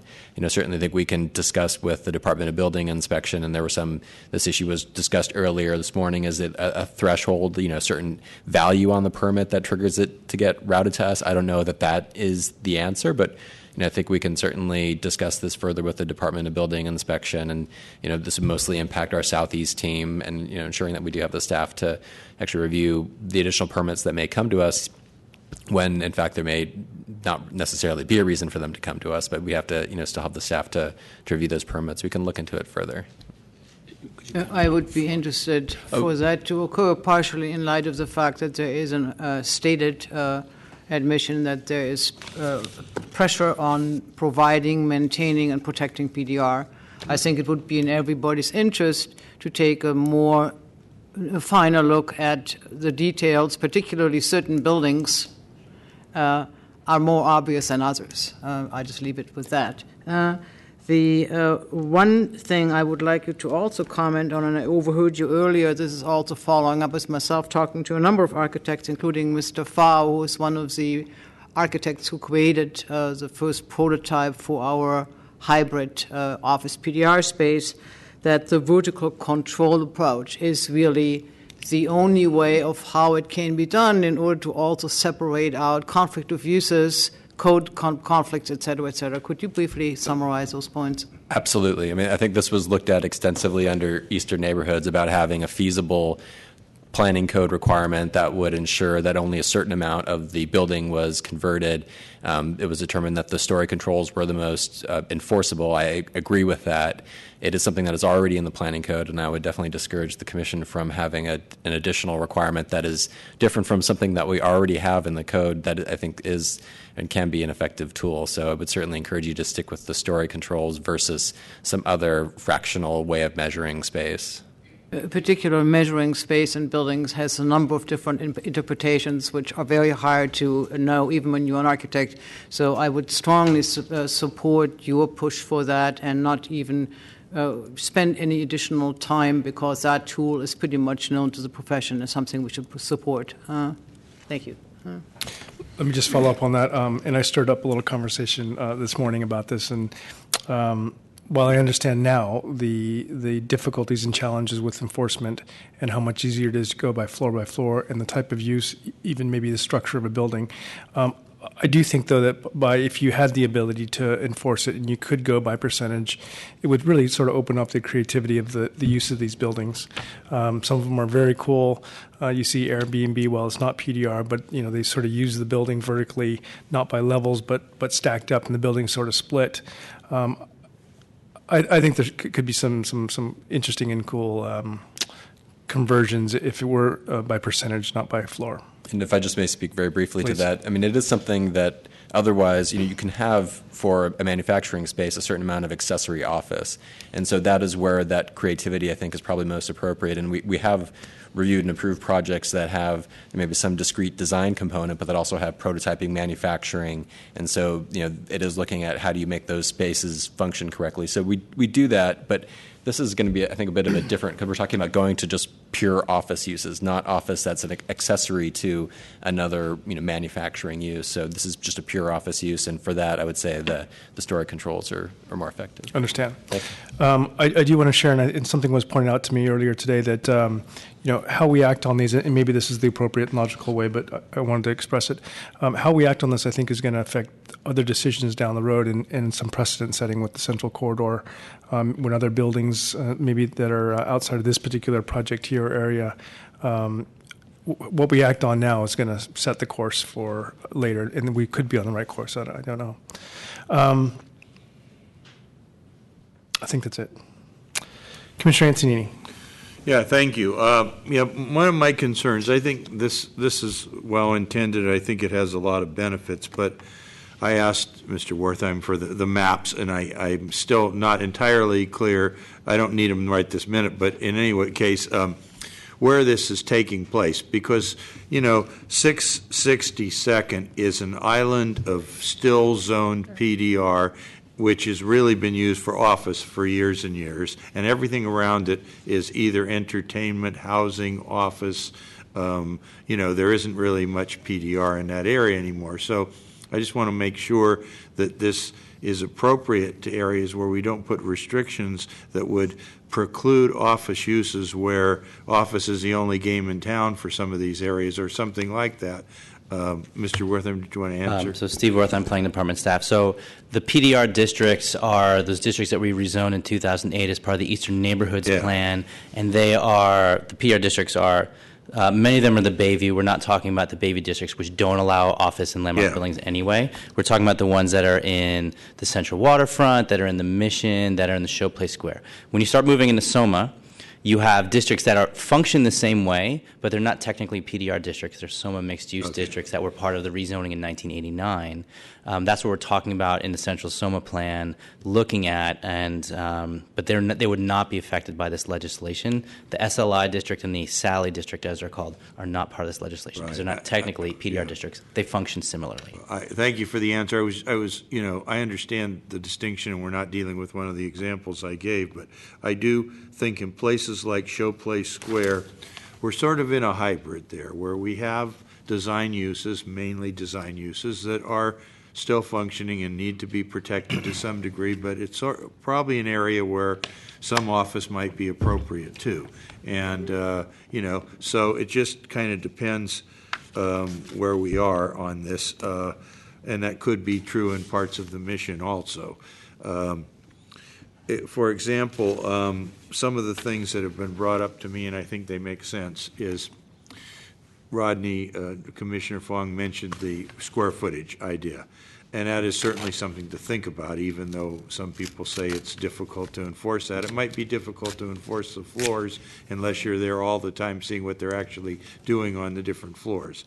But the other thing that might be more appropriate, where there might be a situation where an owner might want to devote an entire building to PDR and another building to office. And let's say you would be allowed to have 2 floors of PDR and 2 of office on this particular situation. Instead, you have one building with 4 floors of PDR and the other building with 4 floors of office.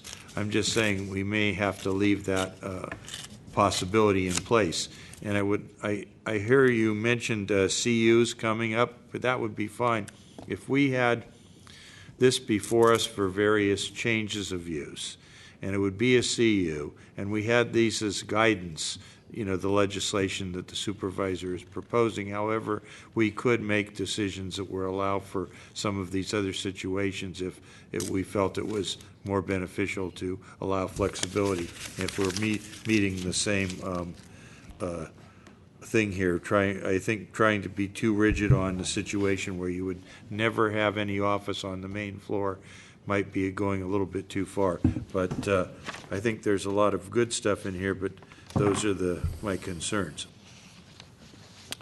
Commissioner Richards. Just a quick question maybe for staff. What do you think the census of buildings would be eligible for landmark that this would apply to? How many dozens, hundreds, thousands? So when this legislation was being formed, the supervisor's office asked us. Fortunately, we have a historic survey of all of the PDR districts in place, and so the historic preservation staff looked through and said, based on their best judgment, maybe 14, 15 buildings were landmarkable. Right, and there are 0 landmarks in the district right now, but that's what they felt. Now, landmark is extremely long and difficult process, and there are buildings that we think might be landmarkable that don't turn out to be the case, et cetera, et cetera. The total square footage in those buildings is about 1 million square feet. Okay. So we're talking about a small percentage. A small percentage of the overall building stock, absolutely. These are the best buildings. Okay. You can think of many of the PDR districts have just one-story shed, boring buildings. This is Showplace Square and mostly the Northeast Mission, where there are some stunning buildings. Okay, That's what we're talking about. Cool. I think that the vertical allocation for enforcement is a great idea. It's easy to administer. I also like the fact that Mr. Sanchez and staff is watching more intensely some of the building permits. I encourage that.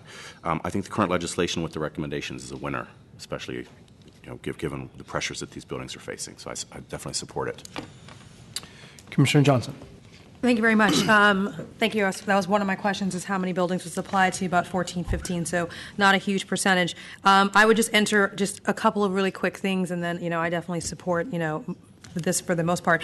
So one is on the vertical control. I think one thing that came out during the 663rd is we were talking about a percentage, and it ended up being that the percentage was the same, whether it was spread throughout the building or whether you talked about a percentage of the floors. So I do think that we can separate how we define what percent use the building as a PDR from how you physically define that by the project or how you enforce it. So 25% of a 4-story building is one floor, or it could be throughout the building. So I think that if we were use percentage, it would make our lives a little bit easier in terms of being able to consider projects that might be a little bit more creative in the future without changing the fact that, for the most part, it's going to be easier to do a vertical control. And then the last thing is, I don't see this here. I don't know how much we want to get into this discussion, but I want to ask staff and possibly Andrea, also as Supervisor Cohen's representative, did you guys consider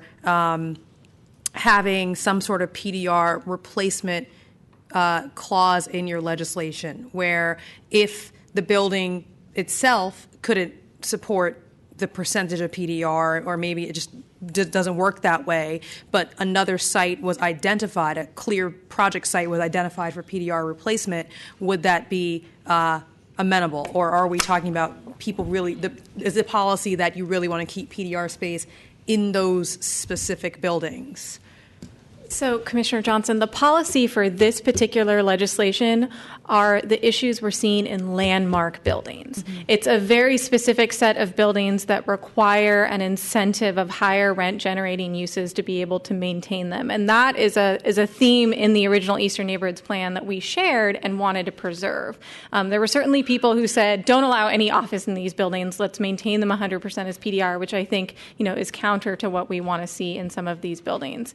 On the PDR replacement obligation, we have certainly heard desires of different building owners to want to be able to concentrate 100% of PDR in one building and convert an entire building into office. But these buildings are already zoned PDR. So what we're talking about is a benefit that we're giving to property owners, and in exchange we're getting the benefit of the historic preservation and the maintenance of those buildings. So it's not always clear where you would shift that obligation. We've had a really long conversation previously about how difficult it is to construct new PDR. So the concept of just being able to build new PDR on another spot of land is already a challenge and has a different ratio structure for that reason. And so I think in the context of the historic buildings in particular, that replacement obligation is really different. And it isn't, I think the policy around this particular issue, we certainly have other issues with the PDR replacement obligations just generally as they exist in the planning code, but for this particular piece of legislation, our policy goal was to be able to control the uses that were happening in the landmark buildings, be able to provide the incentives and maintain as much PDR space as we could in the neighborhood. In the PDR 1D in particular, we're talking about a design district. This is a district that their whole historic structure and fabric has largely been founded on some of these uses. And so to think that they can be shifted around really easily is also a challenge for a replacement obligation. Okay. Thank you. Yeah, the only reason I asked the question is I wanted to just echo something Commissioner Fong said about, any decisions we make here will sort of echo into the future as we think about, the Central SOMA plan and Central Corridor plan. We've talked about PDR replacement as a potential policy item that could be added to those neighborhood plans, and I thought that this might be a way to sort of get that conversation started. But obviously, PDR space in these landmark buildings, it's a different conversation than talking about a one-story building somewhere else. Okay. Commissioner Moore. I really appreciated the clarity of your last set of arguments, and I think it is very well thought through. I think it is responsible. And I believe that we should not open up the discussion on percentage versus by floor. These buildings by themselves will still need to follow all of the rules of historic preservation and maintenance. So it's not as much about creativity of adding, but creativity of maintaining. And those follows different rules than just added new design. Although I agree that there is still room for creativity, I actually would like to move to approve with the modifications. Second. Commissioner Richards. One comment I want to make in terms of percentage versus the discrete floors, just kind of translating into something we dealt with in our neighborhood. We had a CVS come in and we had people say, hey, we want to make sure that they sell a certain percent of groceries, a certain percent of healthcare items, and a certain percent of sundries. And we said, we're going to do that. We're going to be really enforceable. And when you looked at actually the floor plan of CVS, they had special K on the end of an aisle of beauty products, and they had milk over here. It's not really clean and discrete. And the way things are manufactured today, it's not like one big assembly line that's going to take up half a floor. You're going to have a checkerboard effect with both kind of uses. So I think it'd pose quite a nightmare for some type of any enforcement. So let's be clear that it's probably a big can of worms. We really need to think it through if it's something we want to go down that alley. Thank you. Commissioner Antonini. Yeah, well, I think I will be supportive, but I want to make sure that the office use is not restricted. The office doesn't have to be accessory to what else is in the building. It can be any office use they wanted to have in there that qualifies as office. And then I want to make clear that this is for this specific area of historic buildings and, the maintenance of those buildings in return for the granting of the office space, and is not to be applied to other PDR discussions we may have in other districts or anything else. So, and certainly I would hope the supervisor listens to some of the things and looks at some of these and makes sure there's some flexibility if there are situations where there may be two historic buildings next to each other or fairly close together, that they may be able to work out some kind of a deal with it. But I'm okay with what we've got here and appreciate the work that went into this. Commissioners, there is a motion and a second to to adopt a recommendation for approval with modifications on that motion. Commissioner Antonini. Aye. Commissioner Hillis. Aye. Commissioner Johnson. Aye. Commissioner Moore. Aye. Commissioner Richards. Aye. And Commissioner Chair Fong. Aye. So moved, Commissioners. That motion passes unanimously 6-0. Commissioners, I'll place you on item 11 for case number 2014.0966T. The 2013 Citywide Nexus Study, resolution to initiate planning code amendments and to schedule a future hearing. Good evening, Commissioners. Kirsten Dissinger, Department staff. Thanks for having a long day and attention span to listen to the exciting Nexus Study item that I have before you. So I'm here to initiate on planning code amendments that will do two big things. The first is update all the findings to our area plan impact fees to refer to a new nexus study, which I'll talk about really quickly. And then the second is make some administrative changes to all of our area plan fee programs to reflect how we've been running them and kind of bring them all together so that they run consistently. And I'll walk through the key changes there too. So a nexus study is a study that's done to show the impact of new growth on demand for new infrastructure. In this case, we really looked at open space, childcare facility, recreation facilities, open space, childcare, streetscapes, and bicycle facilities. There is another citywide nexus study that's ongoing that's looking at transportation. That'll come to you in a few months. And affordable housing is also considered in the separate nexus study. So the big changes, the reason we're doing this now, is that we are required to update the nexus studies every 5 years. When we did each area plan, we did a specific nexus study for each area plan. Rather than maintaining several nexus studies, we kind of brought them all together. We have one. This also results in sort of some efficiencies in our management of the program moving forward. Also, some administrative changes.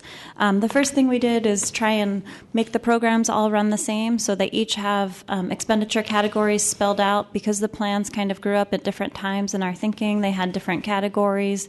We've been working with the IPIC, the Interagency Plan Implementation Committee, and the CACs to kind of come up with the right language, and so you'll see those changes. The other change we've made is we've removed library facilities as an expenditure. We have completed the branch library improvement program. They were getting about 1% to 2% of the revenue from some of our plan areas. We've moved all of that into the streetscape improvements category. And we made some really minor changes to the language around how fees are administered and monitored to make them more consistent across the plan areas. So we're looking for initiation and calendar for adoption, and I'm here for questions. Thank you. Opening up to public comment.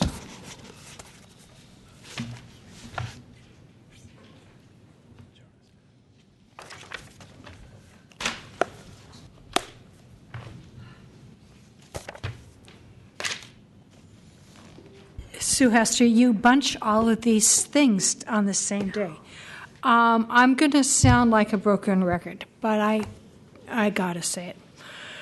The most important impact fees are transit muni funding, transit impact development fee, and housing. I think you need to have an explanation at the next hearing, at least, about what deadlines are in effect and how they're going to be updated for transit and housing. We are dealing with the peripheral stuff, bike lanes, and we're dealing with area plans. I know for a fact, an absolute fact, that those fees are being cheated because people are not going through the approval process, and they're doing conversions, and the planning department isn't catching them. I will give the planning department later. I give Mr. Sanchez, who's left the office, a list of buildings that I know about. Entire buildings have been converted, and they haven't paid a penny of any of the peripheral fees or any of the basic fees.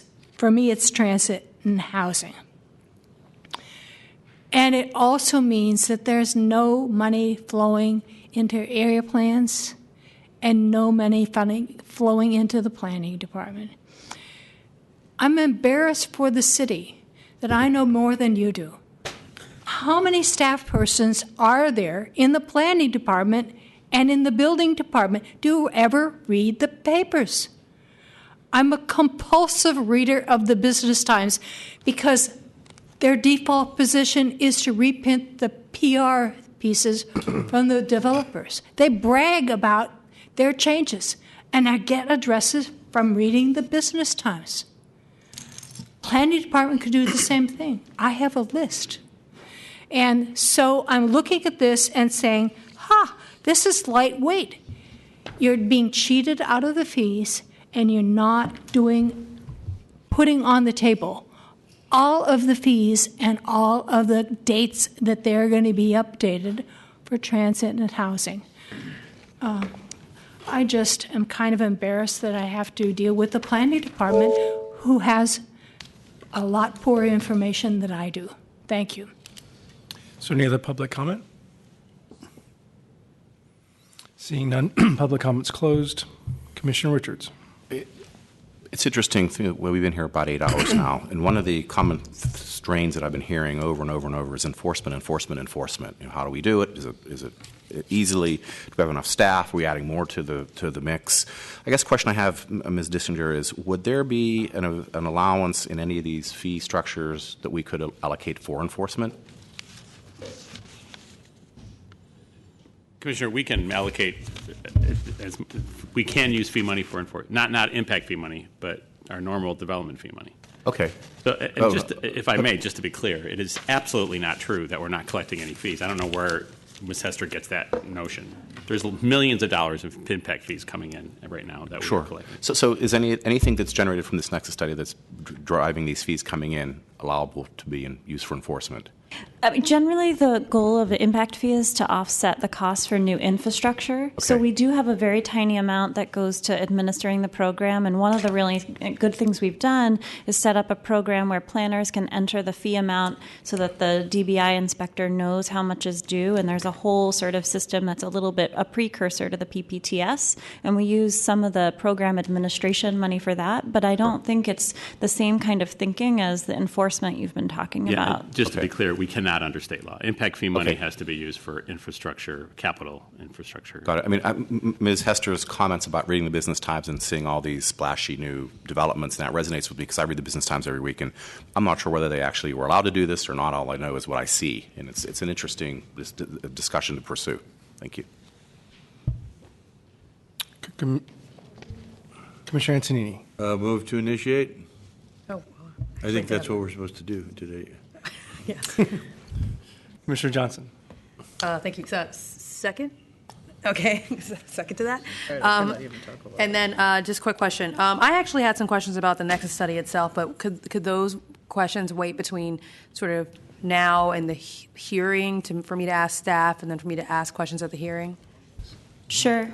Either whatever works for you. I'm available now or in the interim, and we can address them at the next hearing. Okay. I think I'll probably give you a call also and then bring up my questions as well during the hearing because it's 8 o'clock at night. So perfect.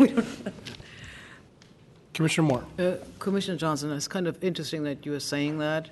I'm sitting here, I'm so tired, I can barely focus on as important a discussion where I want to give you the benefit of our observations, etc. Hearing criticism, I'm almost unable to absorb the full extent of what was meant or what wasn't meant. I'd like to have like a follow-up on this before we initiate, like a working session or whatever is appropriate, a roundtable. We are not allowed to do that. Director, give us some help. This is not the right day to hear this and talk about it. I'm sorry. We have been slaving here since noon, and everything we have talked about is intense and requires 150% of our attention. And I am at this moment not doing justice to this particular discussion. I want to be very honest about it. Trying to figure out a good suggestion here. Well, I do think, Jonas, we have a calendar date selected for this. Well, part of the motion needs to include scheduling a hearing date, and the hearing date that we were targeting was November 13th. Right. So it would be possible for me to do briefings with commissioners or an informational item in between that if you wanted to initiate now, and we can work that path Perhaps out. that would be a good idea. Absolutely. Including perhaps some light reflection on some of the things which were said in public comment here. Sure. We could potentially entertain something on November 6th, the week before. Well, that might not be good for timing purposes. Maybe the week before that. Whatever we agreed to. I can't October. So everyone's sort of nodding their heads, and I'm hearing that between now and the next hearing, that there are sessions that in smaller groups of 3 that we could have. Or either that or a public hearing. A public information. yeah. Yeah, I mean, we could do it in late October, perhaps, or Sometime in October would be great, and just on our regular calendar. So if we initiate today, we can start with the public noticing and then sort of have that informational in between. That would be great. If it's split into 2 meetings, could one be in early November? because the last hearing in October is not a meeting anyway. So there are basically 3 meetings next week and 2 to follow. Could you give us some help in early November for follow-up? Well, we could certainly put it in early November and then push out the adoption hearing. Perhaps that would be a good idea. Would we have to do that, though? Like, if this were November 6th, is there a problem with the next meeting being November 14th or whatever? Well, we can certainly keep that on schedule, and then at the November 6th hearing, if there were significant concerns or amendments that you wish to include, then you could continue the November 13th hearing date out further. Can we, I mean, I'd be okay with pushing it out further. I mean, I don't know that we need to get it past the end of the year to just have an informational hearing. Maybe we only have 2 meetings in December, maybe Isn't the 13th pretty open, Jonas? The 13th is available, yeah. November 13th? That's the day that we were proposing it to have the hearing. It's on November The adoption 13th. hearing, right. Okay. The adoption hearing. So we could, I mean, one possibility would be to have informational on the 6th and then action on 13th. either the 13th or the 20th. Right. we could just say the 20th to make sure that there's time in between. Okay. Yeah. Good. I'll be in town. Yeah. I mean, you're here on the 20th? I am here. Okay. Okay. Very good, Commissioners. Commissioner Antonini, could you include the date of November 20th as part of your motion? My initiation motion includes a hearing date of November 20th with an informational hearing on November 6th. Fantastic. And the seconder accepts the amendment. Thank you. Commissioner Richards. Just a quick thought to expand on what Commissioner Moore said, and I guess what we heard in public comment. Could we have some component of that informational around enforcement of the fees? The fees that should be coming in that aren't coming in? I mean, I can give you a report that I can go a little bit, talk about how our due diligence around collecting fees and capturing. Sure. Thank you. Commissioners, there is a motion and a second to initiate this planning code amendment and schedule a future hearing for November 20th on that motion. Commissioner Antonini? Aye. Commissioner Hillis? Commissioner Johnson? Aye. Commissioner Moore? Aye. Commissioner Richards? Aye. And Commissioner Chair Fong? Aye. So moved, Commissioners. That motion passes unanimously 6-0 and places you on your discretionary review calendar portion of the agenda. Item 13 for case number 2014.1018D at 1297 Dolores Street. Request for discretionary review. This is an abbreviated discretionary review.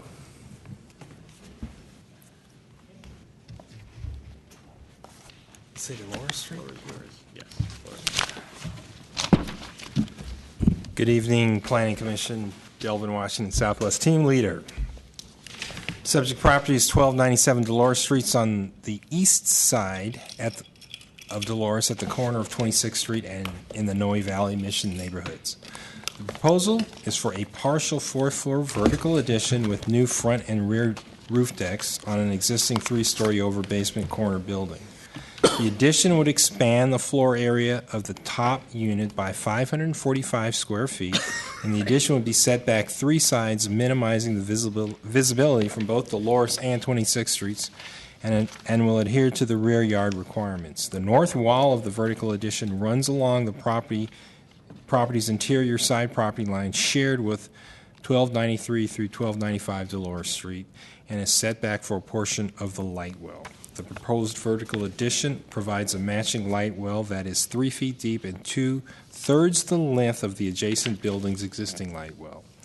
The plans presented to the Planning Commission accurately portray the dimensions of this neighboring and subject light wells. The residential design team determined that this is sufficient to minimize the potential light and air impacts of the neighboring property. The project sponsor, in their written response, has also conceded to the use of privacy glass for the closet window on the north wall of the vertical addition, which has a close adjacency to the neighbor's light well windows. The residential design team determined that there is no exceptional or extraordinary circumstances, and staff's recommendation to the Commission is to not take discretionary review and approve the building permit. DR requester, you have 5 minutes.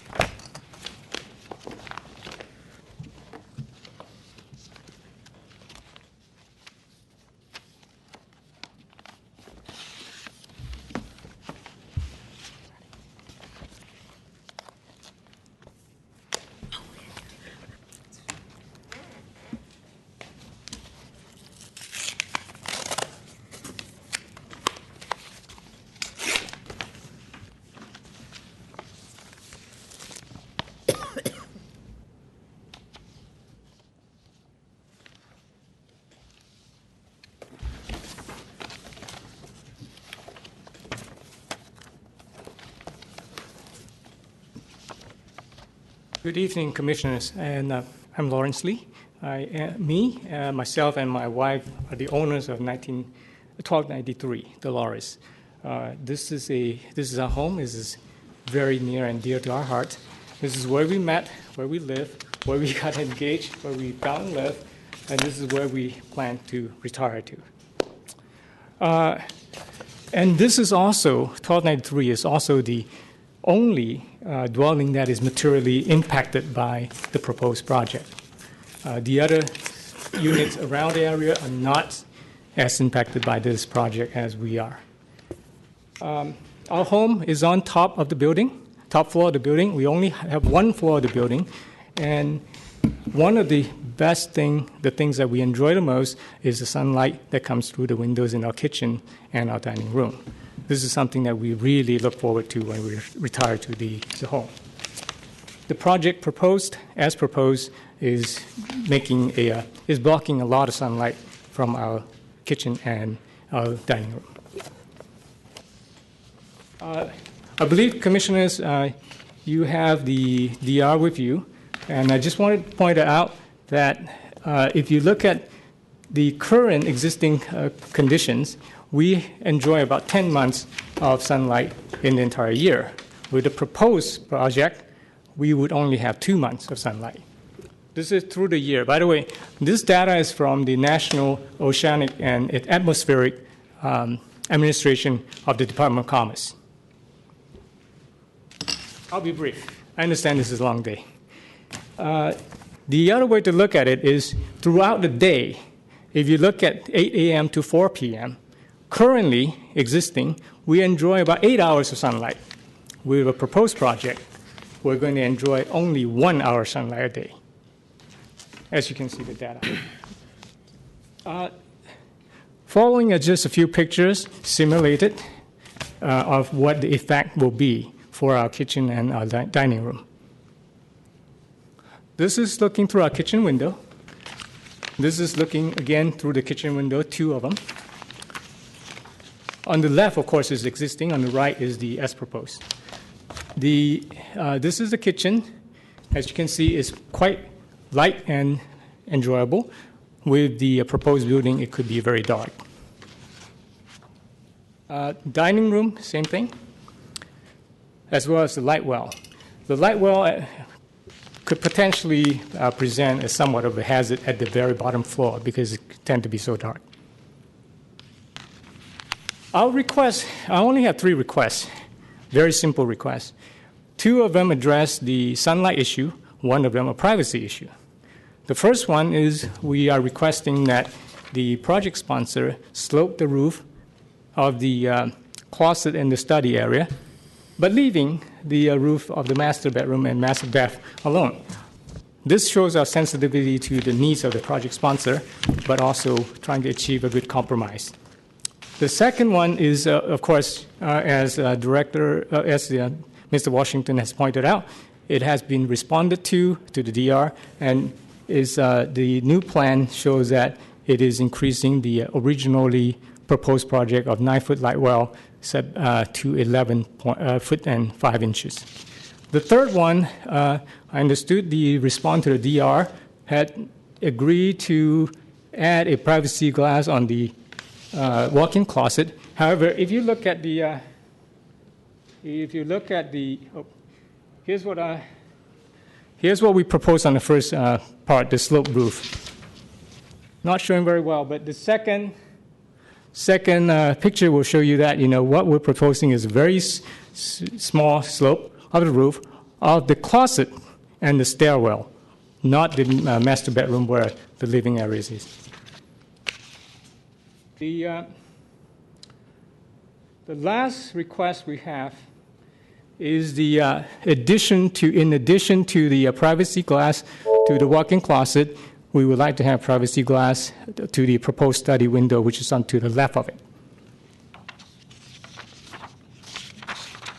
And our tenants also support our positions. In summary, this is our home. We had been we lived there since 1998. We moved away because of our kids. We plan to retire back into it once our kids are able to grow up a little bit. And this is our dwelling. This Sir, is the only one that's been really impacted. Unfortunately, your time is up. Thank you. Thank you very much.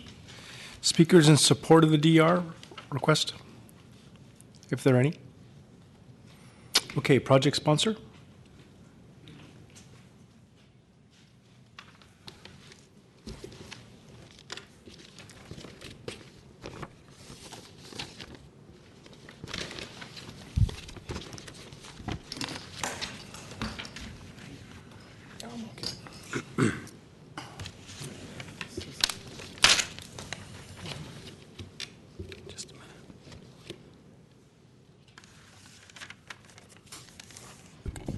Good evening, Commissioners. Michael Levitt, Project Architect. I'm here with the project owner and project sponsor, Greg Kaliski. The project that you see before you is, as Mr. Washington described, a modest addition to an existing two-bedroom condominium unit in which Mr. Kaliski lives. He's recently had a child, and his family is growing and was requiring an additional bedroom for that expanding family, and so that's the reason why we went with this third-floor master bedroom suite addition to the existing building.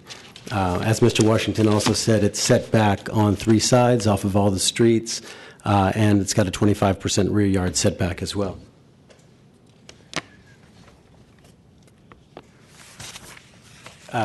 This photograph indicates the DR requester's home, which is uphill from Mr. Kaliski's residence here on the corner.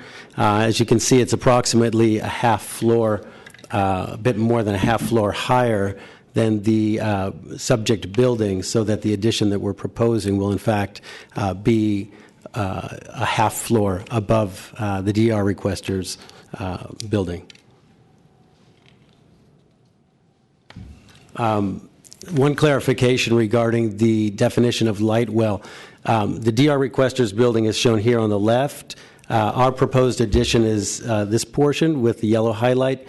It is in fact a notched area of the addition on two sides. So a light well, by definition, is enclosed on three sides. We're only planning on enclosing two sides along this addition, so that north would be to your left on the drawing, so that eastern light and southeastern light from the morning sun would be reaching into that light well. And I'll show you another drawing that explains that further. Contrary to what the DR requester has stated, this information coincidentally was also from NOAA's website, which deals with sun azimuth and altitude. This is a drawing which indicates sun angles but actually on the equinoxes, March 23rd and approximate equinox of September 18th. And what it's showing is that the 7 a.m. sun, which is indicated in this first line, is actually blocked by the DR requester's own building, and it's shadowing the windows, which are indicated in red on this drawing. By 9 a.m., the next indication there, he's getting quite a bit of light, almost full light, through that notch onto both of the windows along the south side. By 11 a.m., there's light coming across the top of the roof line of Mr. Kaliski's addition here, and by 12:30 in the afternoon, it's still getting full sunlight on this one window. This drawing is an indication of sun angle at the equinox. So as you can see, the sun would be reaching this window, and there's a pair of windows along this side. This would be for 6 months between equinox times.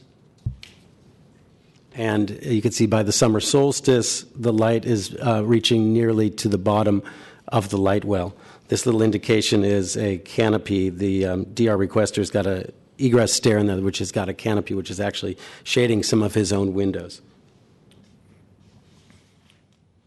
The second point was regarding privacy. As stated by Mr. Washington, we've agreed to create obscure glass in this walk-in closet area. The only bit of view would be from an area which is a study. There'll be a desk placed here, and there'll just be this small obscured view to one half of one of the windows in plan. And based on the height of the sill, which is 4 feet, you can't see it in this drawing, but there's a part that's indicated in light blue, which is just a sliver of view that you would get from the standing position, and generally people there would be seated. This is an abbreviated DR, and we request that you take planning's recommendation and support the project as designed. Thank you. Thank you. Speakers in support of the project sponsor? Excuse me, can I submit this, please? Yes. There were 31 letters of non-opposition that were submitted originally. Okay, thank you. These are additional. Thank you. Are there any speakers in support of the project sponsor? Okay, DR requester, you have a 2-minute rebuttal if you choose. Thank you, Commissioner. Thank you, Commissioner. And my rebuttal to that is a simple one. The slide that's being shown is but 1 month of the year. So it's not the full year. So if you take into account the full year of the sunlight, we're losing a lot of sunlight. What we're proposing really is to increase our chances of having more sunlight. Not that we want to restore everything, but we do like to have a little bit more than what the current proposed building is providing. So that's one thing. The other thing, privacy, I mean, we all know that a desk being put there can be moved. So I would really respectfully request that you consider that as something, not a permanent solution, but obscure glass for that window would be a better choice. Thank you. Thank you. Project sponsor, you have a 2-minute rebuttal. Michael Levitt again, project architect. Just quick statement, the DR requester had the simulated impacts of those photographs. Obviously, those were just something that was done to play with exposures on the computer. There's no scientific basis for any of those. I would like to introduce the project sponsor, and he would like to talk about the public outreach on the project. Good evening, Commissioners. My name is Gregory Kliski. I'm a native San Franciscan, and I want to abbreviate this. I know everybody's very tired, and I thank you for your time in advance. This is not for profit building. This is to house my family. I have gone door to door. I've done everything I can. I've never done anything to this degree to house my mother and my newborn baby girl, Zoe, along with my wife, obviously. I even went next door to the tenants that are occupying the DR requester's space and spoke with them, showed them the plans, and they at that time had no problems. Around 12:30 Saturday evening, I received, I don't really know how to work this, sir, I received from the DR requester's tenant that they text me that they received a text from obviously the landlord, the DR requester, to rescind their approval of my small project. I do thank you for your time. I don't know if I'm allowed to continue. If I can, I would love to read a letter. You have from my 25 seconds. My father moved here 60 years ago. He was a physician here for 42 years. He passed away last year. My mother is by herself. We've asked her to come live with us. That's one of the reasons why we're building this addition. We can't afford to move to another property due to the appreciation and the economy. And we're just asking to basically have our just desserts for, excuse me, sorry. Thank you. Thank you. You can submit that if you want, that letter. I can? Thank you so much. Yeah. Okay, the public hearing is closed and opening up to commissioners. Commissioner Moore. I looked at this project very carefully and listening to the presentation. I personally do not have tools to really deal with light or shadow impact if a project is code compliant, which it is. I think it is a modest addition. I think it's quite skillfully done. And the discussions about the privacy glass, etc., I don't think anything we can request it's an agreement between the two parties involved. And I happen to live in a very tight light well, and while I see my neighbors, I don't make any attempt to stand at the window to see what they're doing. I think in urban living it is just often clear, particularly in this type of vintage of building, that you might see each other, but there is no intent of interfering with other people's privacy, so that argument and on its own really does not ring quite true. I appreciate the simulation of light, and again, we are in no position to deal with that as an argument for approval unless there is a real disrespect for providing or respecting common notches. This is not even a full light well by definition. So I am in support of the project, and actually would suggest that I make a motion to move to approve. Second. Commissioner Antonini. Yeah, I feel the same way. Again, there's always the option in privacy situations that the party that may want more privacy can always have shutters or shades, and they can draw them if, they want privacy. It just sort of is an option.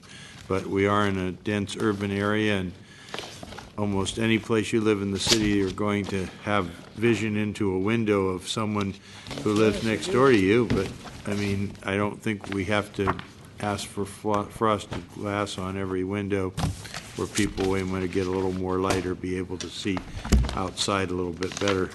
So, and it seems like the light well situation seems to be close to matching, allows light to come from the east and south, and I think I'm in favor of the motion.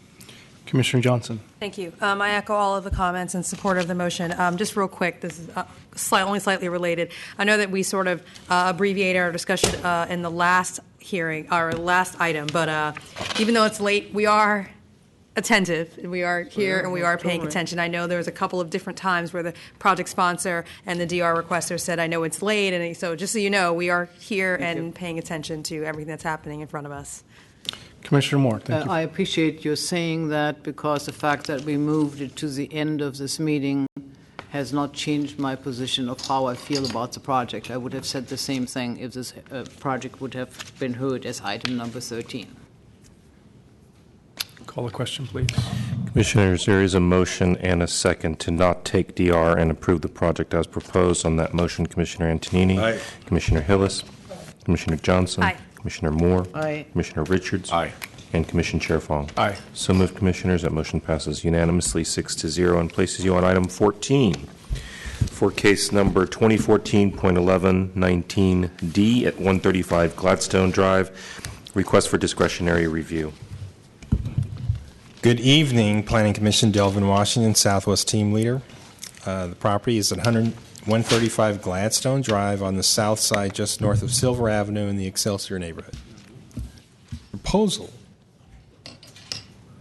proposal is a two-story horizontal side and rear addition. The project will increase the building's width by 15 feet 4 inches and depth by 4 feet, adding 3 bedrooms, 2 bathrooms, and a family room. The proposal includes the relocation of an existing garage to the west side of the property where a patio currently exists, and other interior renovations. The project will add 980 square feet to the existing 1,366 square foot residence. The subject property measures 50 by 50 and is approximately 2,500 square feet, contains a single-family residence. The DR requester is concerned about the addition extending to the common side property line.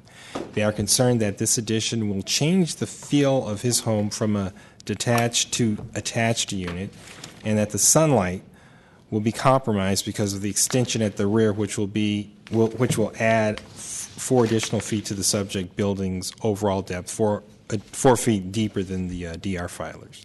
The DR filer has no windows on the opposite side or other openings on the site facing the subject property. The project sponsor has agreed to set the addition back 1 foot 9 inches from the DR requester's building, and also to modify the corner of the addition to accommodate their neighbor's access to light, just by slightly putting a 45-degree angle at one corner of it.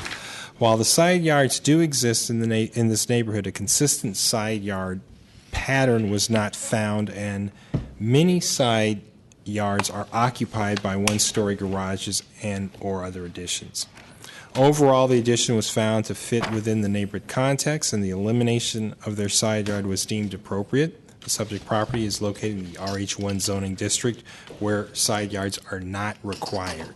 The residential design team determined that there are no exceptional or extraordinary circumstances, and staff's recommendation to the commission is to not take discretionary review and approve the building permit. Okay, DR requester,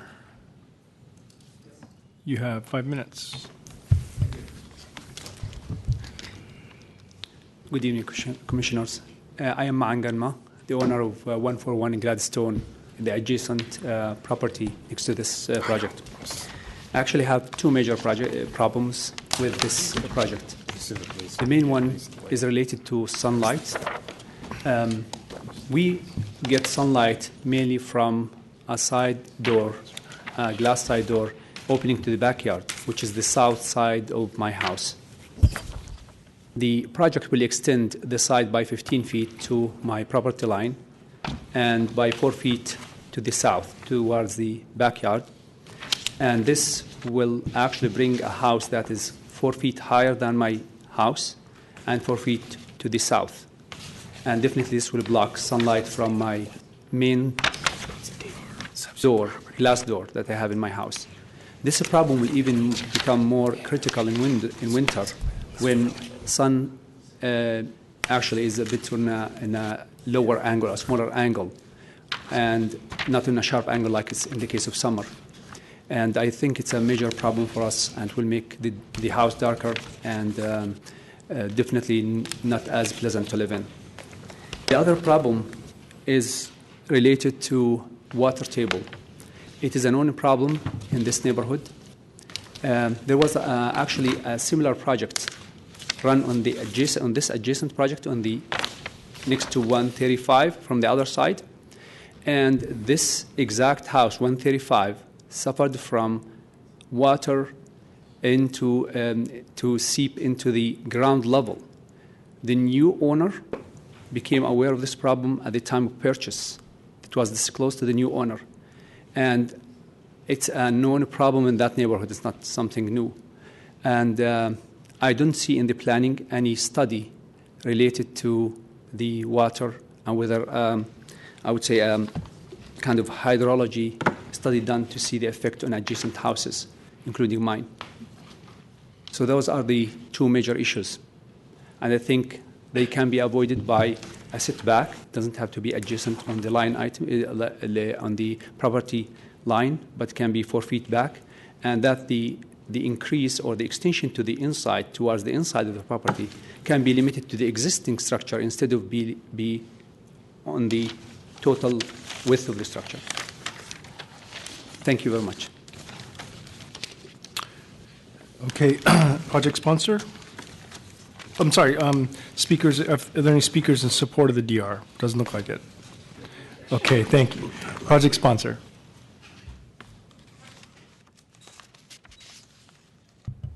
Good evening, Commissioners. Jeremy Schaub, a project architect with Gabriel Ing Architects. Try and keep this pretty short and sweet. In your packet, you were given a copy of our proposal to angle the rear of the addition, which the DR requester never responded to. So we don't actually know how he feels about this proposal. We've gone ahead and done some shadow studies for that proposal anyways. As he said, the buildings in this block don't really get a lot of light because of their proximity to Silver Avenue, which is much taller behind the buildings to the south. But in June, in the summer solstice, you can see with our original proposal that by 9 a.m., the sun starts to clear his rear deck sliding glass door, and the shadow is clear by 11:45. In our revised proposal, just due to the angles of the sun, it still starts clearing by about 9 o'clock, a little earlier. But with the revision, it is in full sun by 10:30, so that's an hour and 15 minutes. At the equinox, there's a little more sun as well. With the revision, it goes from starting to clear the door at 9:20 and starts getting sun at 8:20 with the revision. And the glass is in at least as full sun as can be by 11:25 at the original, and now by 9:10 in the morning. And just for comparison, in the wintertime, the project is in full shadow of the buildings behind it. So with that said, I guess I should also comment on the horizontal aspect of to the side property line. The project sponsor himself has a side addition. I'm not positive when it was built. His is just the lower level, the garage floor. We are proposing for 2 stories. The existing parking there's an existing garage in the main portion of the building. The side addition will now house the garage. It was a side patio before, but now it would be garage. So we're just asking for what he himself has in terms of side addition. That's it. Thank you. Okay, project speakers in support of the project sponsor. None. DR requester, you have a 2-minute rebuttal. You have a 2-minute rebuttal if you'd like. Thank you very much. I just want to highlight that the proposal for this solution can eliminate part of the problem in summer because of the sharp angle of sun. It can be higher because the new building will be 4 feet higher than my house. It can solve part of the problem, but in winter the problem will be different because the angle is lower. So I have a very short window of time when the sun gets into that glass door. After that will be blocked by the building of silver, as he presented accurately. So really that short window will disappear in winter as well with this extension. Thank you. Thank you. Project sponsor, you have a 2-minute rebuttal. I guess one thing I forgot to mention earlier is he was talking about the water table, and that is a known issue in this neighborhood. Like you said, the historic report even mentioned that there were springs in the neighborhood that the Ohlone used to use. That will be incorporated into the solar report. In terms of the height of the street, that's just the way the street is sloped. There's not much we can do about it without cutting out a whole story of the building. So that's it. Okay, public hearing is closed. Commissioner Moore. I would like to ask the project architect if you had, could you come to the podium, please? If you had a discussion with the applicant prior to this meeting about your changes, like in the hallway today, et cetera. And I think your modification, I think, is a generous way to address a problem. And I understand, given the street and the existing topography, that is probably as far as anybody could respond to the request on light, which I explained in the previous project. This does not fall into any kind of rule or regulation which we can use to deny or. Right. We had sorry. No, go ahead. We had the pre-application meeting months ago. The neighbor was not there. We spoke on the phone several times, as did Gabriel, my partner, during the 311 notification period. But that was it. We haven't spoken since then, since the DR was filed. So like I said, we have not received a response to our proposal. This is the first time that the applicant hears you suggesting this modification? We emailed that to him. During the 311 notification, we emailed this proposal to him, and he did not respond. Could you perhaps tell us what you think about the change, other than saying it doesn't solve your winter problem? Are you comfortable with it solving your problems during the other times of the year? Not actually, no. I received this proposal by email. Actually, I phoned to the architect, and he recommended that I talk to the city about this problem first. I talked to Tina, I believe was the project manager, and then I received actually this proposal of this angle solution. And in my opinion, this solution will not solve the whole problem. It may, as I mentioned, it may solve the problem in certain summer months, but not through the year of that access to sun. And I decided to go for this hearing.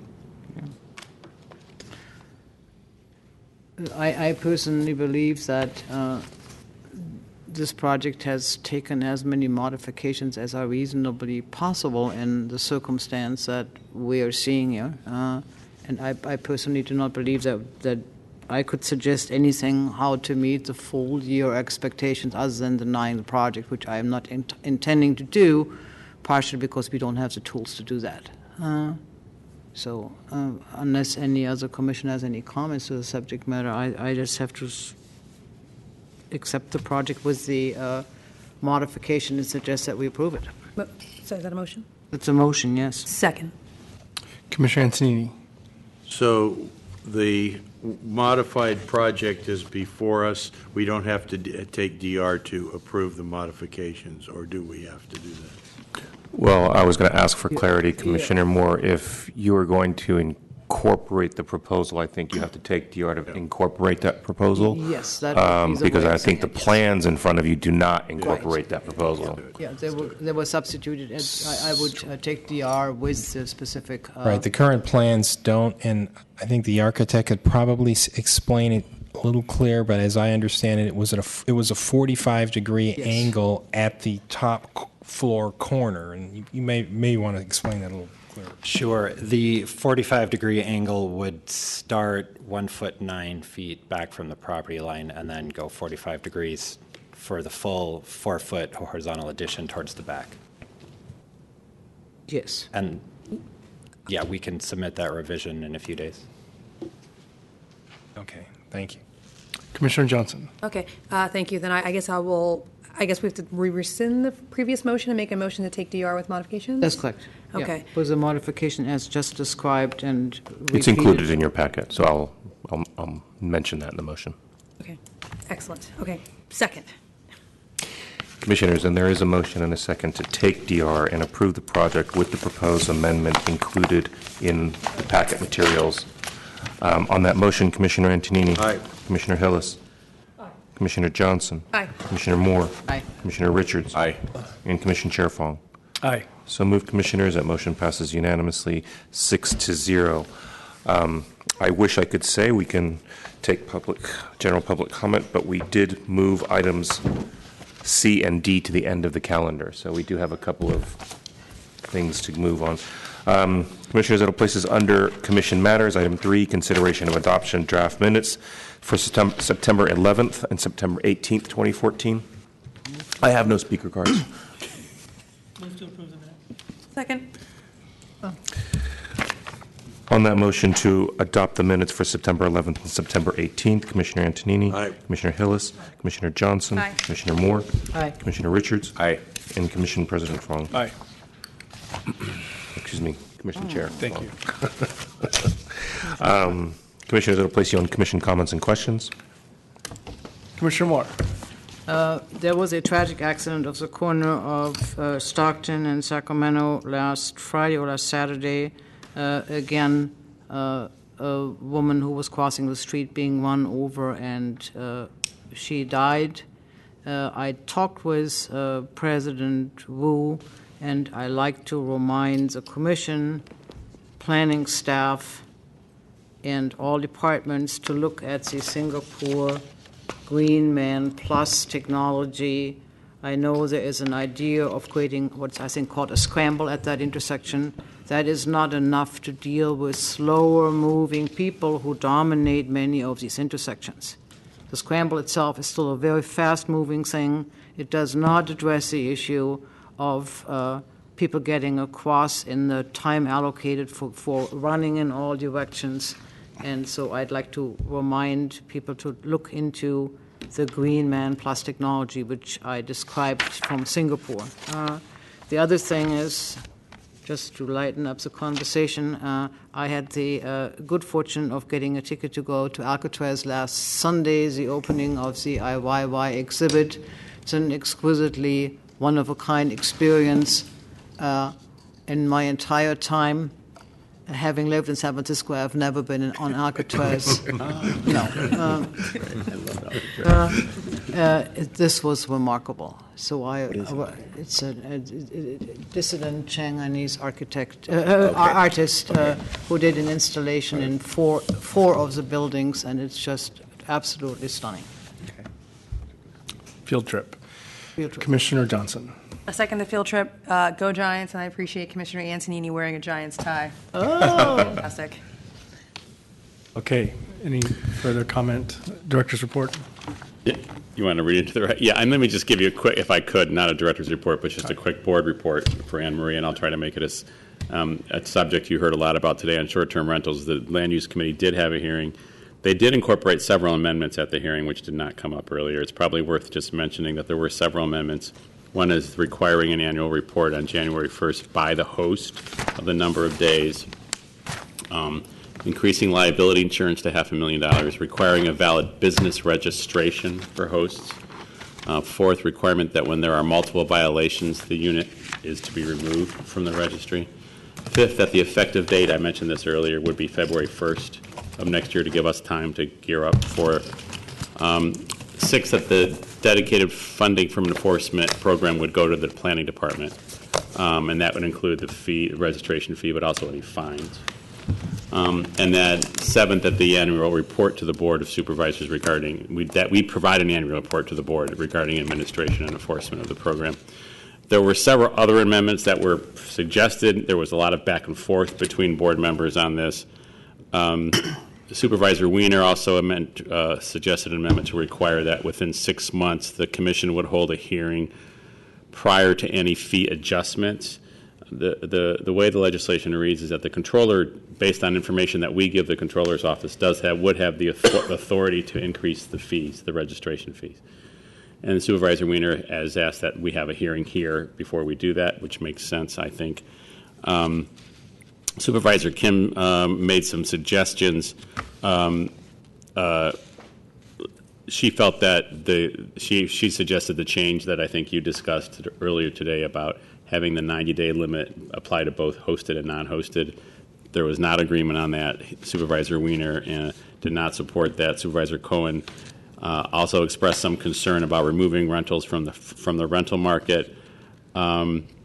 So that particular provision did not move forward from the Land Use Committee. The full board hearing, I believe, is next week on this. We'll try to keep you informed as we go forward with any other changes. A couple of other pieces of legislation. You heard an item on the 18th about amending the definition of a residential unit. It was a cleanup and a correction from a previous ordinance that would fix an unintentional error to ensure that SRO units could not be converted to student housing. You heard that a couple weeks ago. That moved forward from land use. The interim moratorium on PDR conversions in SOMA was put forward. Since it's an interim legislation, you don't see that. It happens very quickly. That was sponsored by Supervisor Kim. That moved forward. At the full board, the nighttime entertainment and use, the issue of nighttime entertainment and uses larger than 25,000 square feet in Western SOMA that you saw move forward. The supervisor did incorporate your recommendations, and it passed on final reading. In terms of introduction, Supervisor Breed requested a hearing that the Mayor's Office of Housing and Community Development, OEWD, and Planning Department report on the efforts of the Mayor's Housing Working Group and evaluate how they will improve the relationship between market rate and affordable housing. You talked earlier today about having a hearing on this issue. We're obviously gearing up to do that. It's very important that we do that. We will get that hearing on calendar. And finally, Supervisor Marr introduced an ordinance amending the police code to require formula retail establishments to provide employees with 2 weeks' notice of work schedules, et cetera, schedule changes, and so on. I can't tell you why it's in the police code. I'm not sure why. It does not, because it is, it's not currently scheduled for a planning commission hearing because it's not in the planning code. it does rely on the information of the formula retail controls that we put forward, but it is otherwise would not come to the Planning Commission. And Anna Marie's notes don't tell me why it's in the police code. I guess it's perhaps because of work schedule issues and compensation schedules, but I'm not sure. But it is not an amendment to the planning code. At any rate, sorry for that rushed report. Hopefully we'll have more detail next week. It is late, and I appreciate your patience. If there's nothing further, Commissioners, general public comment. I have no speaker cards. Any general public comment? General public comments closed, and meeting adjourned. Thank you. Thank you.